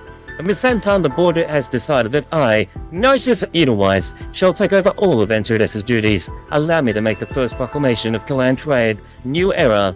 Clan Trade shall be ceasing all collaboration with Victoria. As for the many past agreements that SilverAsh insisted on signing, they shall all be temporarily paused until the board has decided on further courses of action. At this extraordinary time, I will ask any colleagues to work hard at their posts to keep the development of Kjerag at the forefront of their minds. Kjerag needs us. Hey CL, how many stages are there? I swear there was only 8. But there was no final boss in that one. So maybe there's like 10? There's probably 10. Wake up, we're here for our shift. Took your time, we've been here. Had to find the place. This is the first time we've been here, had to find the place. This not been much trouble? Most of them aren't talking much. Just mind the lead geezer. Which one's he? Isn't the vine bee called all geezers? Everyone burst out in laughter before heading off, leaving just 2 guards to take their shift. You should ease up a bit. How could you disrespect the orders like that? You're from Kjerag too, right? Sticking up for him? Huh. It was a bunch of Kjerag who got us into this mess. Shut it. You got a death wish? The 2 guards look towards Elder Edzo as he sits within his cell. Yes, he deserves to be in a cell. Take care, yeah, thanks again for the raid, man. I really appreciate you coming in. And thanks again for being here, man. Hope you have a good sleep. It's all good. What are you afraid of? They've been talking big for centuries now. They're the bycars of Uganda. Even if you don't respect the orders, you should still respect her. What's the court done that a guy like me needs to respect them? When my mum was sick, the clerics picked some grass for her to eat, made me pray to the grass, saying that it would bring Uganda's protection. At the end, we brought her to one of the Kolan trade doctors. He told me if we kept going with the cleric's treatment plan, she wouldn't have lasted another day. I say the real Vaikari surrendered us. The scholar noticed Kjerag was an ardent follower of her, and did much good. Out of resentment, evil men accused him of stealing courtly coin, and he was to be put to death a few days hence. Kjerag's limbs were bound tight, and at night he heard the clattering of soldiers' swords. He knew his death was near, and in his heart he was anguished. This is, guess I found which geezer to look out for. The guard raised his baton as he approaches Adzo's cell, striking the bars over and over. Adzo doesn't stop his recitation as he looks at the guard calmly. Hey Greybeard, shut your mouth. Think about how we're going to explain all your sins to Uganda when you meet her. Kjerag looked up, but saw no light. In his futility, he knelt upon the straw lining his cell, in supplication to her. O righteous Uganda, have I not done good in your name? Have I not sought truth in your name? Do good men die in your kingdom while the unjust gain salvation? Why do the lawmakers only hear absurd, false devise? ... Have you no shame, you traitor? I'm going to teach you a lesson. He opens the cell. The guard puts his baton away before taking out his key to open the cell door. The keys missing the keyhole as his right hand trembles in rage. Oh Uganda, though my body be trapped in jail, my soul still seeks your mercy. Whilst my eyes can still see and your ears can still hear, stretch out your righteous hands to me. He calls out for Uganda. I swear today is going to be the last day you can open a copy of Uganda. Hey, what? What have I done? I hurt another guard. You've done well, my child. Our divine duty is not limited to 3 clans, the Satyrs, or the Vine Bee Court. All children of Kjerag must be ready to carry out her will at any time, just like you did. I remember Kjerag the Confessor, says the Kjerag god. When I was young, I was lost in the Story Mountains, and when we were on his burden beast, he took off his coat and wrapped it tight around me, telling me the story of Kjerag, and how Uganda will save all the innocents. Where are the other clerics imprisoned, my child? Nearby. Find an opportunity to free them. Let them escape, then save yourself. Conflict brews atop of the mountains. The Vine Courts shall rebuild everything upon the ruins. Allow me to tell you the end of the tale of Kjerag, the Confessor. Alright, this guy's definitely the final boss. He's an evil-looking troll. Halt, says the guard. Don't force my hand, Great Elder. We are armed, and we will not allow anyone to leave.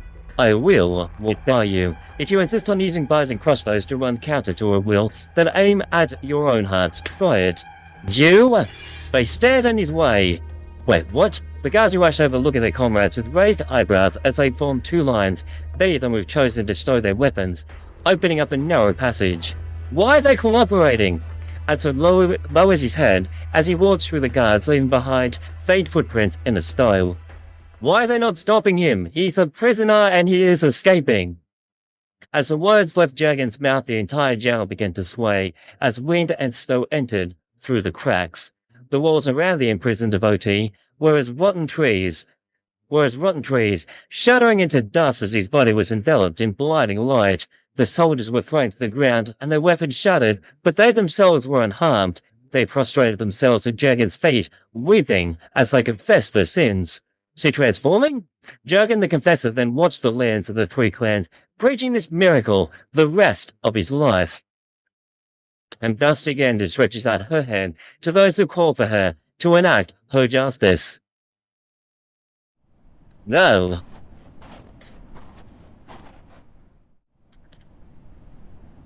She has suddenly lost all sensation in her joints as her shoes sink into the soft snow, step after step, yet her legs do not stop moving, even as she gulps lungfuls of frigid air. Carolyn. She's barely able to breathe. There is a vague shape of people in the distance. They draw close to her, but the lights flashing before her eyes make her unable to recognize them. You, she says. Random people or bandits, I wonder. Oh, the patrol officer, Victorian agent. We've been ordered to receive you, Madame Carolyn, though there should be others with you here. They got taken by the locals. There are any issues with the intelligence? You could tell her grace that the power hiding behind Kjerag has disappeared. I've observed and recorded the fall of some extraterrestrial object to the surface. The ensuing catastrophe is further proof of my conclusion.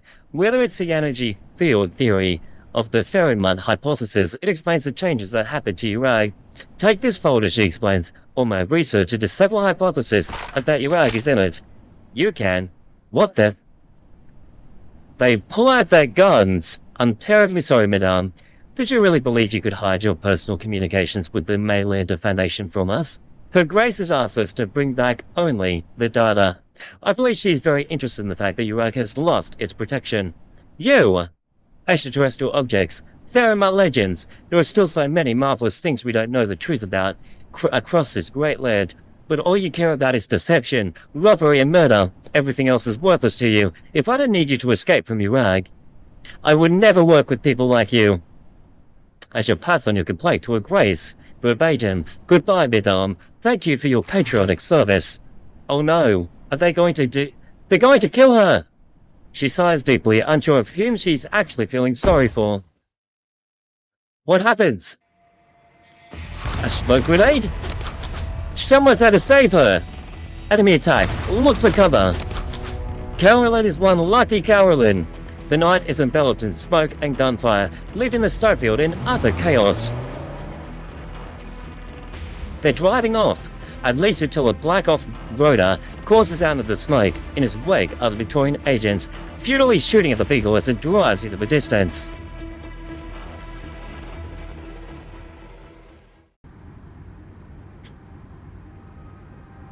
Sorry to put you through that, Carolyn. Has to take our time so Victorians wouldn't spot us. It's a Maylander Foundation agent. Got all your stuff? She lowers her head, pulling out a marked file on the extraterrestrial object from the various documents, before handing it to the agent sitting in the front seat. When can I start my research? No need to be so hasty, miss. My boss wants to have a chat with you first. I think you'll be working with us for a long time. Carolyn nods her head, before she suddenly realizes something. She never had the chance to actually hand over Victoria's Kjerag report. Well, that's good, so the agent left without any data. She rolled down the car window. Heedless of the cold and wind blowing in, she takes out the papers she so painstakingly wrote in Kjerag, one after the other. Wait, what? And throws them out the window with nary a moment's hesitation. The data is lost. The paper is all the more white under the black night, like fresh snow falling upon the weird wilds. They spin through the air, buoyed with cold and wind and political maelstrom brought both. Here's your things back, Victoria. Whoa! Imagine working so hard on something, risking your entire life, and then being hunted for it, and then you throw it out the window, chat. It's another one! Prologue time! Or whatever you want to call this one. Intermission! Okay, I can't believe Renaissance is actually alive. I honestly thought she was dead. So, according to you, that Duke of Castor has had his spies embedded in Kjerag for a long time, and it's all to prepare for a future annexation. But how is she going to do that? To be more precise, this is my educated guess, based on what I've learned in Kjerag, she says. So out of all the Victorians sneaking around Kjerag, you happen to be the only actual reporter. Why do you have to be so rude about it? My name is Alberta. What a Christ's name, chat. If you're familiar with the Victorian newsprint business, you would have heard that name. I take pride in my work, no matter what they say. I believe you, for now, Little Miss Reporter, but this doesn't mean you're completely free of suspicion. I've had my guards rip out the spies your people sent after the explosion. If you're telling the truth, then take us to your cruise station. I've got a lot of things I'd like to ask the agents you mentioned. You wouldn't refuse me, would you? She smiles at her. Breaker, move! Gunshot! Smoke grenades! Something! Breaker grabs Ratatos and the reporter, pulling them into the back room as a stun grenade from who knows where goes off in the interrogation room. In the distance, a brown-tailed guard, who was unable to get out of the way in time, screams. A throwing knife has pierced his heart. Damn it! Another throwing knife. Breaker pokes her body out of the doorway. Hiding back behind the door as another knife flies towards her. She watches it tremble after it embeds itself into the doorframe. These knives are the ones used by the Trilby Ashes. You two stay hidden here. I'll go confirm the style of the raid and their strategy. As she finishes speaking, she suddenly draws her twin weapons, knocking two knives thrown from the shadows out of the air before springing forward to attack. But does she kicks up, forces the reporter to squint. You! What the hell's going on? How do the Trilby Ashes know about this place? Did you link it to them? But I've been watching you the whole time, that can't be. I didn't, she swears. I even checked all of my things and made sure nobody was following me. Look out! Another grenade. The room shakes violently. The reporter pulls her around across the sleeve, moving her to the other side of the room as fragments of the damaged ceiling smash into the floor, where they just were. Then how do you explain all of this? Wait, there's still one place I haven't checked. She picks up the camera hanging around her neck, removes the lens and presses down on the shutter and lifts up the reflector. A faint red light glows within. She pulls out a suspicious component, a miniature tracking device. So that's where it was hiding. Well, too late now, because now we're being tracked. Breaker. Another explosion. A thick smoke slowly seeps into the room where the two are hiding in. Breaker emerges from the smoke. 3 Trilby Ashes with the first group. I fended them off the nail, but the reinforcements they called for are already on their way here. I'll keep you safe, Ratatos, but we need to leave. Let's go to the Vine Big Court. There's a mountain troll nearby that leads to the secret passage. They won't dare act rashly against the court. It'll buy some time. Wait, I need to come with you. Since the Trilby Ashes will keep chasing us, I'll make a record of all their assassination attempts in Kjerag and compile them together with everything they've done so far. I'll pass them to a local friend to get the word out. This will expose all of Victoria's dirty deeds to public. I can't let myself be taken in by them. Enough babbling. I still need to find Esridas for a joint questioning. You'd be coming with us even if you didn't want to. She's got a good point though. Time to collect evidence. It's a Trilby Asher. Ratatos is alive. The 3 of them have entered the Vine Big Court. Northern Gate, he confirms. That's bad that they've seen Ratatos. The escape reporter is with her. The renowned Black Knight has guarded them. One orders from a Grace. Wait, did you just say that a Grace will personally be visiting Kjerag? I wonder if she's the final boss, chat. But what powers would she have? I don't know who the final boss is. To Kalan Trade Headquarters, and to enter as SilverAsh, son of the former chairman, and my kinswoman Elizabeth, alongside all of the people of Kjerag. This is an open letter, within which is written all of the wrongdoings of Exodus and Kalan Trade both. With this letter I shall formally protest all of the grievances that Victoria and Kjerag share in suffering, from that were wholly avoidable. Well, your letter means squat. It doesn't mean anything. Chairman Edelweiss, I'm glad you're here, he says. What is it now? Slow down. It's a letter by the Duke of Castor. It's all about Kjerag, mostly Kalan Trade. What did she write? About how we're not acting in good faith at Serentudes. Give it here. He snatches the letter. We notify all members of the board that we have an immediate meeting at HQ. Tell everyone to remain calm. There's lots of action happening right now, and a lot of politics.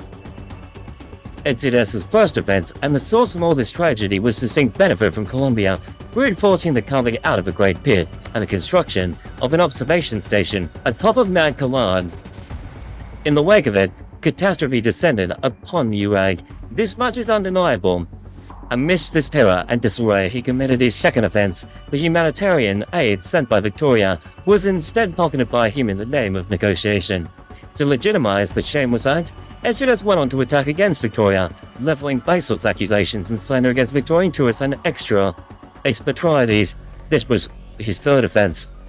His ultimate act of toying with the heart of the public was also his first and fourth offense. He colluded with Retracing to fake the Brantail matriarch's death, and through duplicity, led Clan Brantail into hostilities with Victoria. Exodus has a lot to answer for, chat. Victoria has also proved that Retracing is hidden within the Van Beek court. Those citizens who doubt this simply need to examine the premises. Though his guilty heart has led him to station his private army land, this is all a bit much. A discontent local. I was suspicious of Exodus earlier. You guys shouted me down like I was a conspiracy theorist, but it all makes sense there, doesn't it? Since when, he questions. The fifth offense exploded, didn't it? And the sixth offense is in order. The court invited us all to a mountain for blessings. What about the seventh? You're a real idiot. Victoria's made a fair point about the Kalan trade going against their contract. So what do you think that we should do? What Victoria says. They all said that they would have a joint trial with the Van Beek court. It'll be fine. Exodus would be lucky if he got banished for his crimes. The only crime he's done is letting you run your mouth. So he's been doing all good, while it's always someone else doing the sinning? What a coincidence. I don't understand any of this. Come on, man. Trust in Sir Exodus. He's helped us out before. So many mixed opinions. What the hell was that? Outside, stammers the old man.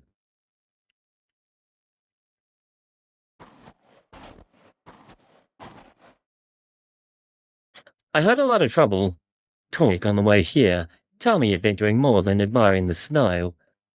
They finally meet back up again after all of the drama. Exodus. ... I shouldn't have asked, says Gnosis. Is everything that happened still as you expected? If I said yes, would you believe me? I would. Because we're not unprepared during the recent growth window, Kalan trade. Exodus interrupts. I'm afraid it's you who is the optimistic one this time, Gnosis. You know that, no matter how many plans and contingencies we make, things will inevitably exceed our expectations. From the three clans of Van Beek court and stretching out to all of the people of Kjerag, Victoria's methods are plain to see. As someone who is always bets every chip he has, you are never afraid of the risk. Thus, all this is all I deserve, he says with a smile. The horn sounds. Yo. Let me get out of the way for a second. Beautiful artwork, chat. Absolutely beautiful artwork. Freaking love the artwork in this game. Dark clouds cover the twilight sky. The steel behemoths of Victoria trample across the white snowfields. Castor's fleet. I've heard this fleet was one of the drive that the devils out of Victoria during the Battle of Londinium. After the battle concluded, Castor took the time to restore its flagship, so that their glory may live on. How many wives, how many upon this great land can boast of the might to stand against this force? Exodus says, we chose to walk the more difficult road. It's time we meet the end of it. This is the final battle, maybe. I'm constantly looking for the final battle, chat. Alina, why are all of your ranked men so hard to climb? Just bear it a little longer, Alina. A rift cloud beast clambers up onto Alina's shoulder out of nowhere before jumping back into Joanna's embrace, letting out a high-pitched cry. It's laughing at you. Laugh all you want. I've done more exercise today than the past 20-something years I've been alive. Anya looks at the crestfallen Alina, letting out a light chuckle as she turns to the corner. She sees a simple camp by the side of the road, not far from where they stand. There are many clerics of the Van Beek court warming themselves by the fire. Amidst the crowd, Anya picks out a familiar with a glance. Why'd you stop, Anya? Is that Elder Adson? Who? I didn't think I would run into you here. Because you should not be here, Sanctus. You know, Elder, when you're talking to the Sanctus, you should be more... I know, and yet I also know this is not the road she's meant to be on. What if it is a search for Uganda? All shall seek her in the time of need. What is it that you need? You instructed me to go on the pilgrimage so that I may atone for the sins of all of you and to trust her. Thus, what I need is to find her and pray to her for forgiveness. I wanted to get you out of the Vine Bee court at the time, he says, and in doing so, the court would not be hindered by me. I'd hoped that while you were off on the pilgrimage, we would be able to sway the Duke of Castor in handling Exodus, and when you return, it would be both parties warned and very. The court would then take advantage of your return to declare a miracle, thus gaining control, but your brother declared war on the court too soon, and I could not allow myself to fall into the hands of Castor or Exodus, whether it's their prisoner or their puppet. Enya, I presume you being here means you were thinking of being like the court clerics of old, going to Kalan to the ancient refugees in the legends, where you can wait for the moment your enemies are warned. As such, he responds, there is no need for you to continue your meaningless circuit, Saintus. Follow us to seek refuge atop of the mountains. There will come a time where the people will beg on a bended knee for you and us to appear. The silent elders of the court behind him stand up, one after the other, forming a semicircle before the Saintus. Joanna glances at Enya with unease, her head subconsciously moving towards her crossbow, but Enya merely gives her a light shake of the head. I can't stop, she says. The next catastrophe is nearly upon us. What? The Saintus is right, Elder. You must have noticed the strange weather these past few days. Another explosion is going to happen, guys. A catastrophe. We've already found an important clue about the heart of Kalan. Maybe even the truth behind Uganda. It is meaningless. Elder, because Uganda does not exist. What did you say? When I left the court, you told me quite the opposite. Uganda can exist within the plants, the stones, our words and deeds, but you will not find her true form atop of this great land. She is not real, only existing within our imaginations. Not even you could blaspheme against her, Elder. So when I was young, my faith in her was much the same as yours. My father and uncle sent me to the Vine Bee court as a child, forcing me to secretly aid Clan Brunto with their mission. Yet all I wanted to do was serve her in sincerity. When the Elder tasked me with the managing of the Hall of Writings, I was giddy with glee. Every word to do with her, whether they be fragmented pages or ridiculous essays, was studied by me over and over. But the more you read, the more you realize the so-called Uganda is nothing more than a piece of scripture. Dare you deny it, Satus? It's not true, is it, Enya? From the marketplace chatter to the historical records, even foreign legends from who knows where. Add cold gals and story pigs, and you have the miracles of Uganda. I persisted in my inspection of everything, hoping to find even the tiniest shred of evidence, unlike the rest. But all I found were more archetypical tales. I even found signs of adaptation left behind the previous court elders in the margins of a few books. Why don't you tell anyone? And what would I say? What is Kjerag to you, Saintus? That is not any one child of Kjerag can answer, because Kjerag already has its answer. This is a nation of faith. Exodus has tried to undermine it, the Duke of Castor has tried to swallow it, and then they dare not to defy Uganda, at least not openly. And if she doesn't exist, then who founded Uganda? Our country was never one built atop it, has flesh and bones. Rather, it was her country that was built atop it, our flesh and bones. It was the ancestors of the people of Kjerag, who amidst these snow-capped mountains of despair, laboured tortuously to create a place where they could survive. People could never understand why fate decreed that they should struggle in suffering, whilst others thrived in merriment. And so, abandoned upon these hopeless rocks, they had to seek consolation elsewhere, so that they may continue to live, from the cries for some almighty leader, and the prayers for majesty and morality of every generation of Kjerag. Uganda was born. From the moment of her birth, she became the foundation of Kjerag. Kjerag needed virtue and law, knitted art and aesthetics, knitted family and tradition, with perfect timing. From this came an unbreakable order, one that has lasted time immemorial. So in your eyes, this must be maintained at any cost, so that Kjerag itself can be maintained. Indeed, he says, every nation has its own way. Kjerag is Uganda. I disagree. A lie can bring temporary reprieve, but it cannot become the eternal law through which we live. You believe it is able to maintain order, so you care not for the sincere longing of people. You treat their feelings as a tool you can control. When this longing tears through the veil you have constructed, the Vine Bee court and the faith it tends to shall be shattered beyond repair. From that point of view, you are your hated Exodus's greatest ally. There is only one thing I wish to ask you. Do you believe Uganda exists? But she sits to her mind through all the memories that her head of that head made, but she'd already forgotten. How she looked, vague wisp of emotion, all forgotten. How has she forgotten Ya? This is no memory, no person who can vouch for her, no one who can offer for her words of comfort. Her heart lies empty. I do. You claim this is a lie, Elder Adso, which is proof that there is a truth. She corresponds with this lie, and I believe passion and goodness preached by the scriptures. I believe Uganda exists within Kjerag.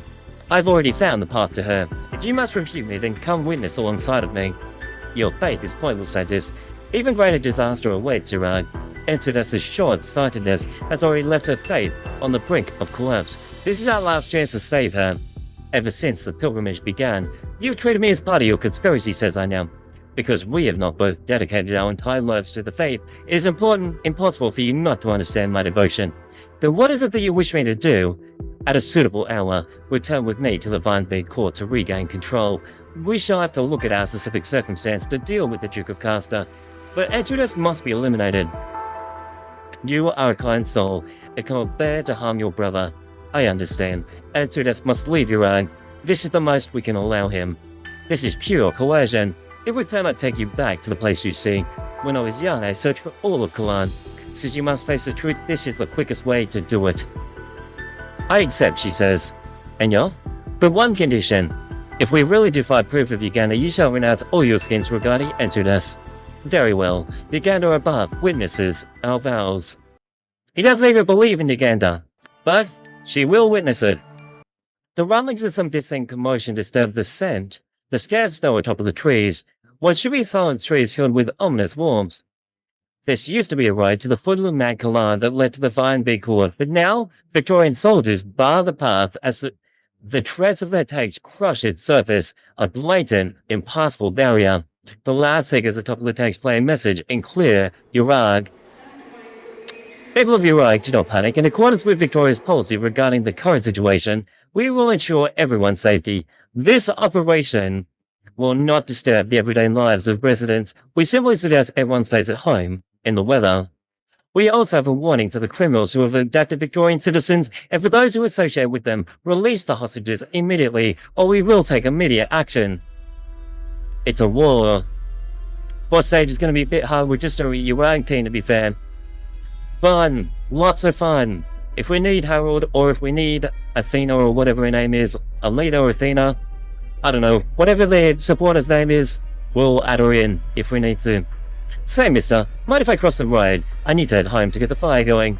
This area is off limits, he objects. I'm just trying to get to the other side of the road. If safety's your issue, go ahead and search me. Are you with the Vinebed Court? No, I'm just a smith. Then take a detour, or wait. I've crossed the road for decades now. Don't cause trouble for them, mister. Nothing good will come out of it. Just listen to them and get out of there already. I will not be repeating myself a third time. The old man totters away. He turns his head to look back. Through the window of the workshop, his wife looks back at him. He waves his hand, telling his wife to leave. Together above, I wish to hear of your wrath. Invaders, how dare you? Get out, you hear me? Get out! Victorians. This Victorians that is the word I hate hearing the most these days. Didn't think that there'd still be anyone brave enough to kidnap one at a time like this. Don't you get it? It's obviously just some worthless excuse now that the Victorians are here. Kjerag is about to change. Valvastrin, you're all sitting back to watch while going on with your pessimistic talk. You're more spoilers than a starving bird abyss. I'm going to show them the real Kjerag. If you're going to make a ruckus, do it somewhere further away. Don't drag me into this. Go to the Kalan trade. They've got guards, don't they? You're all a bunch of cowards. Cowards? I get it. You've got guts and you don't mind getting your head dirty. But, do you have a family? If this is the outcome of negotiations of the three clans, the Vinebed Court Kalan trade, if none of them are going to do anything, what can we do? You get her above. Forgive me for my fear, my cowardice. Anger, fear, unease, all sorts of emotions rolled across the unarmed crowd, but they had no effect on the armed soldiers across from them. Their voices are drowned by the roar of the engines. It's getting intense, Judd. The deck of Gloriana. Yo, who is that? Castor's personal guard captain, Your Grace. Our fleet has enabled the passes into Kjerag's mountains. The vanguard force in Kjerag has also surrounded the Vine Big Court. Kjerag's own warriors are powerless to resist us. This character looks like a playable character. The whereabouts of Kjerag's saint are currently unknown, but we shall ensure that the moment she appears, we will locate her. The situation is still under control, so forgive me for speaking bluntly. There is no need for your brains to attend the battle in person. She looks so fancy! Do not be hasty, Philippa. Choose your words wisely. If I may correct you, Kjerag is not our enemy, but a valuable partner in cooperation. But Kalan trades, so has not given an official response to our invitation to negotiate, says Philippa. I can imagine. Entudas is a prideful man. One assumes that having to process this failure must be of inconceivable difficulty for him. You must have heard some of the tales about him, Philippa. By all calculations, he is your kin as well. If he really is the talented genius the rumors paint him as, then why did he abandon the chance to stand by your side, deciding to bury himself in the mountains instead? I don't understand. He really is a prideful sword. I shall give him a little more time. 6 hours should do it. If the government of Kjerag continues to refuse to accept our agreement, then things can only end in a rather regretful manner. Understood. There is still one trifling matter. I am unsure is worth your grace's consideration. The matriarch of Clan Brantel, who by all rights should be dead, we've discovered further traces of activity from her. She is actively hidden within the Van B court under the protection of the Black Knight. And Judas would not go to great lengths to hide someone unimportant of a time like this. It's all worth mentioning that I'm not fond of variables. Find her, and find what she's hiding, orders the Duke of Castor. As you command, your grace.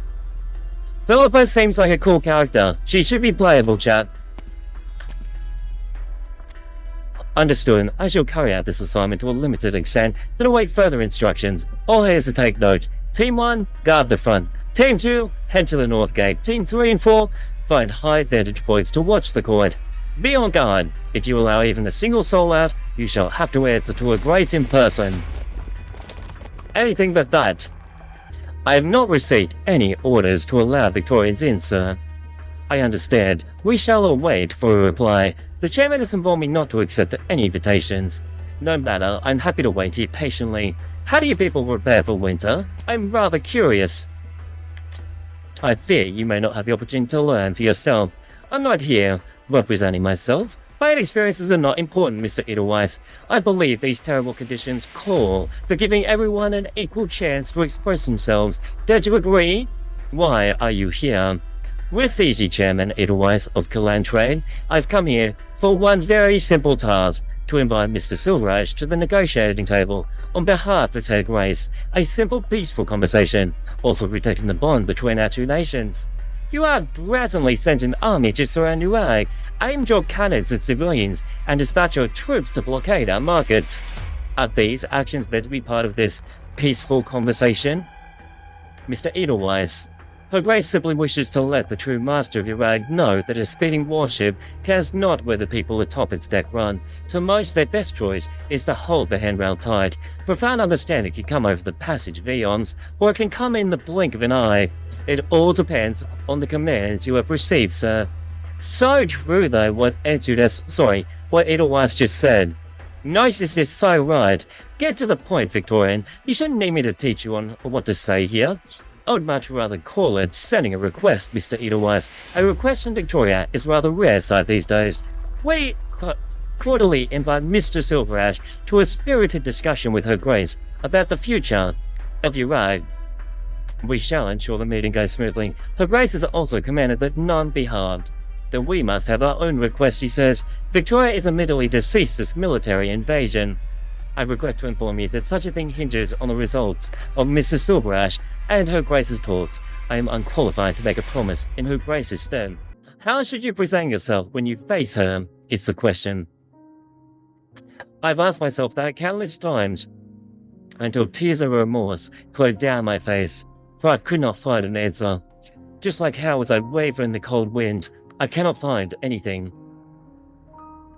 The heart of Kalan is mere mystic rhetoric, a painting within a dream, a mire amidst the mountains. The Vine Bed Court says that when you are on the brink of death, you shall see her face. I believe this is my last chance.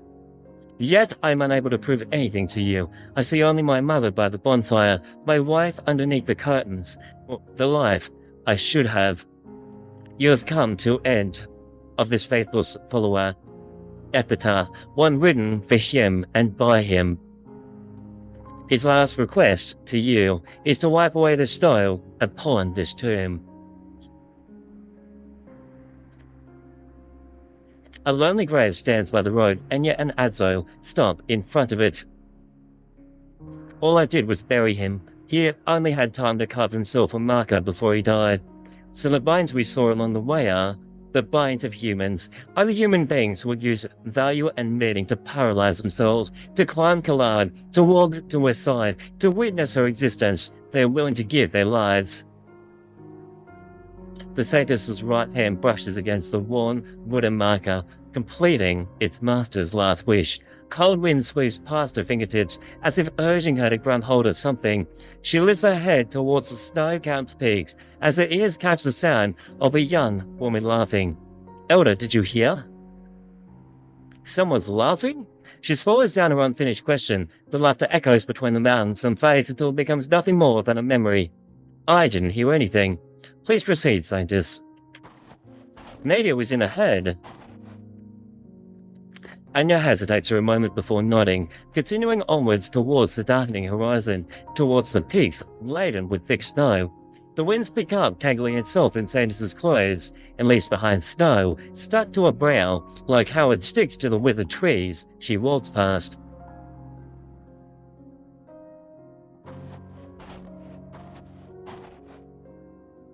Joanna, you need to try harder. We can't give up with Anya if we keep pulling you. Alina, we're only 2 steps behind. No need to stand so close. Right, just now. They were talking to something, right? I think I saw it too.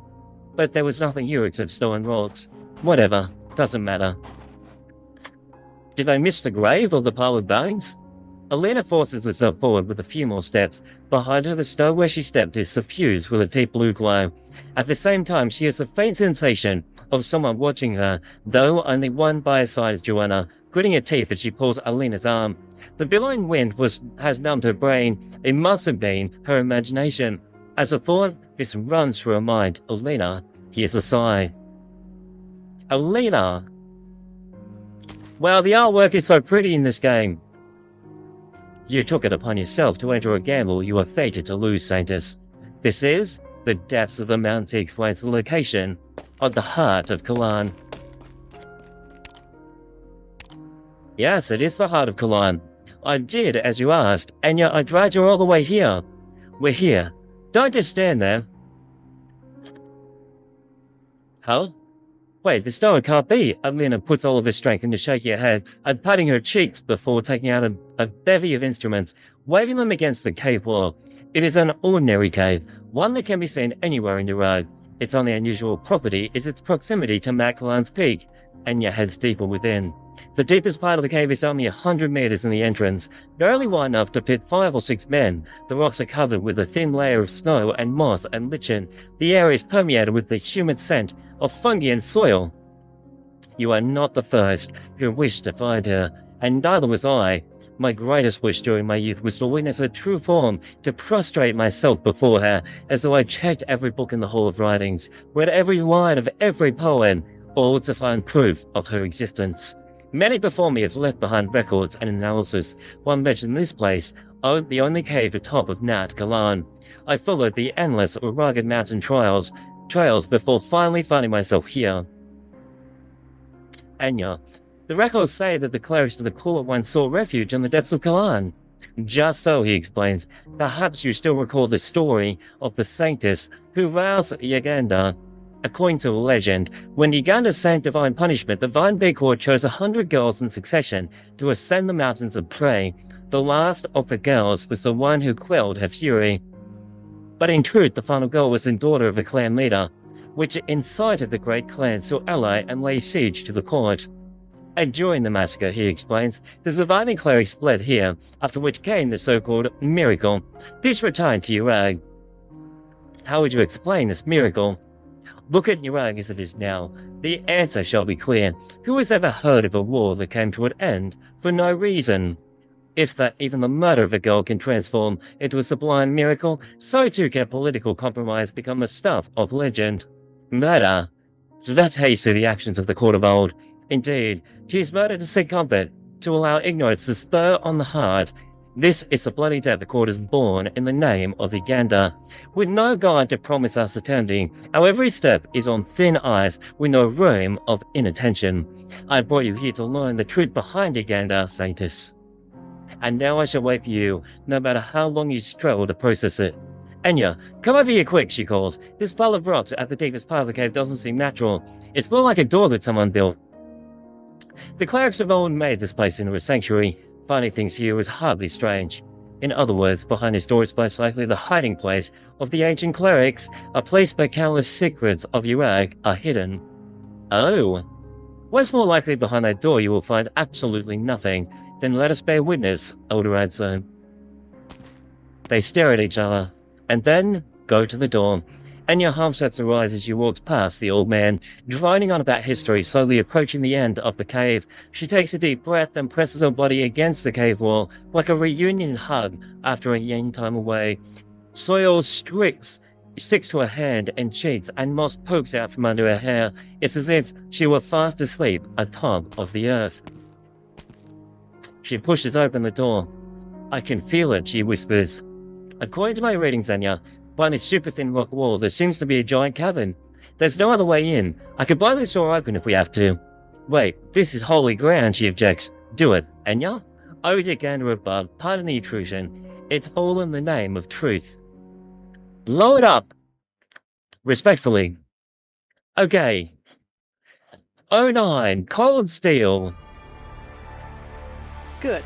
I Only suppose one opening, you've chat. already got a plan. Wow, this looks like a previous event that I've seen before. SilverAsh. Everything is How under doing it? control. Acknowledged. Okay, let's set up the middle The part. trampling of this hallowed ground shall beget bitter rue. How soon do you want them gone? Okay, we'll place her there.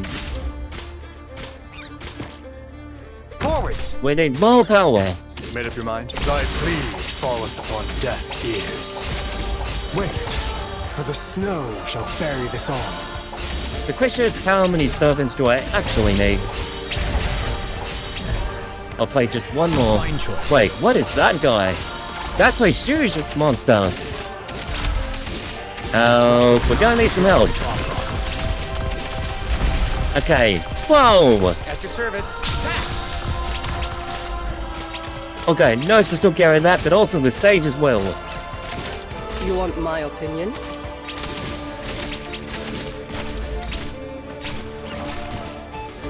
Thy trampling of this hallowed ground shall be By your gander. rude. Whoa, okay, we just got blown away. Yep, good luck blocking the giant thing. No need for mercy on the enemy. Well, One I killed shot, it instantly. Instant death. Wait, for the snow shall bury this on. And dead. Critical attack. There's a big one up there, chat. fresh Let's try to down. deal some damage to it. Not yet covered in snow. Did it work? It was Oh here wow, not long the ago. snow mushrooms are unaffected. Thy trampling of this hallowed ground shall beget bitter rue. She's gonna die. At your service.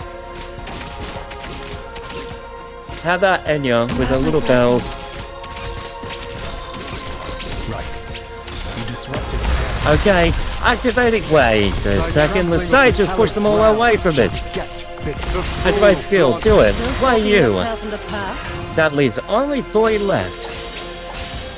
Still mulling things over, Dr. Perfectionist?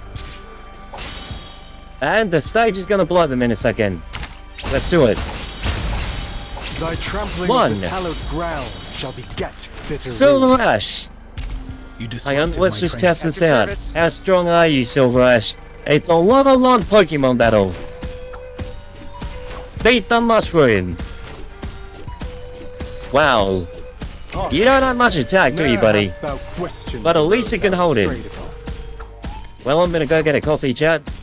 It's gonna be GG in around 5 minutes from now. Enemy down! He needs way more attack.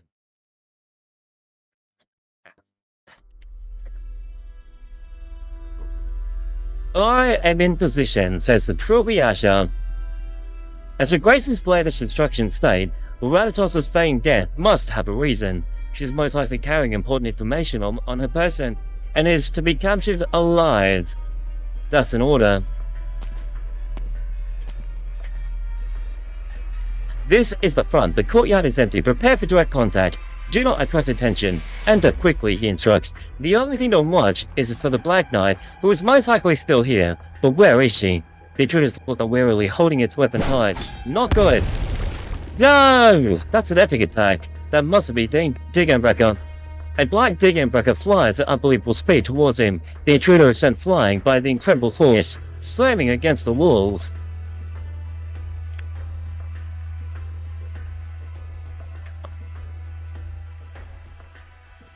I heard more fighting outside. What in the blazes is going on? Quiet down. The trickiest enemies for us ahead are outside right now.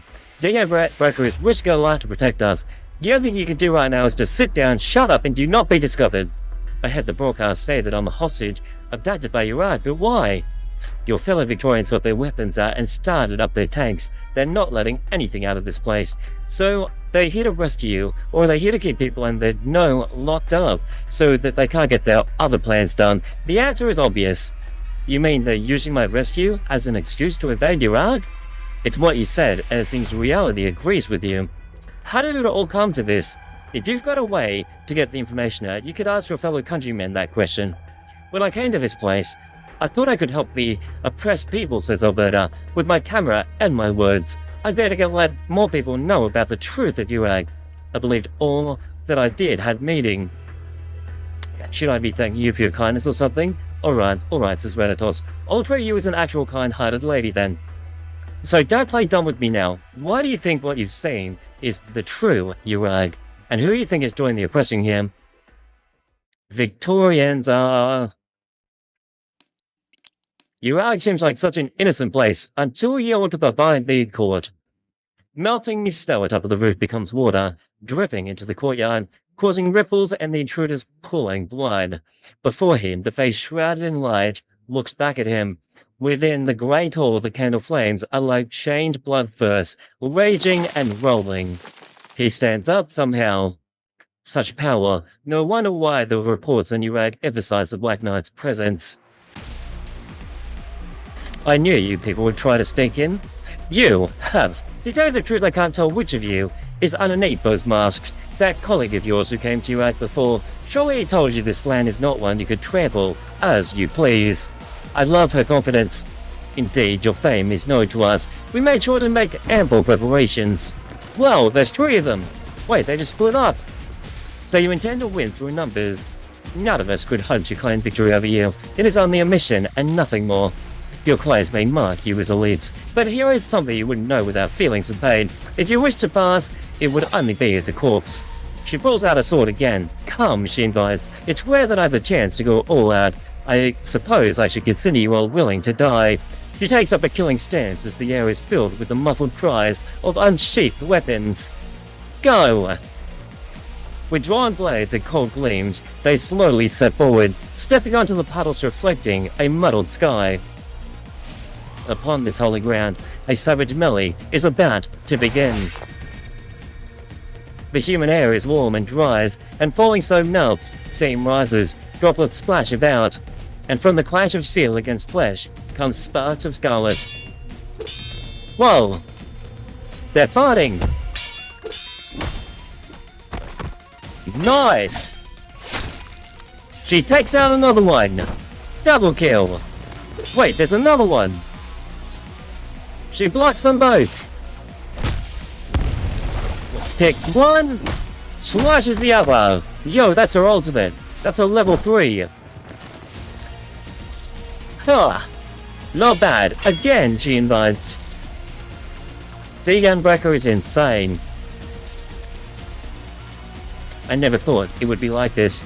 Should I not have come to Kjerag with Tom Ratatoss? That's a question you need to answer yourself along with your country. On the Kjerag side of things, I might have also considered using as one pure-hearted as you, so I can't blame Victoria for doing it. So what exactly does this information I have need Victoria and to Kjerag? Let's just make a fuss out of you to make it look like the facts are already settled. Don't take it too seriously. We're hostages and nothing more. I feel like this is all rather absurd. Well, that's one way to sum it up. If your camera still works, this would make some excellent material for you. If I walked out that door, the rest of you would be fine, right? If you did, they'd point their swords at you and confiscate all of your material. You yourself might even disappear without a trace, with nobody else knowing what had happened to you. With things having to come to a head, you're the one who's meant to understand them the most, not me. So we're supposed to just sit here and do nothing, she objects? I don't think the Victorians want to lose you, Miss Hostage. Just calm down and wait. I don't care what your plan is, Entudas. It's time to put it into action. Entudas, the man needs to act now.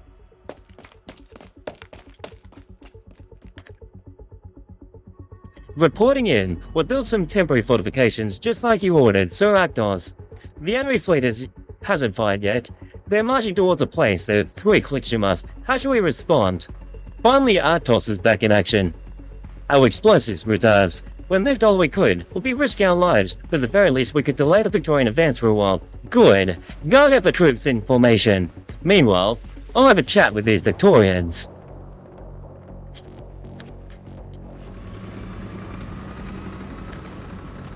Okay, we're in the car. The ship stops in front of him, its dark grey armor, plating reflecting the sun's light. Who is your commander? Tell him to come out for a chat. My commanding officer does not wish to come out to blows with you, Atos, Halwit. That all depends on why you've come to Kjerag. Don't tell me you're all just lost in the woods. Her Grace has already made everything clear. In her open letter, we must defend Victoria's interests while helping Kjerag stabilize following the catastrophe. All we ask is for the mastermind behind Kjerag's troubles, and SilverAsh to receive the trial he deserves, which I believe is in line with Clan Powerrock's thinking. The only thing I'm thinking is this: you can take even one more step forward, and you'll pay the full price for it. The only way you'll be going any further into Kjerag is over my dead body. I love this guy.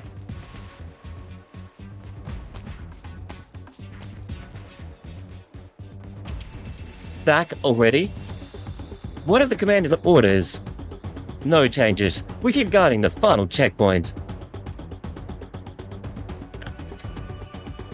I've been searching for ages now, but we still haven't found anything. Yep, if Kjerag can't make any big moves like they said, I'm not willing to bet that this guy doesn't have something up his sleeve. Maybe another transport truck. This one's all yours, buddy. I'm tired of all the checking all these beans of the last truck. Fine. The guard waits down the truck, slowly approaching him. It immediately comes to a halt. Sorry, mister, but as per Her Grace's orders, all vehicles passing this point are to be searched. Unload your cargo. What? I think Button smacked into his head with a bonk. Before the other guard could cry out for help, a shadow appears behind him, tying itself around his neck. We've cleared the road again, sir, just like the plan said. Update Sir Gnosis on the situation. Get those supplies transported. We can't keep him waiting.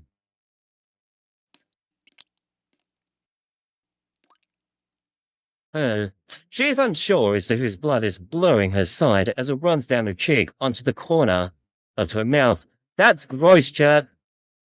She tasted an iron tang that she's not tasted in a while. Deegan Bracken! No! Okay. That artwork is insane. Her twin Deegan Bracken's quiver as they fennel blades coming at her from all directions, while her enemy's wild willy tricks have left wounds all over her body. She's not taking a single step back. She breathes.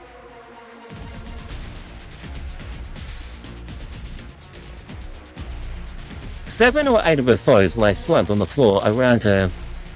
She coughs up blood, I'm sure of it. Or maybe someone else's blood. You are your own limit, Black Knight. Interesting can still choose to lay down your arms and surrender. You're all mouth, she says. Lock up your silver tongues and come at me if you're brave enough. Even you must bleed, says Tropiasha. Would you not regret dying here, Knight? Huff. Meaningless drivel when said to someone who holds their own life cheap. Hello?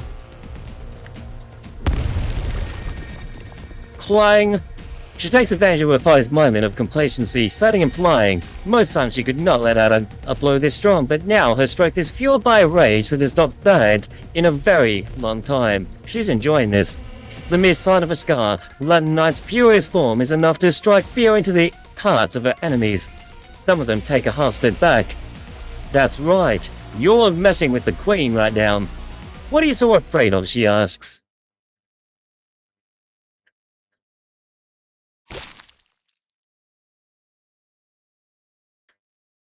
No. Why is her vision blurring? The knight takes a shaky step forward, leaving behind 2 trails of blood upon the ground. Her eyes shine brighter than ever, but it's a shine of bloodshot eyes. Her body is fast, losing its ability to stare, yet her unwavering feather still flies, from where she does not know. The candles of the hall slowly extinguish. The reflections on the floor become all the more blurry. She falls to the ground. In the end, she staggers. No!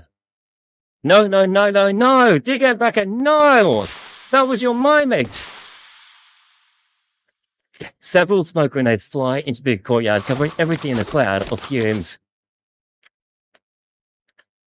Who's there? Called the SilverAsh. There aren't court guards. Someone our intelligence didn't account for is intervening. We can't continue the mission. Abort mission, retreat with the worded. Who's interfering?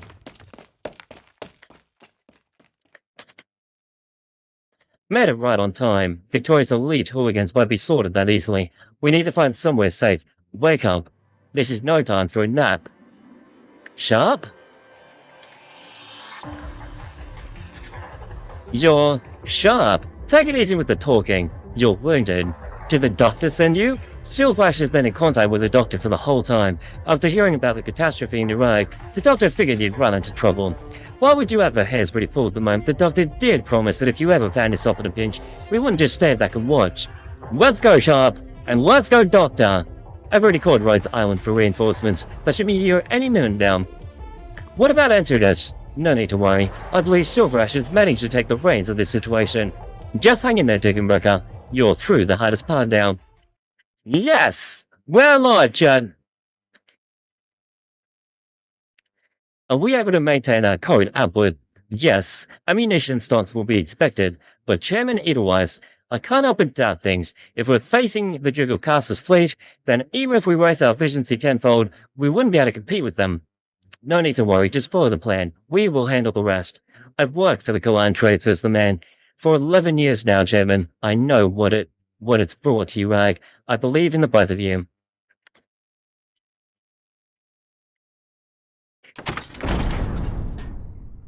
The door opens. It seems you are ready now, says Gnosis. You don't need me for any more reminders, Master of Clan SilverAsh. Answered.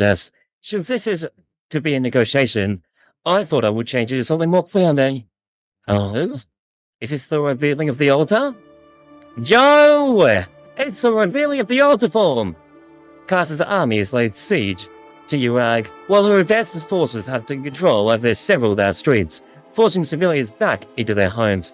Arknights has brought his men to confront the Victorians, but they are afraid fierce in comparison. The Duke's envoy came by the Kalan trade, asking me to pass you an invitation to the negotiation table. She's waiting for you. Eziodas invites Gnosis. It sounds like the situation is still within our expectation, he responds.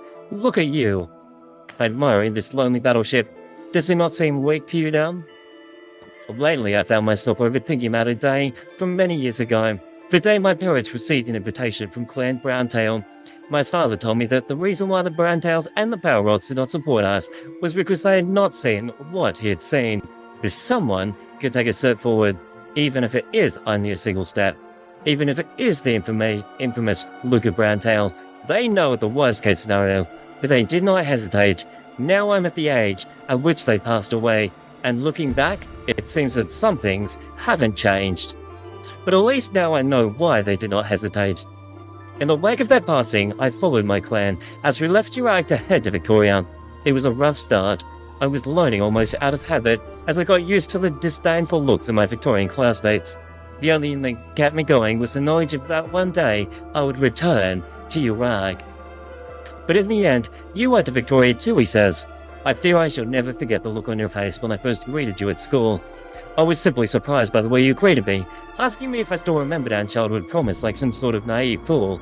Did still want to make Kjerag big enough for the both of us, he quotes. But it was also what convinced me that everything you said, the future that you envisioned, was no mere fantasy. Thus I hitched my rope to Galan trade, which leads me to today. Today is far from enough notice. I am about to meet with the house, the most ruthless of creditors. No matter if I am there to see it or not, I will get you right. A tomorrow, he promises. Finally, I want you to know what it's not just us supporting you, many other people of Kjerag do too. Galan Trade's years of toil were not for nothing. If you would ask me what I'd wish for to hear at this very moment, you always room to get people to tell you exactly that. Do you have an example? Like when you told Dingenbrecker you would treat her as nothing more than a pawn, and when her contract expired, it was up to her if she stayed in Kjerag. But you already knew her answer. That's why I wish to hear such words, precisely because I am not so sure you would give me such answers so censored-esque. Are you afraid? When I declared I would make Kjerag into a grand stage big enough for us more than 20 years ago, I had signed away all the rights to be afraid of. You have experienced it for yourself. I'm sure you have not forgotten. But at times I too need a few words of encouragement. So have Dingenbrecker, and I managed to provide you with them. Without a doubt, he acknowledges. He holds out his hand. I am truly glad to have you both. Perhaps in Kjerag to come, we would no longer need to make these serious deals, or rely on the Vibe court to have faith. Perhaps you two will have the better of me in enough with the self-flattery and SilverAsh. Go and see Kjerag for your dreams to yourself. If you are a coward who dares not face his own dream, then so be it. Dingenbrecker and I have our own things to do. Like, right now, I should go. He turns to face. Farewell, Notice. As you wish, says SilverAsh. Their strikes can barely tickle me. This story is so freaking good. Whoa, we start with a bang. It's the finale, guys. We open the rockway. Good job, Alina. Just like I thought, looks like you really can go deeper. Can't see much further from the tunnel entrance. We'll need to go down if we want to explore. Enya? Her question echoes through the cave. The satyr does not answer, for she is watching the babbling old man purse his lips tight. Seek not my temple, but my heart. I await you, Elder Adson. Hey, his legs are like wires and tree roots. He's dried out throat like a shallow pool in the dry season. Then he stands, unmoving. I shall stay here and keep watch, he says. While you entering, do what you must do. But did you make a vow with Enya that you'd prove whatever's inside isn't Ugandai? She objects. If you don't come with us, I've already made myself clear. I shall keep watch outside. If she truly does exist, then she should come out herself to greet me. He's not that special, but anyway. Elder, it seems as though rather than learning the truth, you would much rather be blind to evidence of her. No, I would not. I would never. There are no answers here. Then why did you bring us here, yet refuse to bear witness? No, she does not exist. Daughter of SilverAsh, and you too, do not pretend you have not seen. The hunters who tan furs with frozen fingers, or the gleaners who choke upon dust, and the oropathy haunted with their torn skin. Have you not seen them, those who kneel upon the dirt until their knees bleed, or who beg and plead to Uganda for salvation? No end to the miserable lives early Ethan.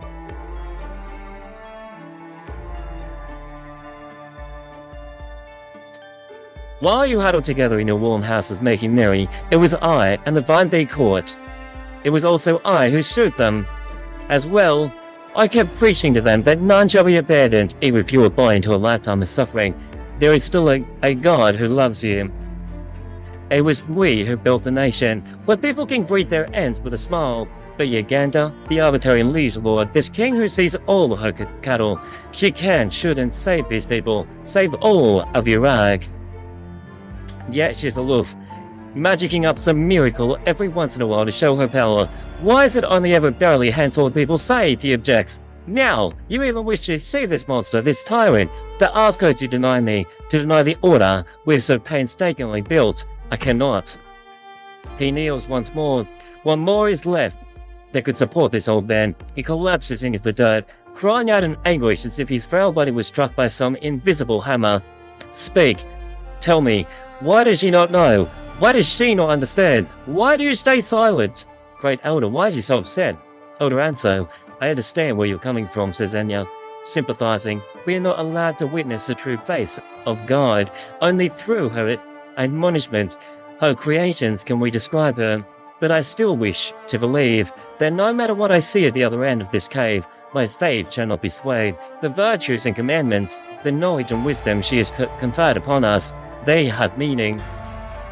I merely wish to see clearly what road the children of Kjerag have followed.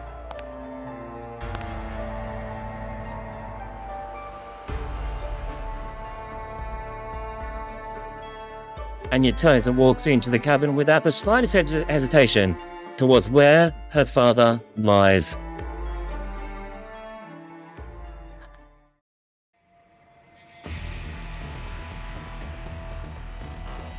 Deck of Gloriana. How long has it been now? It's been 5 hours and 17 minutes since we sent our ultimatum, Your Grace. I must say I did not expect Entidus to choose to respond this way. Tis a pity things had to end like this.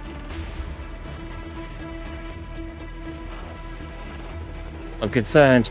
Relay the order. All men are to... That. Your Grace. We sighted one of Kjerag's high-speed battleships. How many? Just the one, Your Grace. That must have been the one that our finger was in. Entidus. Even without the aid of binoculars, those standing on the deck can see it.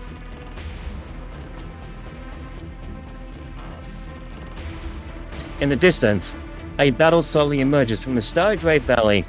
It's Hugh, that of the SilverAsh. Plus everyone is thinking the same thing at this moment. The ship, no matter if you compare it to the fleet is facing on the mountains behind it, it is rather on the small side. SilverAsh? Your Grace, the ship is hailing us on a public frequency.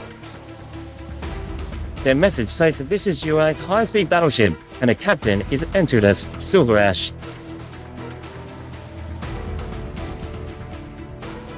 He sent his greetings to the Victorian Duke of Castor. Oh?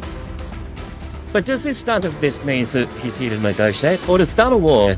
He says he hopes he can have a pleasant discussion with Your Grace, and he hopes that this discussion can take place abroad. Your glorious Gloriana. Glorious Gloriana. Welcome, our guest abroad.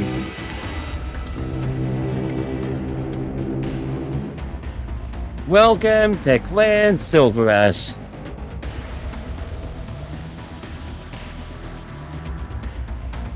It has been a while, Majesty Duke of Castor. I trust you have been well, Entidus. Whenever a youth such as you stands before me, it reminds me that the time is fleeting. How is one meant to endure such a thing? Though much time has passed, I shall never dare to forget the aid you gave me at the time, alongside your kindness towards Kalan trade. Huh, you were far too hasty when leaving Victoria. You remembered to bring along Castor's aid with you, while leaving our friendship behind. I'd even hoped that one day you would invite me to Kjerag as your guest, Entidus, but since you are here, I should extend you a host courtesy. A host courtesy, you say? I find myself rather curious, replies the old woman, since you have been expelled from Kalan trade and the SilverAsh clan is branded as traitors in bed with Victoria. Then, who'll have you come to me as? It is simple, he responds. He's come to you as SilverAsh Alter. Who looks so good? I am here as the sole authority of Kjerag. The sole authority, what a claim! I shall speak for this nation as we discuss matters. And we shall discuss with battle. Okay, I'm really curious about this in the heart of Kalan. By Uganda, this place is huge. It's beyond imagination. Was this place really an artificial refuge? At the very least, it was hidden by human hands. Do you see any ruins of the core may have hidden here, Anya? No, I don't. Wait, did you hear that? It sounds like rocks falling onto the stone. It's more like based on those readings, it's rhythmic. A heartbeat. I could hear it, chat. Even this stone here, these veins on it are like actual blood vessels, fluorescing to the pulse of the sound. How would you explain it? By instruments and biosignals, it's going to be hard to believe, but there's actually only one answer. We were inside the body of a living being. But how can that be? They're literally inside of a mountain.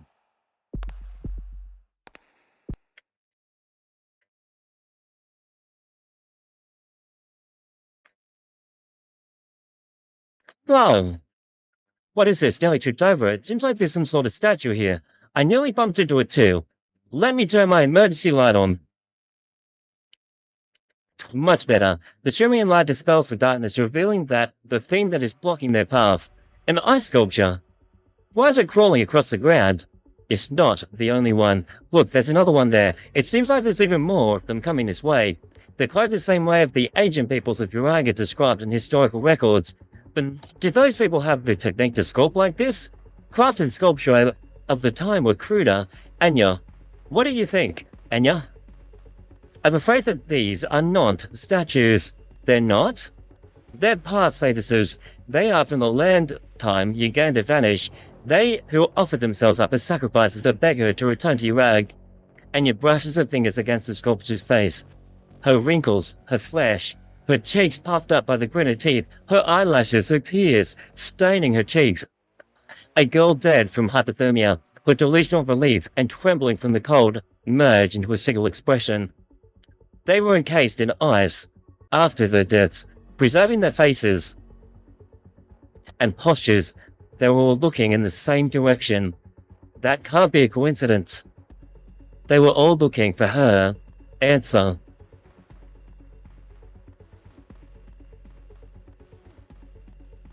The woman followed the gazes of the sculptures, turning to look behind them.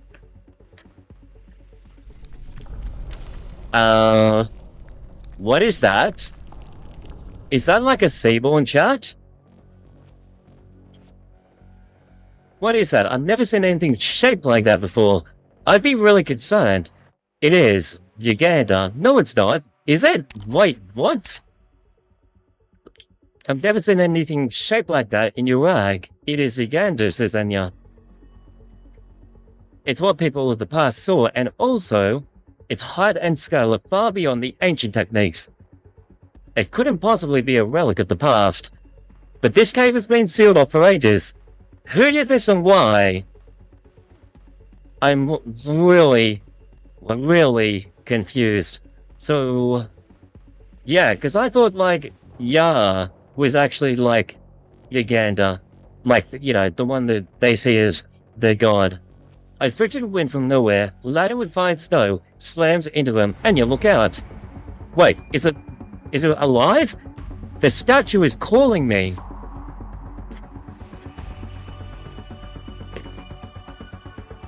The sound of beating heart gradually becomes an ear-splitting din. She cannot hear the shouts of her companions, not even of her own breathing.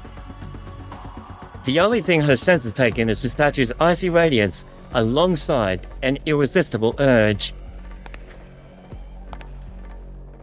I would be concerned. It looks like a seaborn or something. The moment his senses hand strikes the base of the statue, a great shock envelops all present. A vibrant scene rushes into the sadist's mind. Is she having a vision?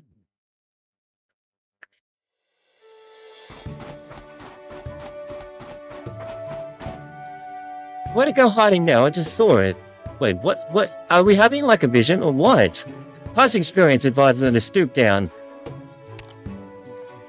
She was still a child the first time she set foot into the forest. What has her father taught her then?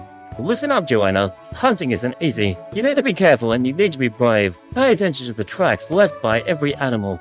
Footprints in the snow, scratches on bark and fallen hairs, and so on. She walks by an expanse of snow and trees and bare soil. Her gigantic prey, nearly the size of a small man, seems to have disappeared into thin air. Don't rush. Even if you can't find anything, don't rush, Joanna. She repeats, you're a hunter. You find your game, but she has promised you that you may enter the forest with your bow and crossbow, and the forest shall give you meat and fat you require. I see it over there. The shadow fleeing from the underbush is swift, shooting over the trail towards the depths of the forest on the other side. The girl waves her arm behind as she shouts, "Dad, head into the forest from the side. Let's pincer it." A voice replies from the empty forest. "Go, Joanna, you and me. We'll catch it," says the male voice. Go, you'll catch it. You're a faithful girl, and never missing prayers or ceremonies, always concentrating when you carve statues of her, even telling her your thoughts every night. She will grant you a full belly, happiness, and a tomorrow to wake up to. It actually hurts hunting that thing down. We went out to go hungry this winter though. It'll be enough to feed my brothers and sisters. The horns can be carved into figures of Uganda, and the skin can be made into a new set of clothes for my sister. There is a warmth in the chest to go with her joy, as if something was swelling within. Fit and burst, her legs are faster than ever, her hands do not tremble. She closes in on her prey. Nearly got it. Please bless my hand, Uganda. Her crossbow bolt flies through the air and its scream shattering the serenity of the snowfield. The girl sprints after her fury into a bush, but she can almost reach its thick fur.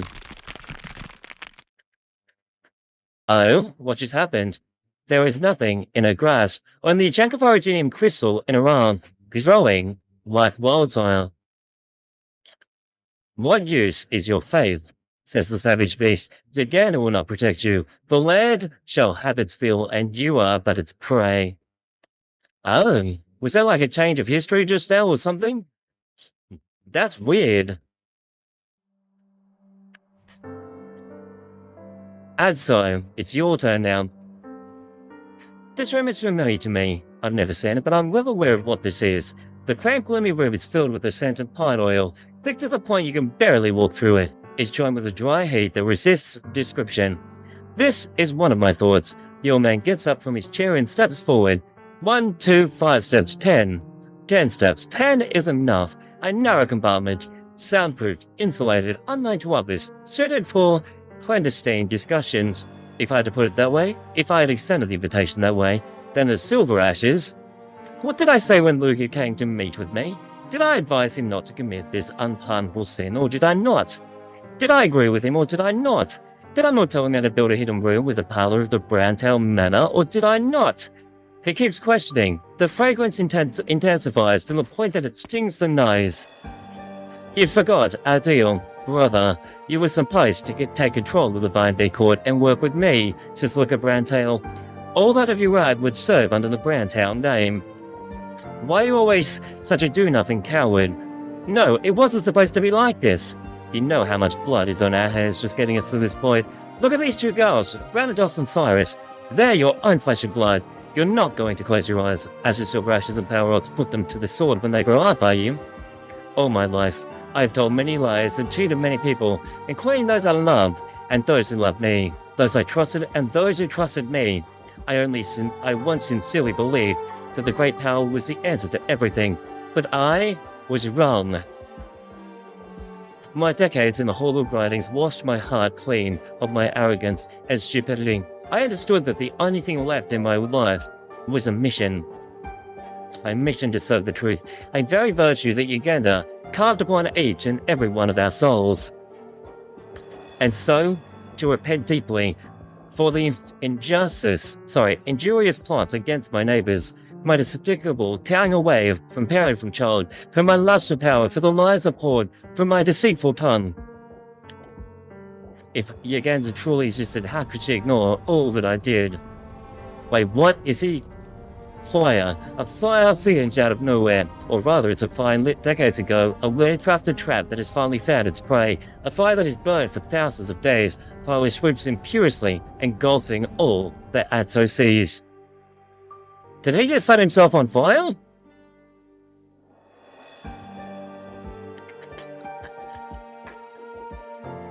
Get out of here. It's us who found this unfreezing lake first. Nonsense. We were the ones who found it first. You've got good eyes, says the Ursus clansman. Lets you spot water and food, but you've got weak limbs. You can barely do anything without it. It wasn't for our strong arms smashing those rocks, so up the mountain pass, nobody would be able to get here. And what about us, says the feline. It was us who crossed the streams, who led the way for you, and who guard the lake day in and day out. Why must you fight amongst yourselves again? There's enough water here for all to drink, and enough for us for all to build homes. It looked beautiful. My word, these fruits and crops, how are they growing out of nothing? Is this one of your miracles? We should make you our leader. From now on, we wish to hear your will and to follow your teachings. I've seen all the hardships you endured as you came from every corner of the land, says the voice. Your instincts tell you to slay one another, and your instincts tell you to aid one another. But what can be achieved through strife can also be achieved through sharing and communication. From here on, you need not regard each one as enemies. Enjoy this land of what it has to offer. It was the beginning of it all. She appeared amongst the people, worked in miracles, and resolved their disputes. The three clans began to live together. From then on, the land had a name. Giganda.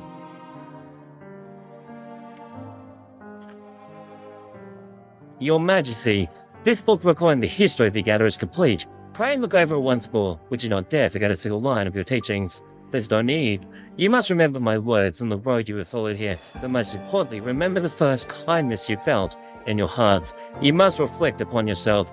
I have nothing more to teach you. The road ahead is yours to walk alone. I believe it is time for me to rest. Is this where they disappeared?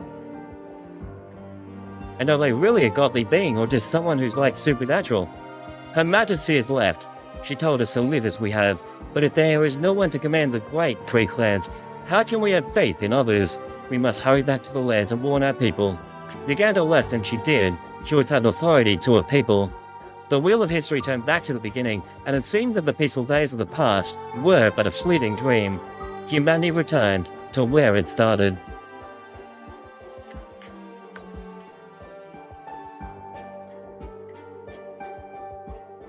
What? Indeed, you are the next saintess. Prepare your luggage. My family still needs me. It's sowing season after all. What about the lady from before? Where did she go? We need an answer, and we need someone to bring that answer back to us. She was unable to fulfill her duty, so the task falls to another. It's a great duty, he encourages. Well, rubbish, complete nonsense. I can't believe you would lie to a little girl like that. Don't listen to him. Go tell your family that you shouldn't throw your life away like that. How could they do that? How could they do that to an innocent person?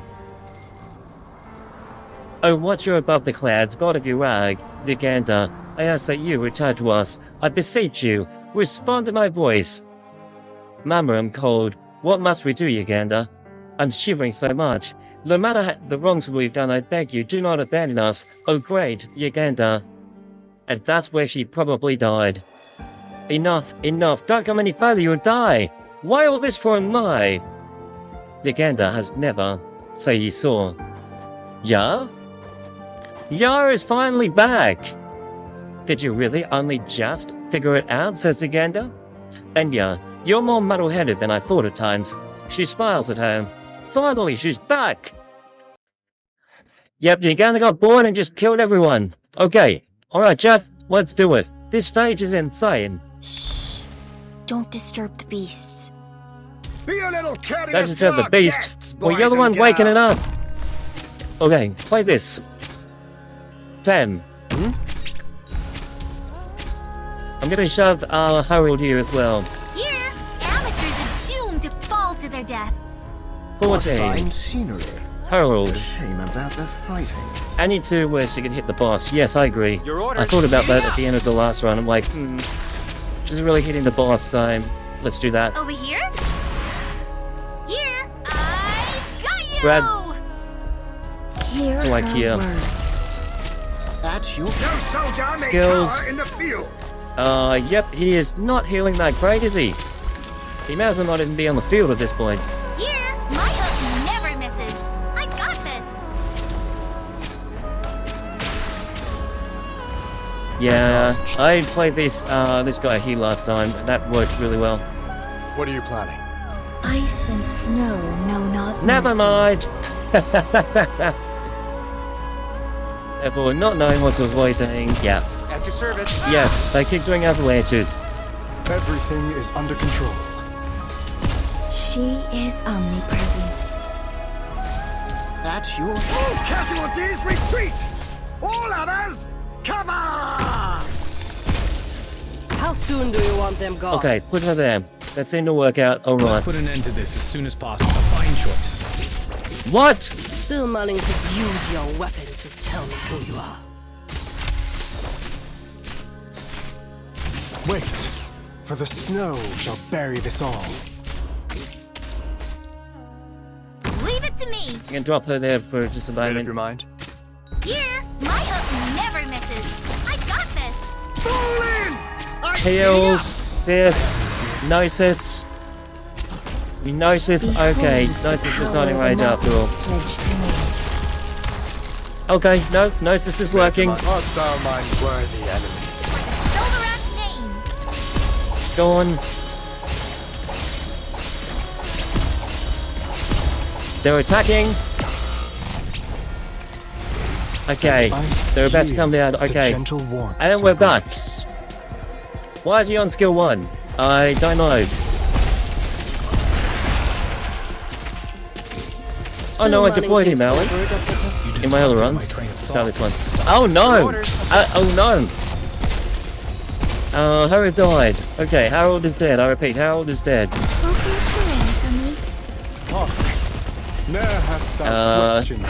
That is a waste. You disrupt it, not disrupt my Skills. process. Skills with skill issues. Where's Digger Breaker when you need him? When you need her, where is Digger Breaker?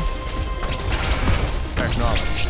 Wait, for the snow shall bury this all. My game is lagging. I put everyone in the worst spot ever. You can go do something Digger else. Breaker. She is omnipresent. Great minds think alike. You didn't think it would come from this angle, did you? Wait. for the Yes, snow I do know shall that. bury I do. this all. I'm just testing as well. With my conviction, I shall bring any monster Yep. to its knees.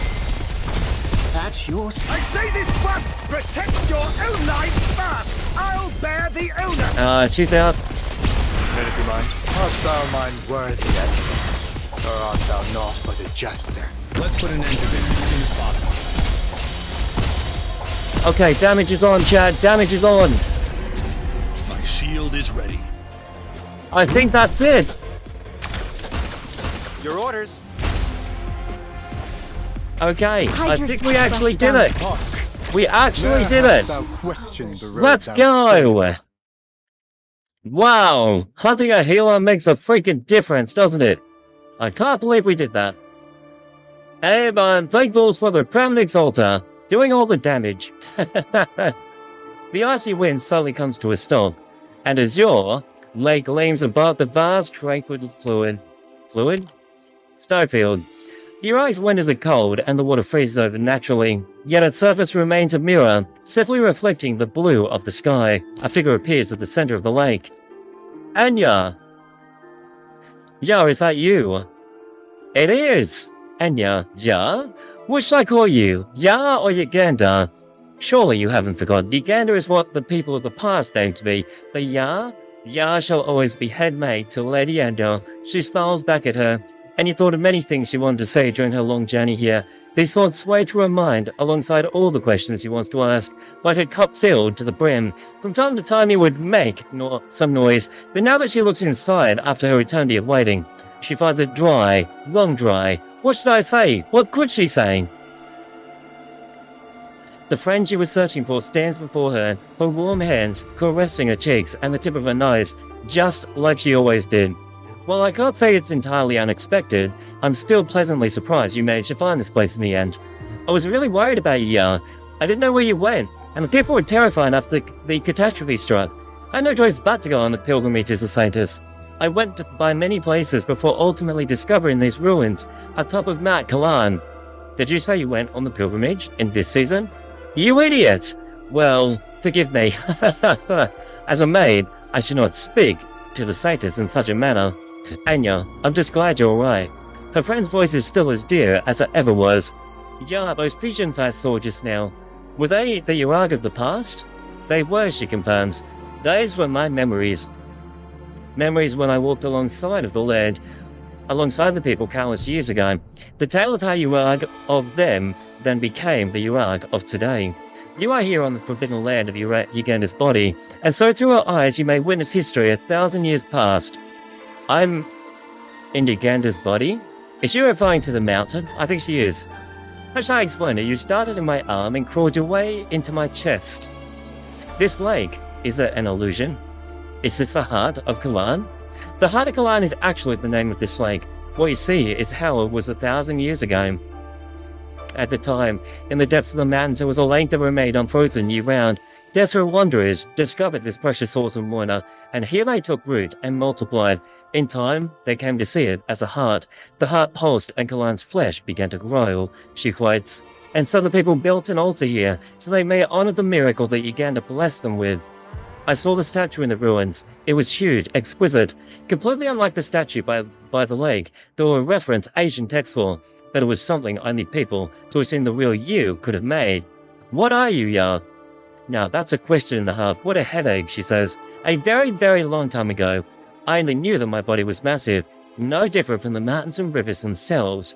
The land once teemed with my kin. Before that darkness descended, they already had names assigned to them by beings of the past. Mutts, children of the planet, lords of the land. In comparison, I am not that much older than your most ancient civilizations. If you were to ask me, I prefer to see myself as a form of life. Really, I much prefer the name, Uganda. Unfortunately, I was not what the people crave. I'm not a god who has power over all. But they still treat you as one. They believe in the commandments you have given and ascribe everything to you, good and bad. And those sentences, that was not my intention.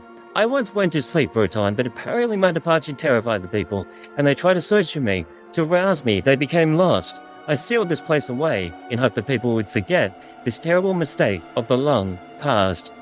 I know that, of course, I do. You're not some evil, sinister spirit who would smile in the face of innocent girls freezing to death. Anya raises her hands, holding onto the warm hands, cupping her cheeks.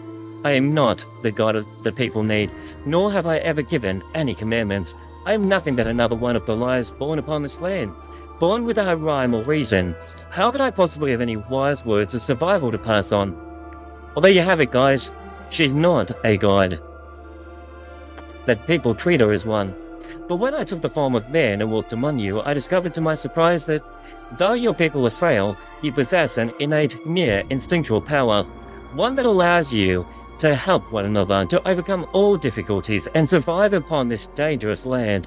In your language, this power is known as virtue. So that's how it all came to be, she whispers. It was not I who taught you, but rather it was you who taught me the meaning of life. As for the name of Uganda, and the form that represents her, those are the creations of men. But I do not believe them to be lies. The name of Uganda is how the power you wield manifests itself, and nothing more. This is the Uganda you seek. And so she said my path is beyond your path. People tried to confirm her appearance, but ultimately they were only attempting to see clearly who they themselves were. But the past people were, after the most part, not level roads. Most of the time they are like confused burden beasts, circling about the same place over and over. The people of Kjerag once brought you back among us, and so our faith was steadied. Yeah, will you come back, she asks. Enya, I can't stay by your side this time around. But you promised me. You told me that you wouldn't just leave all of a sudden, and she wouldn't simply spirit you away. Enya, listen to me, Enya. I'm afraid I have to break my promise this time. I never meant to lie to you, never. You are my friend. Out of countless years and countless people, my one and only friend.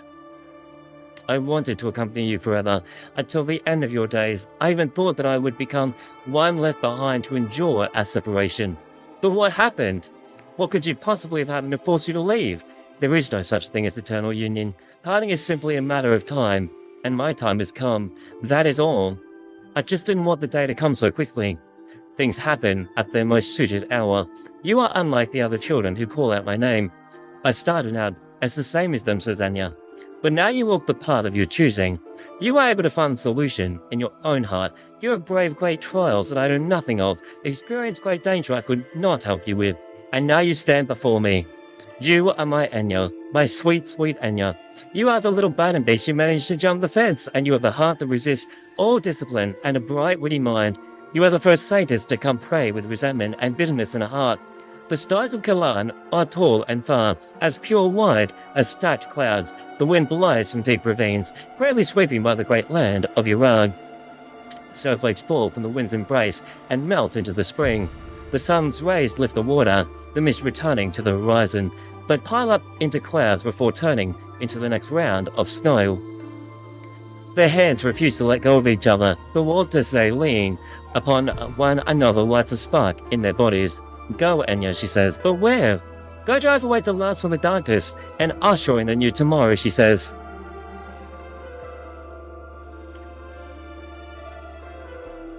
She's disappearing! No! Come back! Uganda!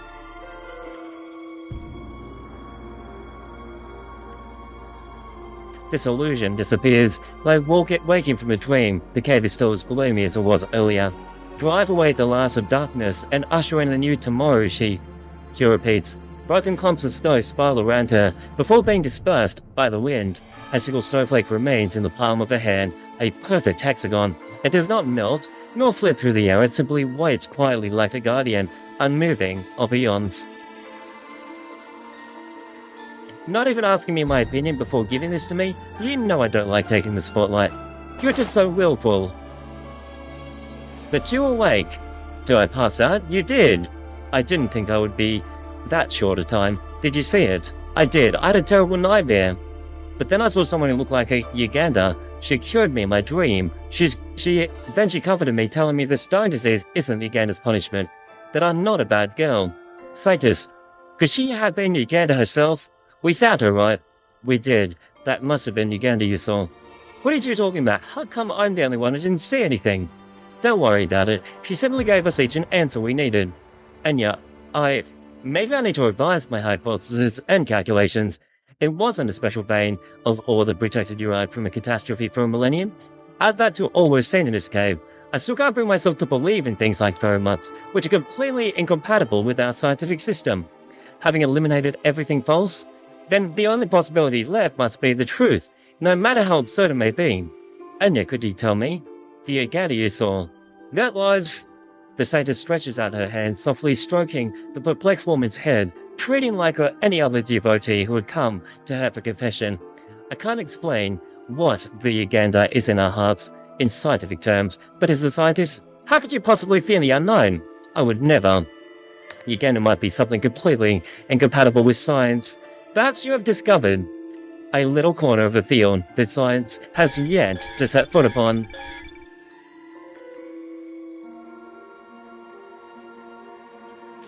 Oh shit, what is it we say? We're climbing the mountain, the catastrophe warning went up. Basically, we're the next 3 hours. There's a 72% chance Kjerag will be hit by a second catastrophe. We won't make it in time. There's still something I need to do.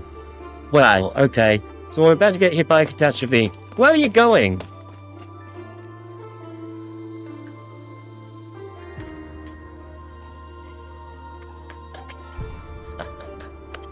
Alita and Joanna follow a limb behind Anya, the three of them running through the passage they came through. At the entrance of the cave, they see a familiar figure once again. The loser, Adso. They are unsure why, but in short time they were away. The old man seems to have aged 10 years. I saw her, and her footprints in the snow. I was an unforgivable, faithless man all along. I once endured the tangling of love and pain alongside a friend, she says, as she waited for daybreak to wash over the mountains. The road we walked was far longer than the road leading up to Kalan. You.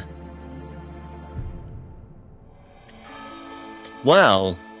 The satyr's finger traces out a shallow arc across the old man's forehead. From left to right, her fingertips streaks across his greying brow, anointing him with unmelted snow, like how the most pious of Kjerag clerics would dispel spirits to make prayers for newborn people. I still remember her, the girl who would ask me to teach her, even when it came to darning clothes, how the living should be saved, how order should operate. He did not know, but she was also learning from you. She watches all you do. She never meant to deny you. Her satyrs has heard your confession, and in her name, absolves you of your sin of disbelief. By Uganda, you walk with her. Unstoppable tears flow from his aged eyes. They seep into the earth like fallen snow. What a beautiful image. Thank you so much, chat, for hanging out today. I'll be streaming tomorrow, Fate Grand Order, along with Arknights as well. So stay tuned. Come join the Discord if you're not in yet. There will be updates, and of course, I'll be back tomorrow afternoon. I will catch you guys later. Have a good sleep, and I will see you then. Bye, chat. Bye.